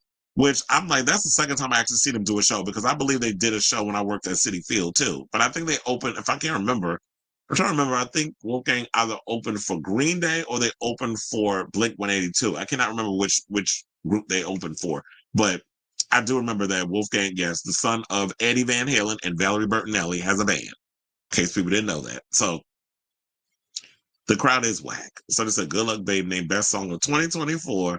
And he said, "I haven't heard Good Luck Babe the way I heard Hot to Go Everywhere or Domingo." We talking about Coleman Domingo? But yeah, Good Luck Babe is not a song that I think is probably, what is that? Is that Rolling Stones list? Are we talking about? But I do agree that that song, Good Luck Babe, I feel like is more like that's them just being pretentious. But I said, oh yeah, Good Luck Babe, let's pick that song. But it's like I do agree that Hot to Go, because now I'm sitting there thinking it's Domingo. Hot to Go is a more popular song because like I said, it's now being played at like Nick games and Ranger games and stuff like that. And you got kids in the audience doing the choreography. Good Luck Babe is better. Well, yeah. Hot to Go is like I said, so it makes perfect sense. They would play it at like arenas or stadiums or things of that nature because it's an anthemic type of song. It's got its own choreography, it's got all that stuff. So, but Good Luck Babe is a better song. And you said shirtless white guys is totally a thing. Like watch any Larry Clark movie and it's child, I feel like Larry Clark, those type of movies, that was giving him. It was given much like that. That director must be a pervert. I'm trying to think, didn't Larry Clark do that movie, Bully? A movie that made me insanely uncomfortable. With Daniel Franzese was in it, and Bijou Phillips' problematic ass. Because I heard the stories about how she was a bully on set. Speaking of which, how appropriate she was in that damn movie. And Brad Renfro, who had the OD from the heroin. Like you said, oh yeah, Larry Clark, the type of subject matter he was coming, and that was my generation of stuff where it was just like a bunch of young kids put in the type of situation, and that was, I believe, Rosario Dawson's first movie, Kids. So you said the same thing, and Brad Renfro who OD'd on that heroin. Anyway, so since we was talking about her, let's get into Miss Britney Spears. And happy birthday, sis, who is turning 43 today. And she celebrated her birthday by finalizing her divorce from what was this, her third husband? Sam Asghari, who, sidebar, I remember I said that I ain't never seen him act in anything. I recently started watching Lioness with Zoe Saldana. He is actually in the first season. So Sam Asghari has put on, and he's not bad as an actor. Also, he's about to be in The Traitor season 3, which comes out in January. So now, RuPaul's Drag Race, you got some competition because now you got The Traitor season 3 coming out around the same time as Drag Race in January. So I'm actually looking forward to both. And child, I know RuPaul gonna be like, "Oh no, bitch, I gotta take her out because The Traitors is now coming for your crown as getting all these Emmys." So now, according to legal documents obtained by TMZ, the pop star officially became a single woman in the eyes of the law on Monday, which coincides with her 43rd birthday. Now, since the duo had a prenup prior to walking down the aisle in June of 2022, the outlet reported that Asghari, who's 30, walked away from the 14-month marriage with nothing, child. This is why I tell y'all, sign them prenups, because he came in the way he came out with whatever he came in with. Now, amid their divorce proceedings, she did pay his rent for a few months after he moved out. Well, damn, can I get somebody to pay my rent? She has since moved on with Brooke Irvine, while Spears had a short-lived fling with her former housekeeper, Paul Richard Solis. I didn't even know he was in a relationship, maybe because I haven't been following Sam like that. Now, in August 2023, Asghari filed for divorce with Britney and cited irreconcilable differences as the reason for their split. Now, at the time, a source told thedailymail.com the case was resolved to Britney's credit and at her request to disentangle her from the probate court system. She wanted to avoid the circus and spectacle of a trial. Now, shortly after Sam filed, Britney broke her silence over the divorce and admitted that she had been a little shuckadid. She said, I couldn't take the pain anymore, honestly, the singer revealed in the caption of an Instagram dancing clip, in which some sort of telepathic way I have been receiving so many messages that melt my heart from friends, and I thank you. I've been playing it strong for way too long, and my Instagram may seem perfect, but it's far from reality, and I think we all know that. Now, despite the separation, Spears added that she's actually doing pretty darn good. And said oh God, she said it the way that Perez Hilton says it, and I can't stand when y'all say anyways. It's anyway. There's no S at the end of anyway. It's not anyways. Yes, I lose my shit whenever people say anyways. It's annoying. So, what did she say? Oh, she said, have a good day and don't forget to smile. Now, Sam also addressed the divorce and shared, after 6 years of love and commitment to each other, my wife and I have decided to end our journey together. So there's that. And then, after 2 months after he filed, her memoir, The Woman in Me, came out. And she mentioned Asghari in the book and called them a gift from God. Now, in response, the actress said, that made me smile, to be honest. I'm freaking proud of her, and I hope she takes over the world. Now, I know some of you Britney fanatics out there have felt that, oh, he was a user and all this other stuff. I don't think that was the case. I do feel like Sam genuinely cared about her and probably wanted to get to know the woman behind all of the spectacle and things of that nature. However, and we all know this, we're not going to sit up here and try to not address the elephant in the room with the runny mascara, the Gerber baby panties that she likes wearing, them ugly brown shoes, and she like twirling in a damn foyer like she's auditioning to be in Goddess alongside Crystal Connors and Nomi Malone. We're not going to sit up in here and try to act like that a lot of the things that Britney be up in here doing is not questionable. And you literally will have to have the patience of Job to be dealing with a lot of her antics. And I do feel like a lot of her dorky, crazy, kooky stuff probably is a side effect from a lot of the stuff that has been done to her when she was in that conservatorship. So whatever the situation between the two of them, he was just like, you know what? I probably can't take. I can't take it no more. I got to move on. I got to, whatever the situation was that caused to be the straw that broke the camel's back. So we're not going to sit up here and try to act like and not address some of the things that goes on with Britney. But look, he went his separate ways. She went hers. He's doing his stuff out of here. He's competing on reality shows. He's acting. I guess, I don't know if he's doing personal training or whatever the case is, but we've seen his photos and videos and things of that nature of him up at the gym and all that stuff. So Sam is out here doing his thing, and I'm glad that Britney has moved on. Now, she may have no love or no luck in the relationship department.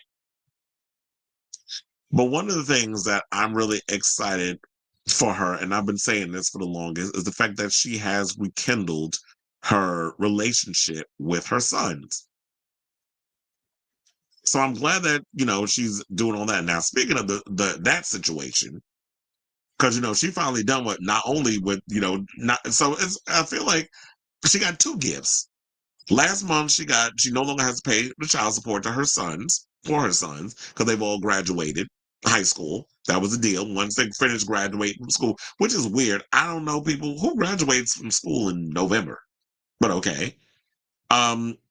Once that all is done, then she no longer has to pay child support, and now her divorce is finalized. So basically, what they were talking about, speaking of which, in regards of paying her ex-husband, Kevin Federline, her other ex-husband, Kevin Federline, her following child support payment. They've now, according to TMZ, they said the "Oops, I Did It Again" hitmaker has been making bi-monthly payments to her. That's crazy, bi-monthly, but to her ex on behalf of youngest child Jaden, who turned 18 3 months ago, and this was in September. So TMZ is reporting that she paid $10K at the beginning of the month and will pay at least $10K in 3 days. Britney's lawyer, Laura Wasser, also a Disso Queen, aka Disso Queen, sorry, and his attorney, Mark Vincent Kaplan, were embroiled in a legal battle earlier this year over how much the lucky singer would pay. Now, Britney's lawyer, Laura Wasser, they said in the end, the two sides agreed that the cutoff would be November, in which would align with the younger child finishing high school. The two exes had agreed at the time of their 2007 divorce that she would pay him $20K a month, but that doubled to $40K in 2018 as Kevin and the kids 100% of the time. Had the kids 100% of the time, despite their prior joint custody agreement. Now, how come that was allowed? That he had the kids 100% of the time?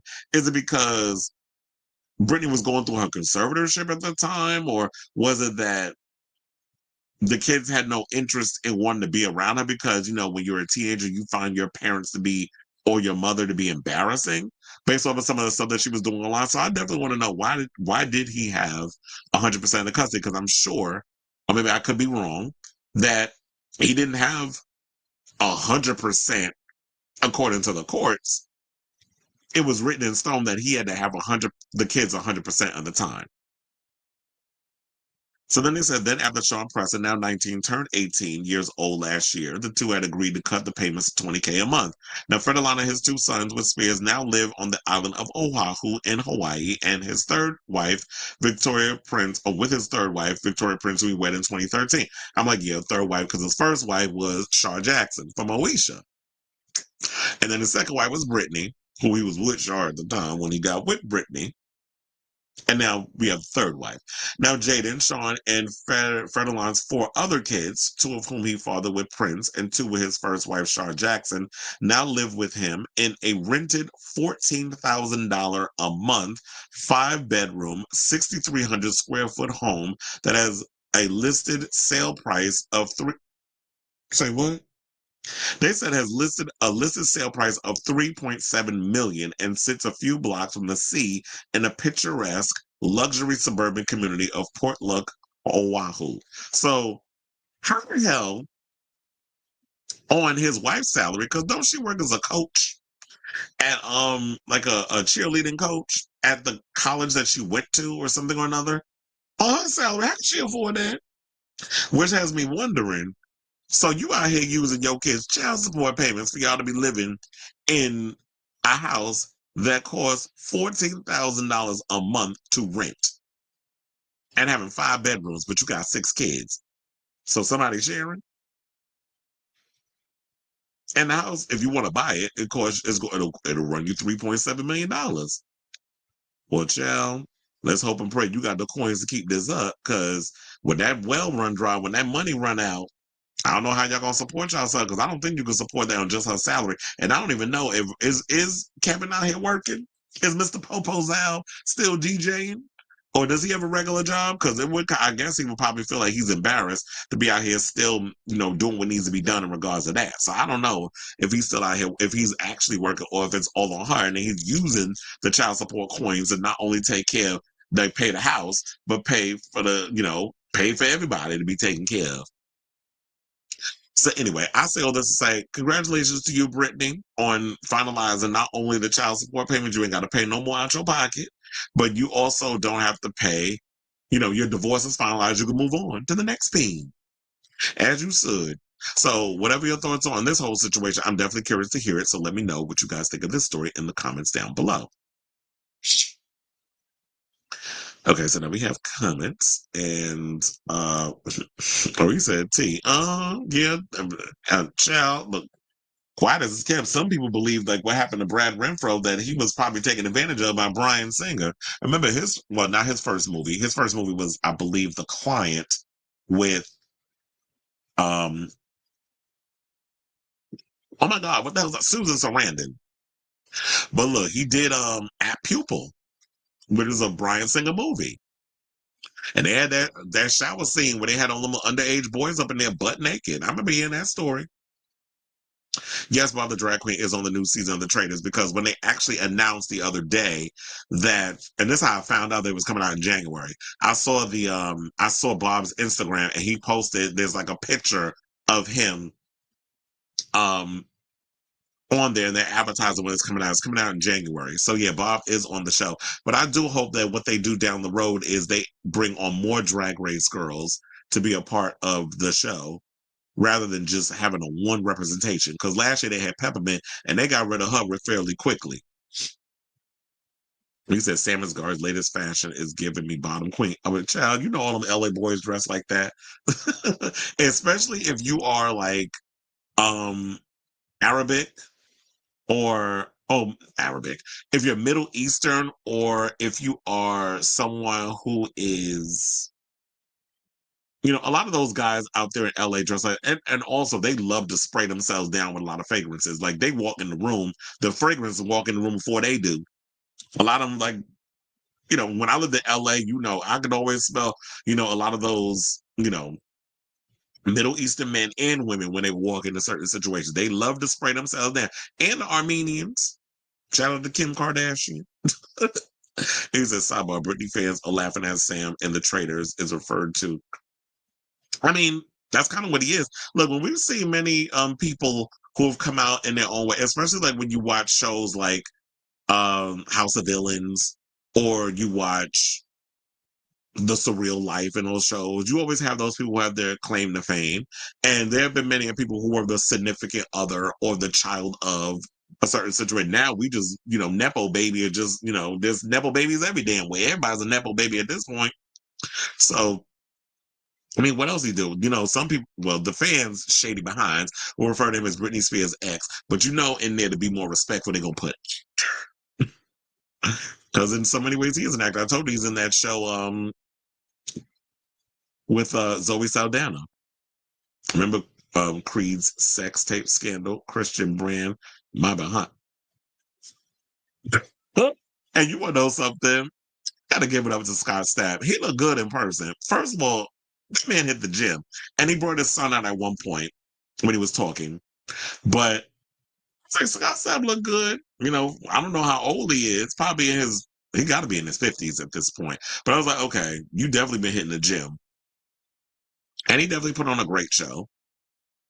And that was like, I think the loudest concert I've ever worked. I had to wear earplugs at a point, because actually I was actually in the 100s. Yes, the section Madonna sat in when she came to the Garden to see Billie Eilish. So I was with, the people that paid a little more coin. So I definitely, and I was close to the stage. So I was like, oh no, this music is louder than usual. So I had to definitely put earplugs in, because I was like, oh no, like, this is a little too loud. Like sometimes it's manageable when I work the shows and the music is playing. Like it's not as bad, but that show, it was louder than usual. He said, "Kid, Christian Bam." I'm not mad at being a well-kept man. I just don't want Brit getting played. Yeah, I wouldn't be mad either if I was a kept man. But yeah, I'm like, don't be a user. Instagram seems perfect. It's a buddy. You stream pretty good, and I would love to be a friend and fan of yours. Kindly add me up on Discord. I will, but add me up on here. But thank you for the compliment. So I think the restaurant incident was the reason for the divorce.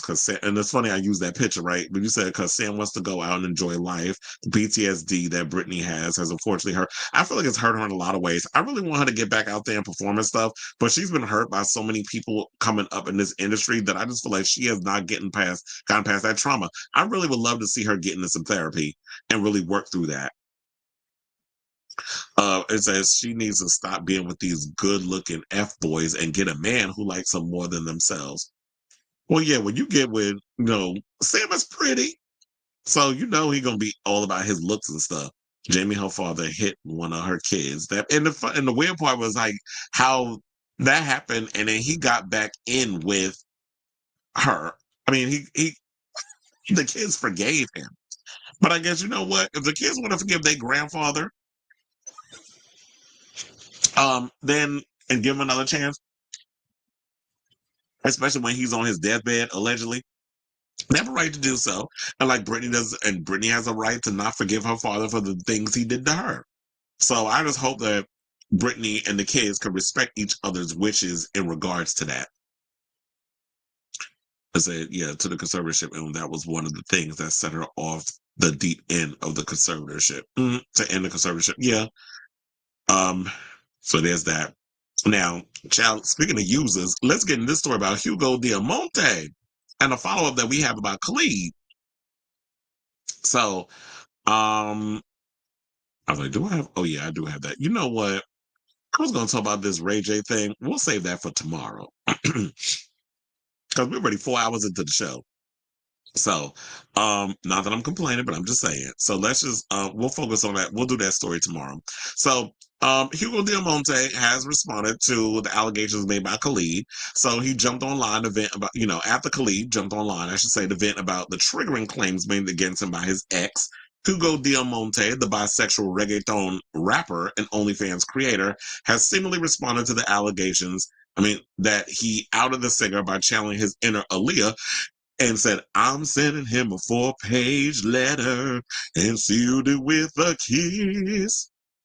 And if I write him, he better make it on time. Yeah, that's what he said. Because when I show y'all this little carousel of pictures, I was like, this is a long ass post. It's like, damn, do we need that much of you bringing this up in regards to this whole situation? So, all sense and purposes, let me pull this picture up and let's get into her. So, Almonte reportedly outed Khalid in a series of sensitive posts, after which the OTW singer confirmed that he is a homosexual. Now, Khalid followed a post with a video in which he said that he was abused by Almonte, not the other way around. Now, Khalid also insisted that he never used pink booger sugar and that Almonte was not his former escort, as he'd alleged. Well, I think Hugo even said he was an escort. But this is what people on social media were saying, because when you look at somebody like a Hugo, who is incessantly good looking, he spends a lot of time, he's pretty, and who spends a lot of time on his body, and trust and believe, when you know you good looking, you're going to work your assets to get what you want. It's kind of like what they said in Showgirls. It said, when you in the strip club, they pay the money, they get what they want. You give the people what they want to see, in so many words. I know I'm paraphrasing, I done messed it up, but it's like you pay, you give the people what they want to see for the coin. And it's like, that Hugo, I'm not saying that you was out here prostituting and in the situation, but trust and believe, there was a transaction that happened. When you be in a relationship, you benefit wholeheartedly for having this fine ass man on your arm. I'm not sitting there saying that Khalid is ugly, because he's not. He's got a cute face. He's like what you would call average, comparing like when you looking at a Hugo. And Hugo definitely benefited, because when y'all were together in a relationship, you benefited by traveling around the world. And yes, I am referencing Lisa Stansfield yet again. When you traveled around the world and with Khalid, I'm sure Khalid was using his money and things to pay for y'all to go to highly expensive, high-profile restaurants and traveling to France and all these other places. What you said is that he had you sit in the car for 2 hours while he went shopping. So it was like, while you sit up here running off on one hand saying, oh, no, I wasn't in the closet. Sir, yes, you were. You were in the closet, because while it may have been known in LA circles, a lot of people suspected, but you wasn't on the radar of people being like outing you, not to the point of a Shawn Mendes, where every time you turn around, people are equating Shawn Mendes with gay rumors or wanting to out him. And he's been going back and forth and flip-flopping on, in regards to that conversation.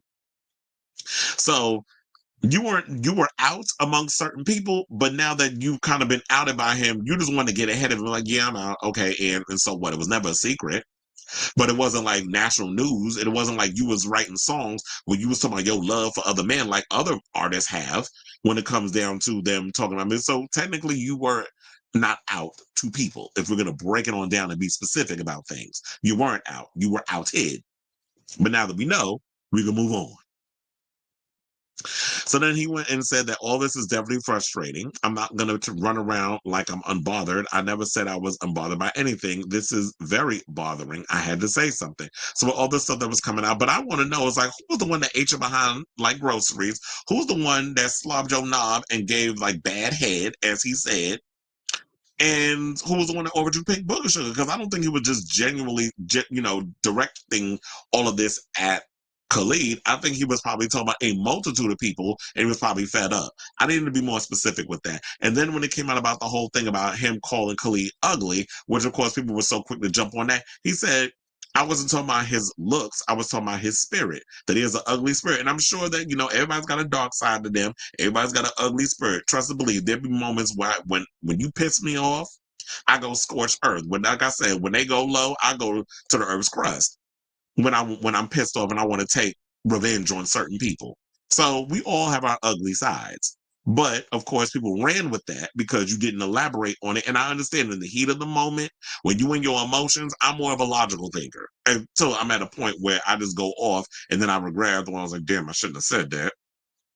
But maybe I don't know what Hugo's sign is, but he probably is an emotional person. And posted what he posted. And of course, people are going to be quick to jump to that. You should have established that in the beginning. But he didn't. And that's where, we are today with people thinking like he was, being shady. So now in a new Twitter post on Thursday, which was Thanksgiving, this is why I'm bringing this story up now, because we didn't have a Thanksgiving show. And this was the latest that happened a couple of days ago. So Almonte said that he was truly sorry for stirring up the situation while sharing what he says is the full story of what happened between him and Khalid. So, I took screenshots, child. So that's page one of the 4-page letter. Yes, I'm channeling Aaliyah up in this. So, Almonte said that after meeting at a party a few years ago, the two began a relationship and Khalid broke things off with the former partner. Things took a dark turn, Almonte says, after Khalid allegedly spread rumors that Almonte had broken into his home. Now, Almonte, who denied the allegations, also said that Khalid was still telling people he had broken into his house and threatened him with calling legal authorities. So he said even after he had moved on from the situation, that Khalid was still out here spreading these rumors. That's why he, had his head back up against the wall and he basically said what he said. Now, Monte, they also said that imagine being accused of something so serious, something you didn't do, and then being threatened on top of it. I tried to move on, but the constant lies, manipulation, and threats took a toll on my mental health. I was exhausted, emotionally drained, and at times I didn't recognize myself anymore. I reached a point where my mental health collapsed and I made a mistake I deeply regret. But I'm wondering, like, was this all like recent that you need to bring this up? Because I'm like, if this happened 4 years ago, and then this rumor was still spreading around, was it that you were at a recent event or something and people were whispering amongst each other, or somebody brought it up to you at an event or wherever you were out at, and this may have like triggered something? Like, I need more specifics in the situation. I'm giving y'all the cliff notes because I'm not sitting up here reading this. If y'all want, if you're on your big screen, because I don't know if you could read this in on a what do you call it, if on your phone or whatever, but it's like, yeah, you could pause it and take the time to read or whatever, but I'm sure like on a big TV screen you could probably read this his screenshots more than anything. And you already know how I feel about screenshots, because it's, or not screenshots, but like the IG stories, because that's where he posted all this. He posted this whole thing in his stories rather than just posting on his page. Because I always say, like, if a tree falls in the forest and no one's there to hear it, that doesn't make a sound. And that's what y'all be doing with y'all apologies and all other stuff. You put it in your damn stories, it expires in 24 hours, and then it's no longer there. So it's like, is it a real apology or is it BS? And I don't just say this about him. I've been saying this about a lot of people. Now, Monte continued by expressing that on the day he posted about Khalid, he wasn't in a rational state of mind. Clearly. So I had reached my breaking point. The stress, the allegations, the lies, it all built up until I went into a psychosis. I wasn't thinking clearly. I was reacting from a place of deep pain and frustration. Now, moving forward, I'm focusing on healing mentally, emotionally, and spiritually. I'm learning from this experience and working to ensure I never handle conflict in this way again. Wow, child, I was about to break out into Dionne Warwick. I never felt love this way again. And he said Almonte received a swift backlash for the post, while Khalid saw a grand show of solidarity from new and old queer fans. What else? Because that was, page 2. And hold on, let me scroll to the next one so y'all can read that. So yeah, it's like even after he apologized, there were people leaving like nasty comments and stuff. But look, at least he owned up to his stuff. At least he apologized. It's like, yeah, I went into a rage. I went to a psychosis. I was emotional, and we've all been there when we've done things where we kind of regret down the road and stuff. Like I've done some things where I've cussed somebody out. I was like, you know what? Maybe I should have pulled back a little bit. So I understand in that way. But yes, Hugo, you're not off the hook in regards to certain situations that you did, but I'm glad that you acknowledge it. Now, also with Khalid, you're not off the hook either. Because now I feel like everybody trying to treat him like a fragile little teddy bear. Like he's innocent in this situation. Because I'm sure that you use your money and your power and your influence to get certain things out of Hugo. I'm sure the sex was amazing. Sex with me is so amazing. See, now everything becomes a song on this whenever I use a damn reference. And then also, when it came to that, so I'm sure the sex was fire, and I'm sure that Hugo was looking at this as a point where, because I know a lot of people out here thinking, oh, he's a colorist or whatever the case is, he never had a black boyfriend. Yeah, I seen a picture of his last boyfriend. I forget what his boyfriend name was, but no shade, he looked like Rodney Chester from Noah's Ark. His ex was giving Rodney Chester tease. If you don't know who Rodney Chester is, you can Google Schmoogle him. But yeah, what's the guy? What's the T? Yeah, her from Noah's Ark. Spray Glitter Girl, you know her. So that's what his ex was giving. So he's been with darker skinned men before. I hate the fact that whenever y'all see somebody, because y'all got y'all traumas or whatever the case is, the minute you see a light skinned guy get with somebody dark skinned, y'all be reading too much into it. Y'all always want to call colorism and all that other stuff.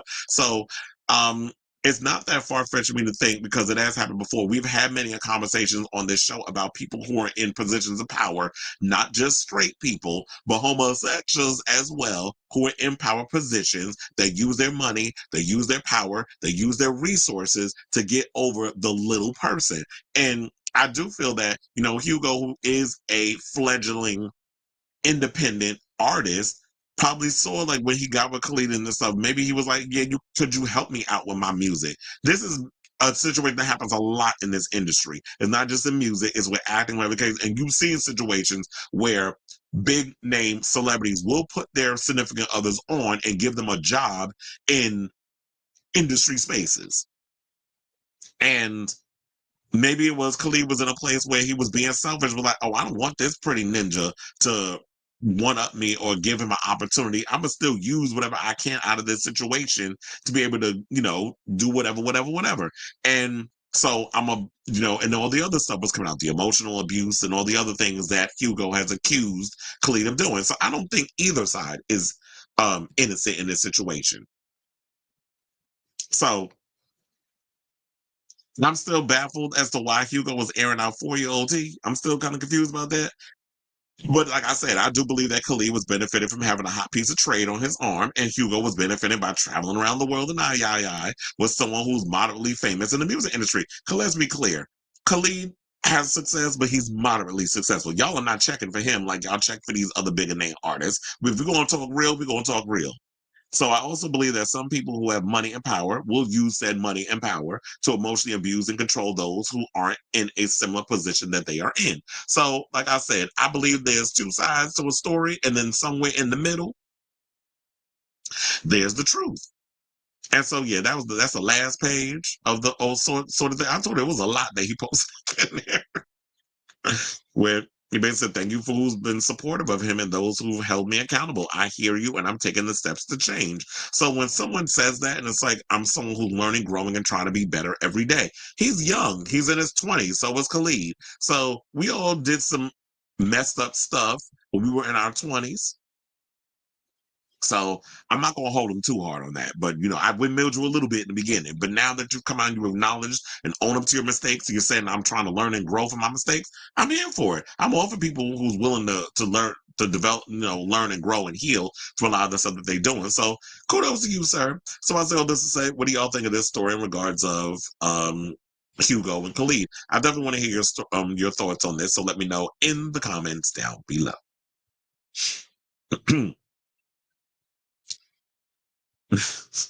Now there goes my tossed salad and scrambled eggs. I remember that. Oh yeah, that's what I'll use.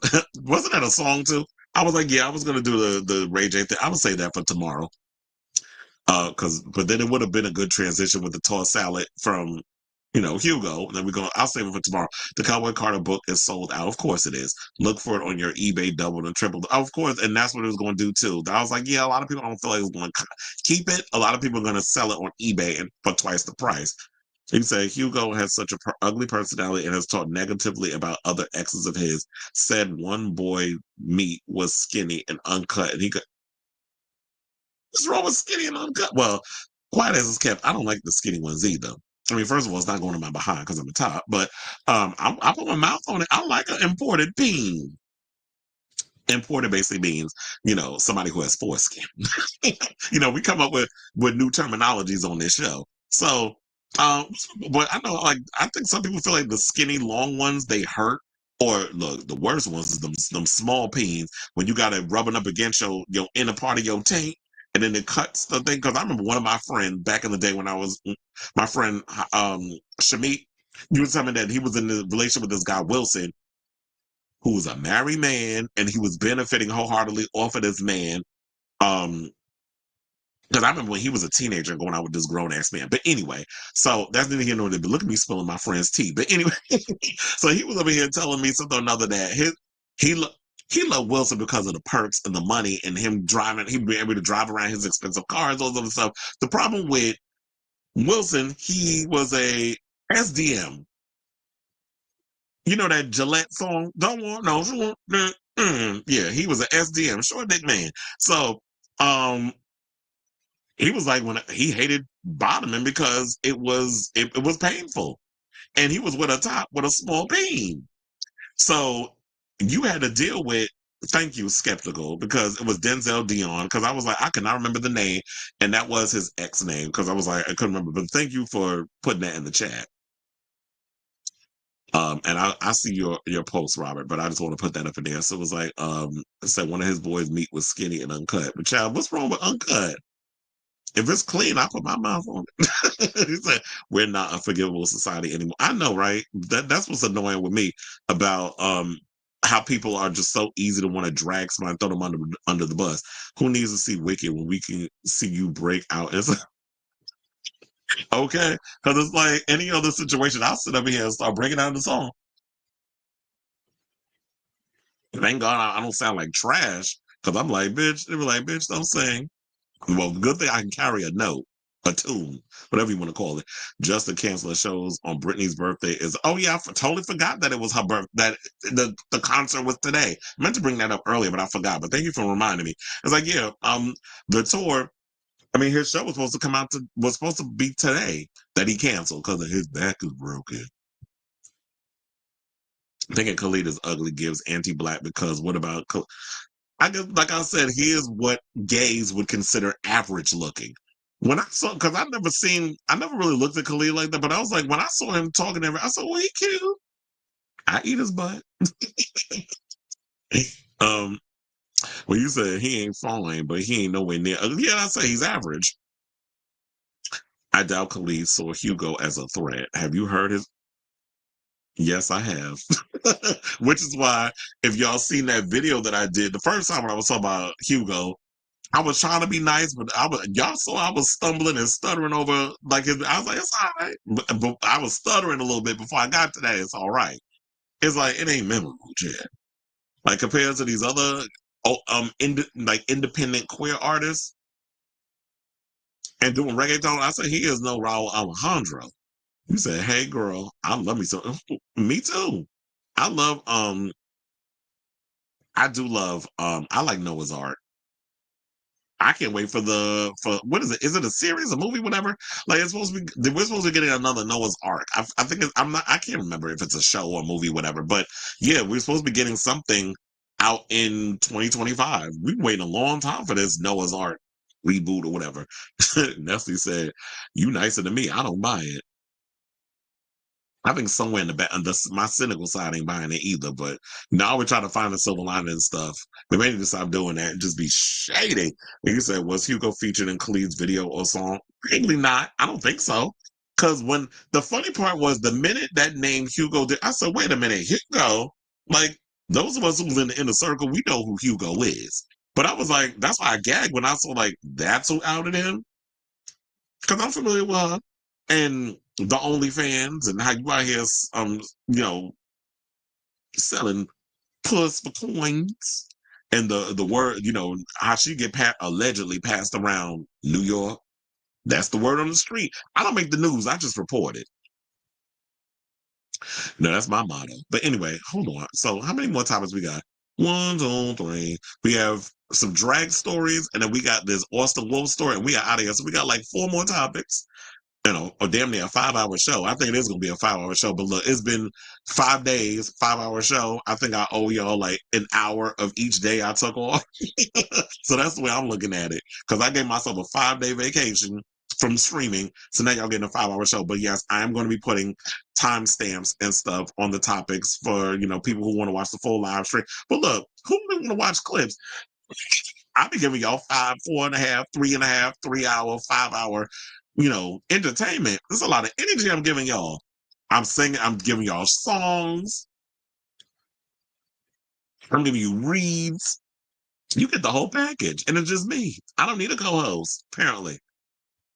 So there's that. Wait, there's one more comment. Oh, you said I Googled it. Yeah. Oh, he what? Wait, he was? What song was he in? What video was he in? If you said that he was in a Khalid video, I was like, put me on. I may have to watch that video. Maybe and probably during the time of their relationship, that's when he put him in the video. Wait, that's a Khalid song? Why do I think that was a Hugo song? Because that sounds like something Hugo will put out. But anyway, let's move on and let's talk about my girl Adore Delano. Adore's got a man at home. In the words of Shantae, was Shantae Moore? Yeah, Adore got a man. So now Adore Delano shared a new post on December 1st, which was yesterday, to hard launch her new boyfriend. And the comment section said that everyone is swooning over the gorgeous new couple. Now, I don't know if you've seen the picture, but let me pull up the photo. And yes, Adore's man is also transgender. So we got a trans couple. So now the person's name is Sasha Allen, and they appeared on The Voice. Now I don't know who Sasha Allen is, nor because I don't watch The Voice, but that's where they said that he's from. So sorry, boys, trans icon and drag race queen for the 80s, Adore Delano is off the market, and her boyfriend is also a reality television veteran. Now revealed via an adorable, hence the word adorable, Instagram post to Delano's 2.1 million followers. Her new boo is none other than Sasha Allen, a trans singer who first appeared on season 21 of the NBC singing competition show The Voice in 2021 as part of a father-son musical duo. Saying, you teach me things with just a look in your eyeballs. You're fine. I mean, you're mine. I'm your. Why do I feel like it's a Katy Perry song? I'm yours. She's mine, or whatever the hell that title is.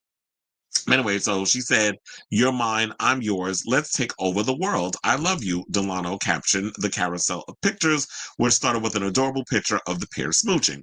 Now, further snaps in the collection include Delano and Allen, the latter of who was coached by Ariana Grande on The Voice, holding hands and cuddling on a sofa with some adorable sculptures. So I guess that's the rest of the carousel, which, there's a picture there, and that's Adore's hand with the meow on it. That's Adore's hand. Because I know that tattoo child. Oh, I was gonna say not the Red Bull. Although I can't talk because I do drink Red Bull too. And shout out to Amelia Perez. Y'all see the billboard in the background? That's a trans movie that's on Netflix with Zoe Saldana and Selena Gomez. I need to watch that movie. I haven't gotten around to it yet. But look, I'm so backed up on movies that I need to get around to it. And then look at them. Trotch the booty. Or is that a leg? I can't tell. It's something. And then you see like the knickknacks. Knick-knack, paddywhack, give a no bone. So yeah, let's go back to that. So also, so they said that Sasha also made history when he appeared on the show as the first trans man to advance in the live shows on the American version of The Voice. Now, Miss Adore Delano first, as y'all know, appeared on American Idol and also appeared on Drag Race in 2015, where she placed as a runner-up to Bianca Del Rio. She then returned 2 years later on All Stars 2, but then quit during the second episode. And now, speaking of Adore, she has revealed that she wants to go back into the world of TV, but on her own terms. And sis, now that you got, now that you've fully transitioned and you've got a whole new look, where Adore looks good. Shout out to her. Definitely looks good here. Money well spent. And I feel like this is the perfect time to go on Drag Race and kind of come back on All Stars. And I don't think All Stars 10, but All Stars 11. You could definitely come back to that. Because I believe they already filmed All Stars 10. They filmed that over the summer. So now they said that speaking to Our Magazine recently, she said, this transition has forced me into thinking, what is going to fulfill you? What have you not sharpened in your life that you want to explore? She said, and I'm going in the direction with acting. There's something she said, that's something that I used to do in my teen years. I love Angel Baby, she added, referring to an old character from her YouTube channel. I love putting on characters. I always wanted to be on Mad TV when I was a kid. On Saturday Night Live, that's my vibe. And who knows, maybe down the road, I don't think SNL has ever had a trans actor or comedian or whatever on there. I would definitely love to see Adore do that. And look, from her years of being on Drag Race with the acting challenges, that has been a part of the curriculum. And I do feel like, say what you want about Drag Race, but it has opened the opportunity for people to jump into different things and unlock a part of themselves they didn't know that they had within them. So if Adore can get up there and do some comedy or do some type of acting, whatever, I'd definitely love to see her be a part of that. But of course, people in the comments, they have responded and basically said, Satan Amrul, who is Raja, put 5 heart emojis. MTV UK said, OMG, what a power couple. I mean, it's still early in the relationship, so I don't know if we can go that far. Now, another person said, now that's a crossover. Hell yeah. There was another person that said, my dream girl, I'm in love with you. No, that's Sasha, the person who they were in a relationship with. Now, another person said more than 10-year age diff, but okay. Oh, yeah, that's the T too. So apparently, people have a problem with Adore and Sasha dating. Now, hold on. Let me see how old is Adore Delano. I believe she's in her 30s. No, she's 35. So, because she was born September 29, 1989. Same age. She's a Libra. So she's around the same age as Taylor Swift. So yeah, so she's 35, and I believe Sasha is 25, and people have a problem with the age difference. And I'm like, first of all, they're both adults. They're both over the age of 21. I don't understand why that's a problem. And me being 35, is that a problem? Like, I feel like it's a lot of you Gen Zers and I live for y'all, but sometimes y'all work my goddamn root canal nerves, where it's just like y'all find any little thing to just be upset about. A 35-year-old dating a 25-year-old, that is not that far off in age difference. Now, if you was 40 and you dating a 17-year-old, then we could talk. How old was I wonder how old was Aaron Taylor Johnson when he got with his wife? And then there's a story about Maxwell Caulfield where he was I think 18 or 19 or whatever when he got with his wife, who was twice his age. So as long as it's amongst consenting adults and it works between them, I don't see it as an issue. But 25 to 35, to me, y'all are okay. Y'all need to find you a good chiropractor for that reach you just pulled with that. Because now you're trying to make an issue out of a 35-year-old dating someone who's in their mid-20s. And it's so like, yeah, there's a 10 years age difference, but I don't feel like that's a bad thing. I feel like they're two consenting adults. Someone who's 25 understands, I believe, what they want mostly. I do feel like if you're trans or what they say, well, women develop a lot faster than men. Men brain fully develops at 25. So Sasha is at the age where their brain is fully developed, even though that they were born female but transition into male. They're at an age where they're have a fully developed mind. So I believe that Sasha is mature enough at their age to understand what they want out of the relationship that they're in. So I don't understand why we're trying to make a big issue about it. But people was in the comments making stuff. She's posting online and with comments on. So yeah, it's kind of open for discussion, and it's weird. I think it's weird that y'all sitting up here trying to question two consenting adults being in a relationship and then making a big issue out of their age. Yeah, so basically that's all that's going on. So everybody is pretty much excited for them. But yeah, there were a couple that were in the comments that that took issue with Adore and Sasha's age difference. But I say all this to say, what do y'all think of this story? Are you hard shipping this cute little trans couple? Do you not even, or do you not care? Or do you care? Or do you have an issue, or do you feel like it's an issue that there was a 10-year age difference? So like people who are just trying to make a issue about somebody who's in their mid-30s versus somebody in their mid-20s dating, go outside and touch the damn grass. So let me know what you guys think of this story in the comments down below.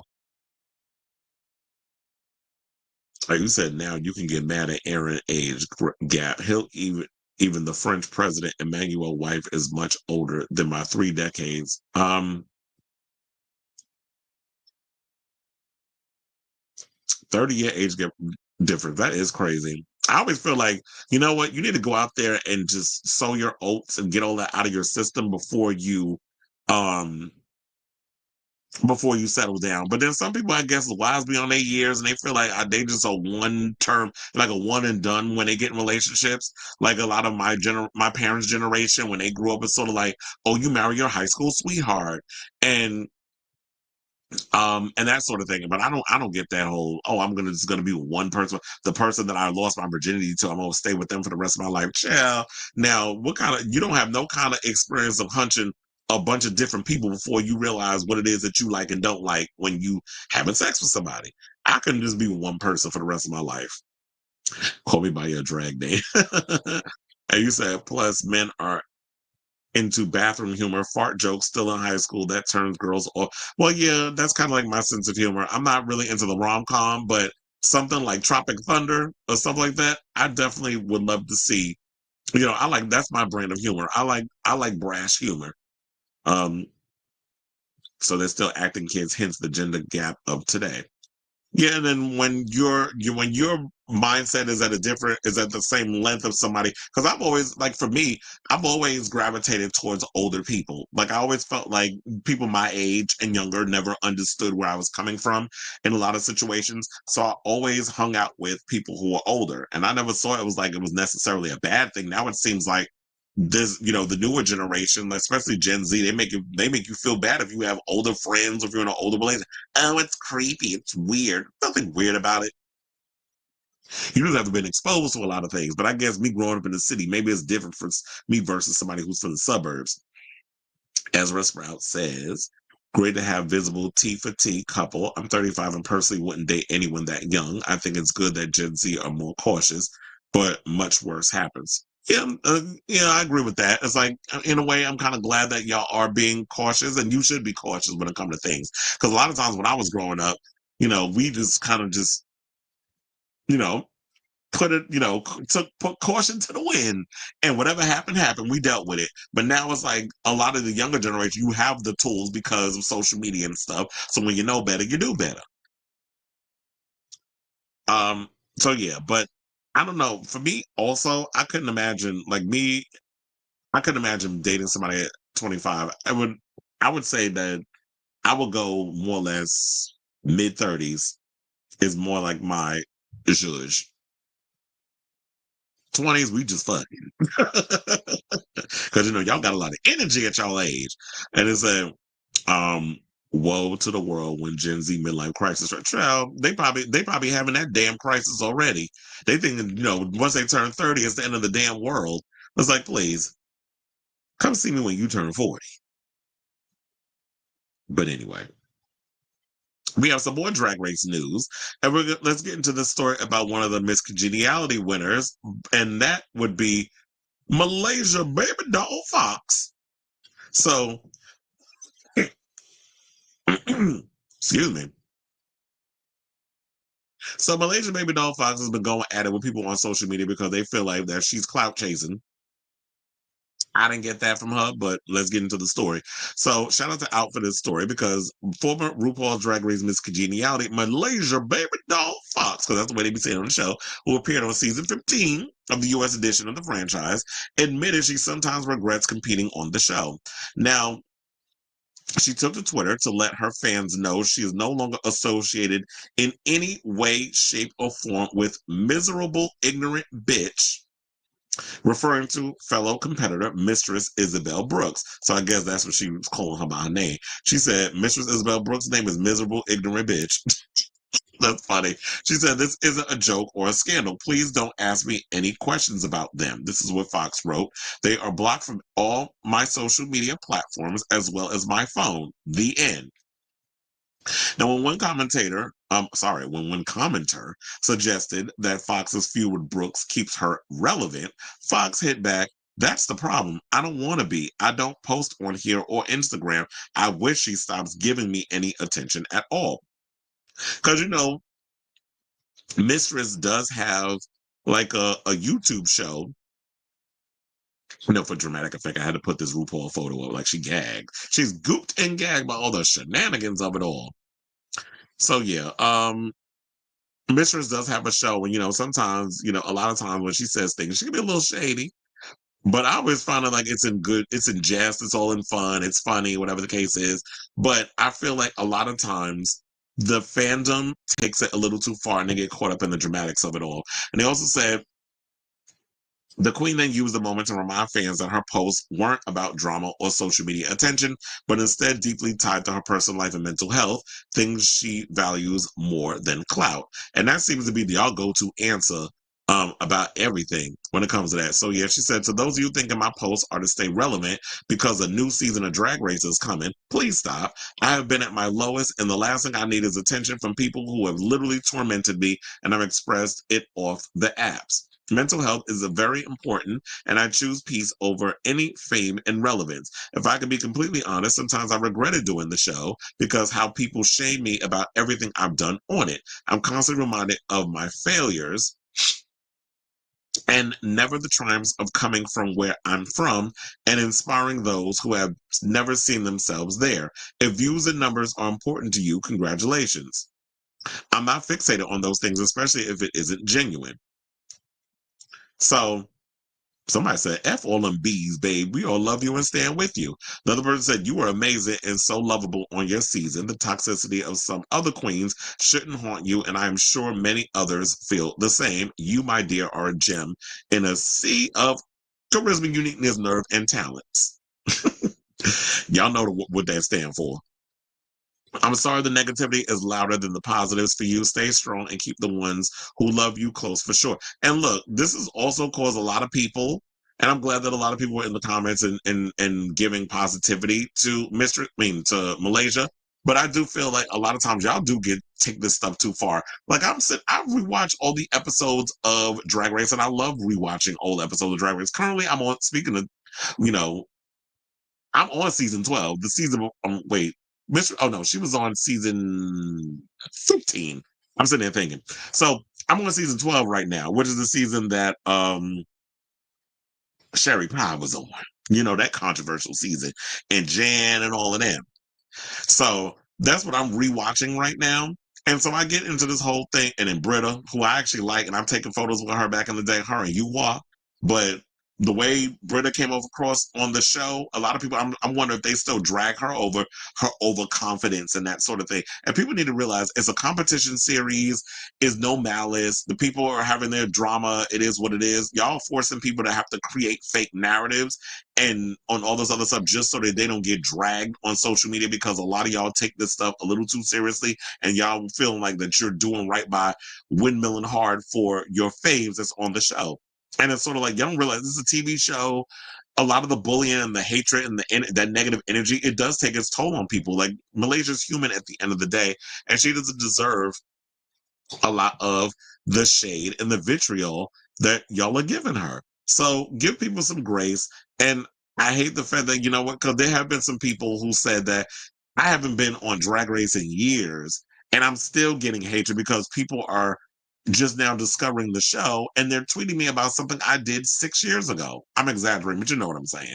And it's sort of like, well, damn, I done moved on from that. We filmed that a year prior to it airing, and then here y'all go with the hate and the vitriol. It's like, can't y'all just watch a show and like it for what it is instead of being on the hate train? So I'm with you, Malaysia.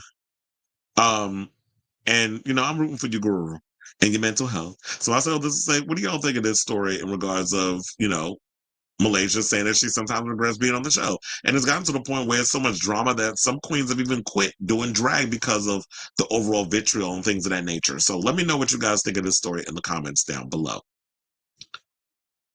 Okay, so now we have, so Robert says Gen Z can't even get a job because lack of college degrees and work experience. The trainers don't want to be training people, hence why the application process is more restricting.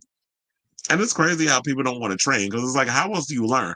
At Madison Square Garden, you definitely have to get trained. You get 5 days of training.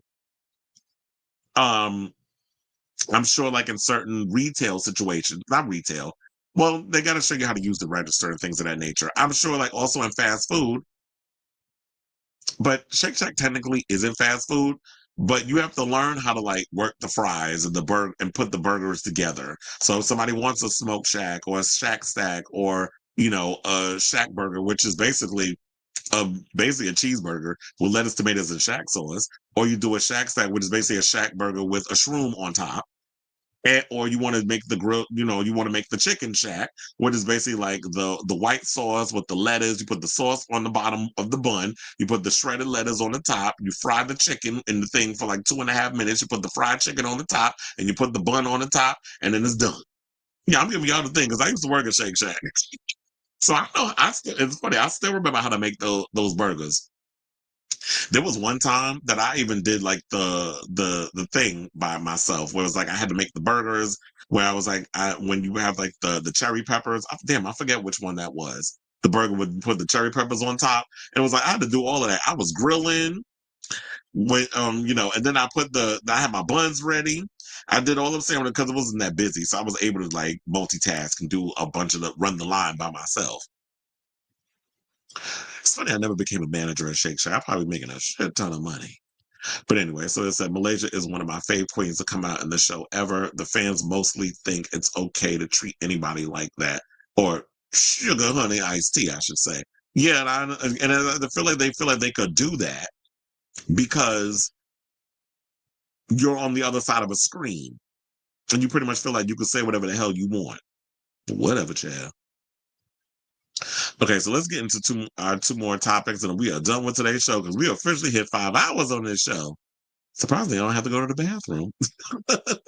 So the library is open, and drag queens are being read for film. Now, curious drag fan Corey King took to Twitter today to ask what drag trends need to go away in 2025. Now, I think I have that. Oh no, not this picture, child. They had this picture of RuPaul. Oh, let me pull that picture up. That one, yeah, they pulled it. Child, who did her makeup? Was that Matthew? So yeah, I was like, let me pull up again because then I could go to the comments and see what the people were saying in there. But anyway, so let's get to the story. Oh wait, no, hold on. So basically they said the following. in this situation. Now, some people answer with constructive changes that the drag artist should make next year, like staying away from breastplates that don't match your skin tone. Well, yeah, that's definitely something y'all need to be paying attention to. Like, you should not be um like caramel cream colored, but then you got like a white breastplate because it is not matching. And then you got the breastplate showing on the neck without covering up with maybe like a tube top or something that like jewelry to cover the neck. Something that doesn't show like, okay, you are wearing a breastplate. And then they also said, be sure to glue down your wigs and stand away from soft glam makeup, but other responses were shady. Now, although to be fair, the OP was setting up the conversation to be diabolical by posting an old photo of RuPaul with basic makeup and a Party City looking wig. Now, for people commenting opinions about how a drag artist should do their art should be a thing of the past, to people complaining about too many drag queens not padding enough, with one person writing, the drag trend that needs to go away is having non-corseted, non-padded hog body and calling it realism. Yes, honey, I've been saying this for the longest. Like, I come up from a time in drag where it's about being a female impersonator.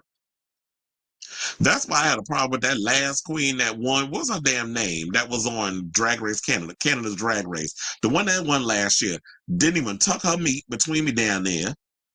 You didn't have you giving boy body, bony hips, no boobs. You basically giving me makeup and a wig and calling yourself a drag queen. And it's like, whatever happened to the days of, now don't get me wrong, I don't have a problem with if you don't want to wear boobs or whatever. Like, I didn't mind Vanjie walking around with, boy chest and her outfits because it was giving like Mabel with no titties. Like, that's what I be giving sometimes. Or Naomi Smalls when she don't do the boobs and stuff. Like, I don't mind that because she's giving fashion. She's giving all those things. So I don't mind that too much. But when you got queens out here who are literally like just giving you both basically a boy in a dress, as they would say in Wong Fu, or you just got on a wig, a couple, a little makeup here and there, basic makeup, and you're not even taking pride into being, and talking about all drag is valid. Not necessarily. I wouldn't go that far. But I do not like the fact of when you have queens out here who don't at least give some kind of illusion. Like, you're not giving you're not corseting, you're not padding, you're giving hog body, which was a term that came during Adore Delano's season on Drag Race.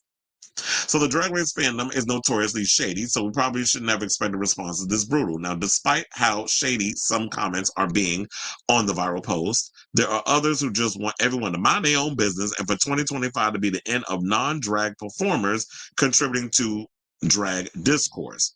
And other people who think that the community's definition of drag is far too narrow, writing that the trend that needs to end is thinking drag is only about looking feminine. Well, I think for the most part, well, there is different types of drag. There's always been like, the drag where it's like the old school, the pageant and the beads and things of that nature, with the female illusion of it all. And then you have like fishy drag, and then you have alternative drag, which you get from Dragula, which a new episode is on today. I wonder if they dropped it already. They probably did. But I'm trying to remember because I don't remember. Is it the finale or is it that like the reunion special? Because it has to be that because we can't get the finale just yet. We have to get the reunion. Although last week, oh boy, I forget his damn name. The one that blew up in the plane. That was like the best extermination I've seen this whole season. Because he's like got his luggage and everything, and he's like, oh yeah, I'm going home and blah blah blah. And then all of a sudden the plane blows up. That had me cackling. How they did that one, but that was all in effects. So look, okay, so what did they say? Because Pride, y'all got me having to scroll through all this. Okay, so one person said those sculpted rhinestone wigs, to be honest. Another person said having non-corseted, non-padding hog body and calling it realism. Another person said drag queens doing drag king looks. Ooh. Well, one of the things I would love to see more drag kings being represented in television. We see them on Dragula, but I would love to see more drag kings represented on Drag Race. Now, that's something I would love to see. And that's from Tenderoni that said that drag king queens doing drag king looks. It's like you won't bring drag kings onto your shows, but you're going to steal their overall look. or do they make a? Now, Deja Sky, who calls herself Muggiana Grande, now that's funny, said opinions about how drag artists should do their art. Well, you got a point there, but people still don't criticize. Now, another person said, not feminizing bodies in any way.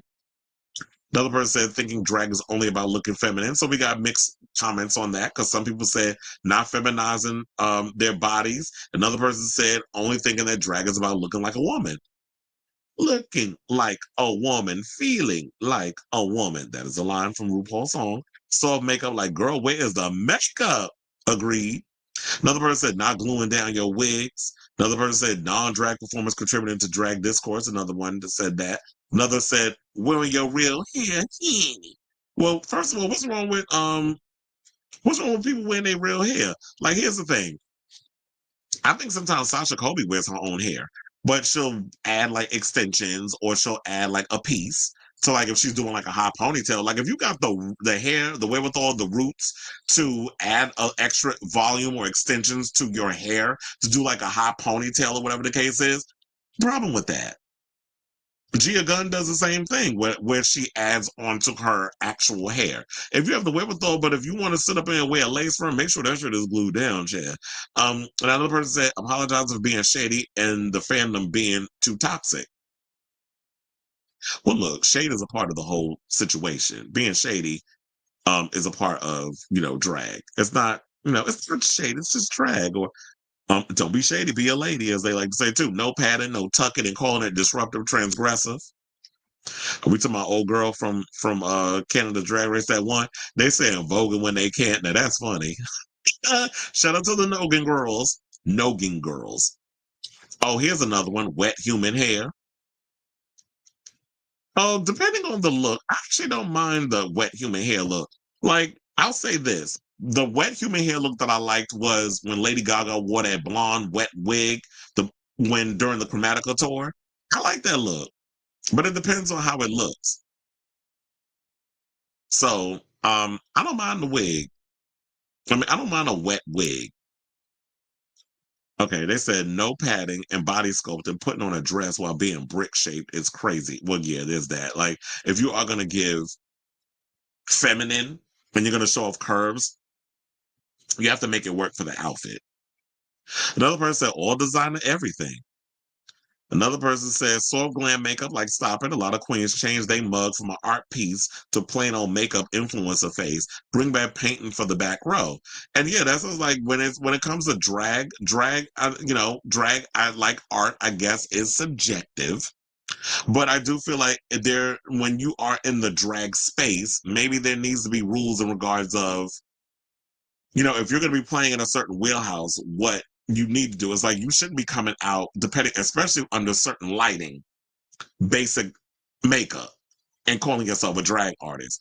Or if you got on a dress and I can see your meat swinging in your dress. Or if you wearing, but then again, there's certain type of artists, depending on what you are, that do certain type of drag. When you look at Kevin Aviance, who is a drag artist of sorts, he doesn't tuck, but we know what type of artist he is though. So I guess depending on what type of artist you are and what your point of view is basically what it is. And then another person put, Ari Egot Grande on Twitter posted, hair by blank, nails by blank, dress by blank, jokes by blank, wig by blank, shoes by blank. So that's a cackle. Okay, so I feel like we're kind of on this repetitive streak right now because they talking about breastplates that don't match your skin tone and breastplates with the neckline showing, which we seen that mess on Drag Race. So yeah, there's that. So I say all this to say,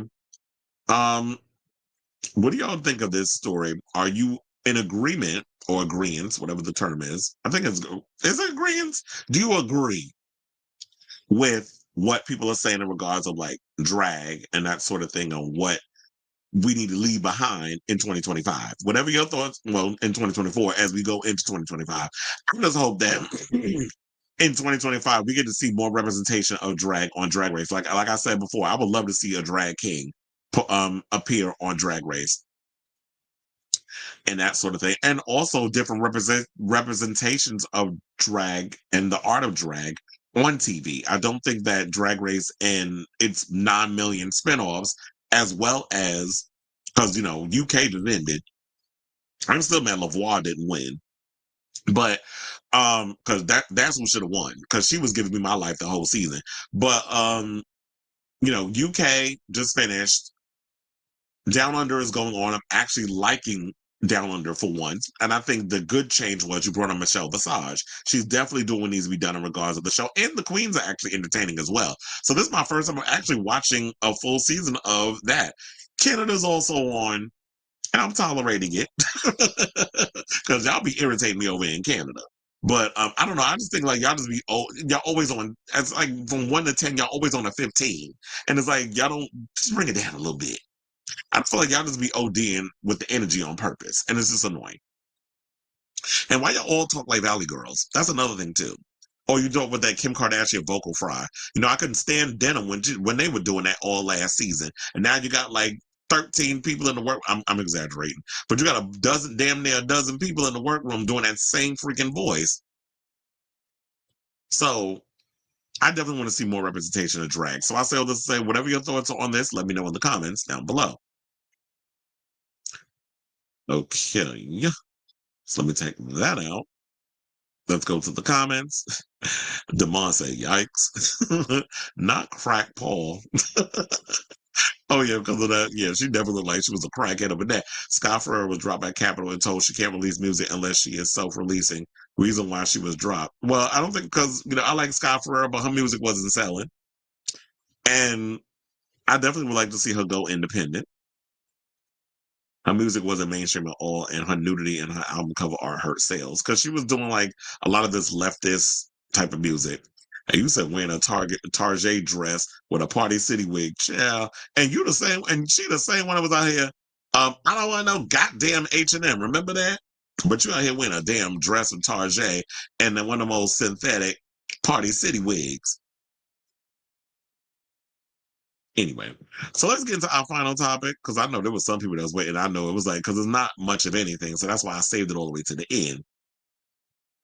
And let's talk about Austin Wolf. So we got an update. I wasn't even looking for this, quite frankly. I came across a different post, and I think it was the Drake Vaughn story because apparently Drake Vaughn is about to make his bottoming debut with oh my god, I totally wait. Hold on, let me pull the picture up.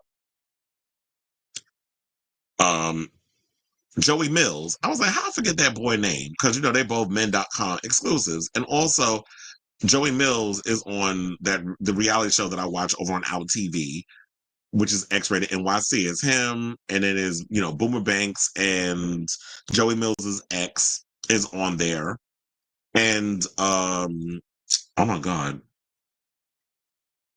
So yeah, it's a cute show, whatever. I don't know if y'all see the show, but it's definitely like it's a reality. It's like the Housewives with porn stars. So he's over there doing that show, and Drake Vaughn is about to come out and make his bottoming debut. All that meat, he about to take one up his behind.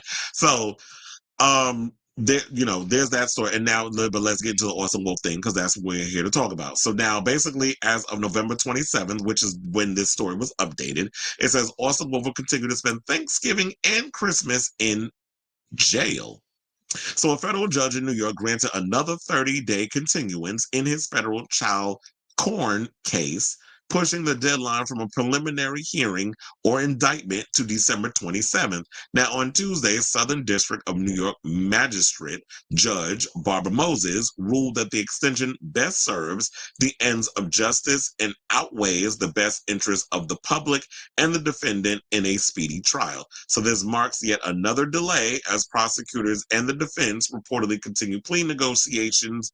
Wolf, whose legal name is Justin Heath Smith, has been in custody since June. And, he was arrested over Pride weekend in, New York. We, the last month of June, we always do Manhattan Pride, the big one.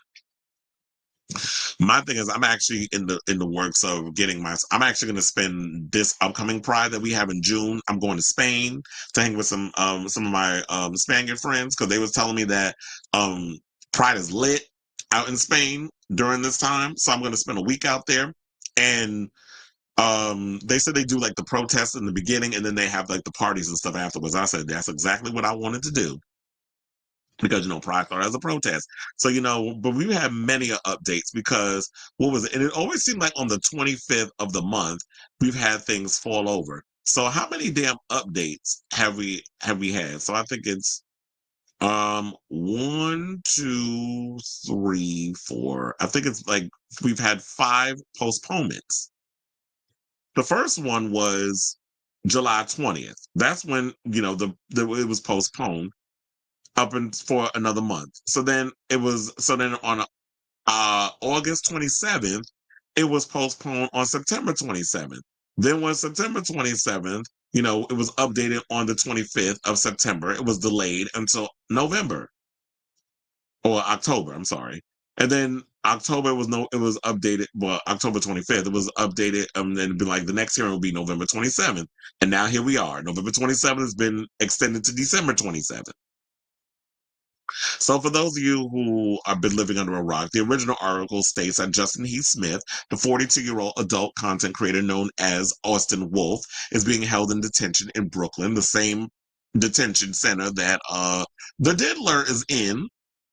Basically, it said after a judge ruled that he was a danger to the public and a flight risk. Now, Smith faces federal child porn charges and has been accused of sending and receiving hundreds of videos of child porn, according to a press release from the U.S. Attorney's Office in the Southern District of New York. Now, court documents from the Southern District of New York allege that Wolf used the messaging app Telegram to share videos with another individual who prosecutors say was an undercover FBI agent. A search conducted in April at Wolf's Manhattan apartment uncovered an SD card containing hundreds of illegal videos, according to prosecutors. The video reportedly depicted minors, including prepubescent children and infants, in sexually explicit situations. So now the advocate contacted the U.S. Attorney's Office in the Southern District of New York. However, a spokesperson declined to comment. On Monday, attorney Thomas H. Adrikovitz, who represents Justin Smith / Austin Wolf, told the advocate that his client is being held in terrible conditions, saying that the government's press release contains nothing but unproven and untested allegations against a man that is presumed innocent. Justin is thankful for all the incredible support he is receiving from his friends and supporters. He is presently detained at Metropolitan Detention Center. It is well documented in judicial decision after judicial decision that the conditions of confinement at MDC are inhumane. Mr. Smith's conditions are no different. The staff at MDC have already failed to provide him with his basic medications, but I have heard that he has gotten his medications, whatever they may be.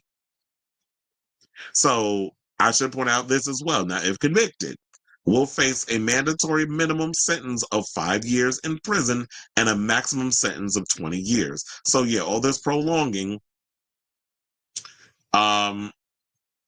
he's been in jail for 6 months already. And we're not going to find out until, December 27th, because he's spending Thanksgiving and Christmas behind bars. And we're not going to find out until then what is going to go on with this case. I just really wish they would just hurry up and figure out what they need. I know you got to dot all your I's, across all your T's and all that sort of thing, but I really wish they would just hurry up and get all this situated so that way, he can get his fair trial and we can move beyond this and we can find out what it is that's going on and we can move on from it. I know there was somebody in the chat that had asked earlier on in the show before we even got to said topic, and they asked the question, so what's going to happen? Like, who's running his For My Fans? Because he does own, you earn everything. He does earn, in the words of old girl from Drag Race, who couldn't say own. If you own your own website where you are posting content or just for fans, like one of those type of sites, and a lot of people are using your platform to put out stuff, I do wonder is it still up and running? Are performers, fellow adult performers, posting their content on For My Fans still, or have they cut ties and distance themselves like they did with removing the content that they've done with Justin from their platforms because they were getting dragged for being like, oh, you're supporting a PDF file, alleged PDF file. So when you do all that other stuff, I do wonder if people still have their stuff up there, or have we moved on from that? So that is a question that I leave up to the audience, to you viewers, watchers, listeners, audience members, whatever you want to call it. And that is the latest on Austin Wolf. So I say all this to say, what do you think of this story? Whatever your thoughts regarding this, let me know in the comments down below. All right, so child, we did I think this is the longest stream I've ever done. Damn near 5.5 hours of a show. So yeah, so on that note, we are done with today's show. So I want to thank all of you for tuning in and for the past 5.5 hours of me doing this show. I told you this was me making up for them 5 days that I took off. I basically gave y'all a long show, which goes to show I can't be taking time off because it'd be so much topic to cover. But thank God for streaming, because there's no limits on how long you can do a show, whatever. But like I said, for those of you who are a little intimidated by the 5.5 hour time, I'm going to go through the show.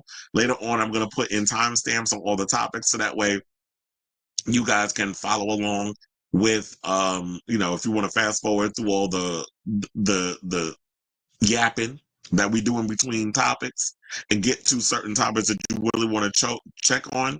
I would definitely put the timestamps and stuff in there. I'm also going to edit the video, put up the little clips of stuff, so that way people can see it on the other platforms like my TikTok and my YouTube and all that stuff. You know what? I'm really hoping that Blue Sky hurries up and gets to the point where, because they are modeling themselves at the Twitter. I would definitely love to see them, and I hope somebody puts it out. I'm putting it out in the universe. I need them to start allowing live streams in regards of we can stream, have a disconnected, when I do these shows and stuff, we can stream live from that platform, as well as post up longer form videos. They only allow 1-minute videos or less that you can post up on Blue Sky. So I'm really hoping they can get to a place where we can start doing live streams, and then we can get to a place, because I know it's a year old, so it's a baby, and so they can start catching up and rivaling, the Instagrams and all this other stuff, and allow music and all these other things on there. So I'm hoping we can hurry up and get to that point.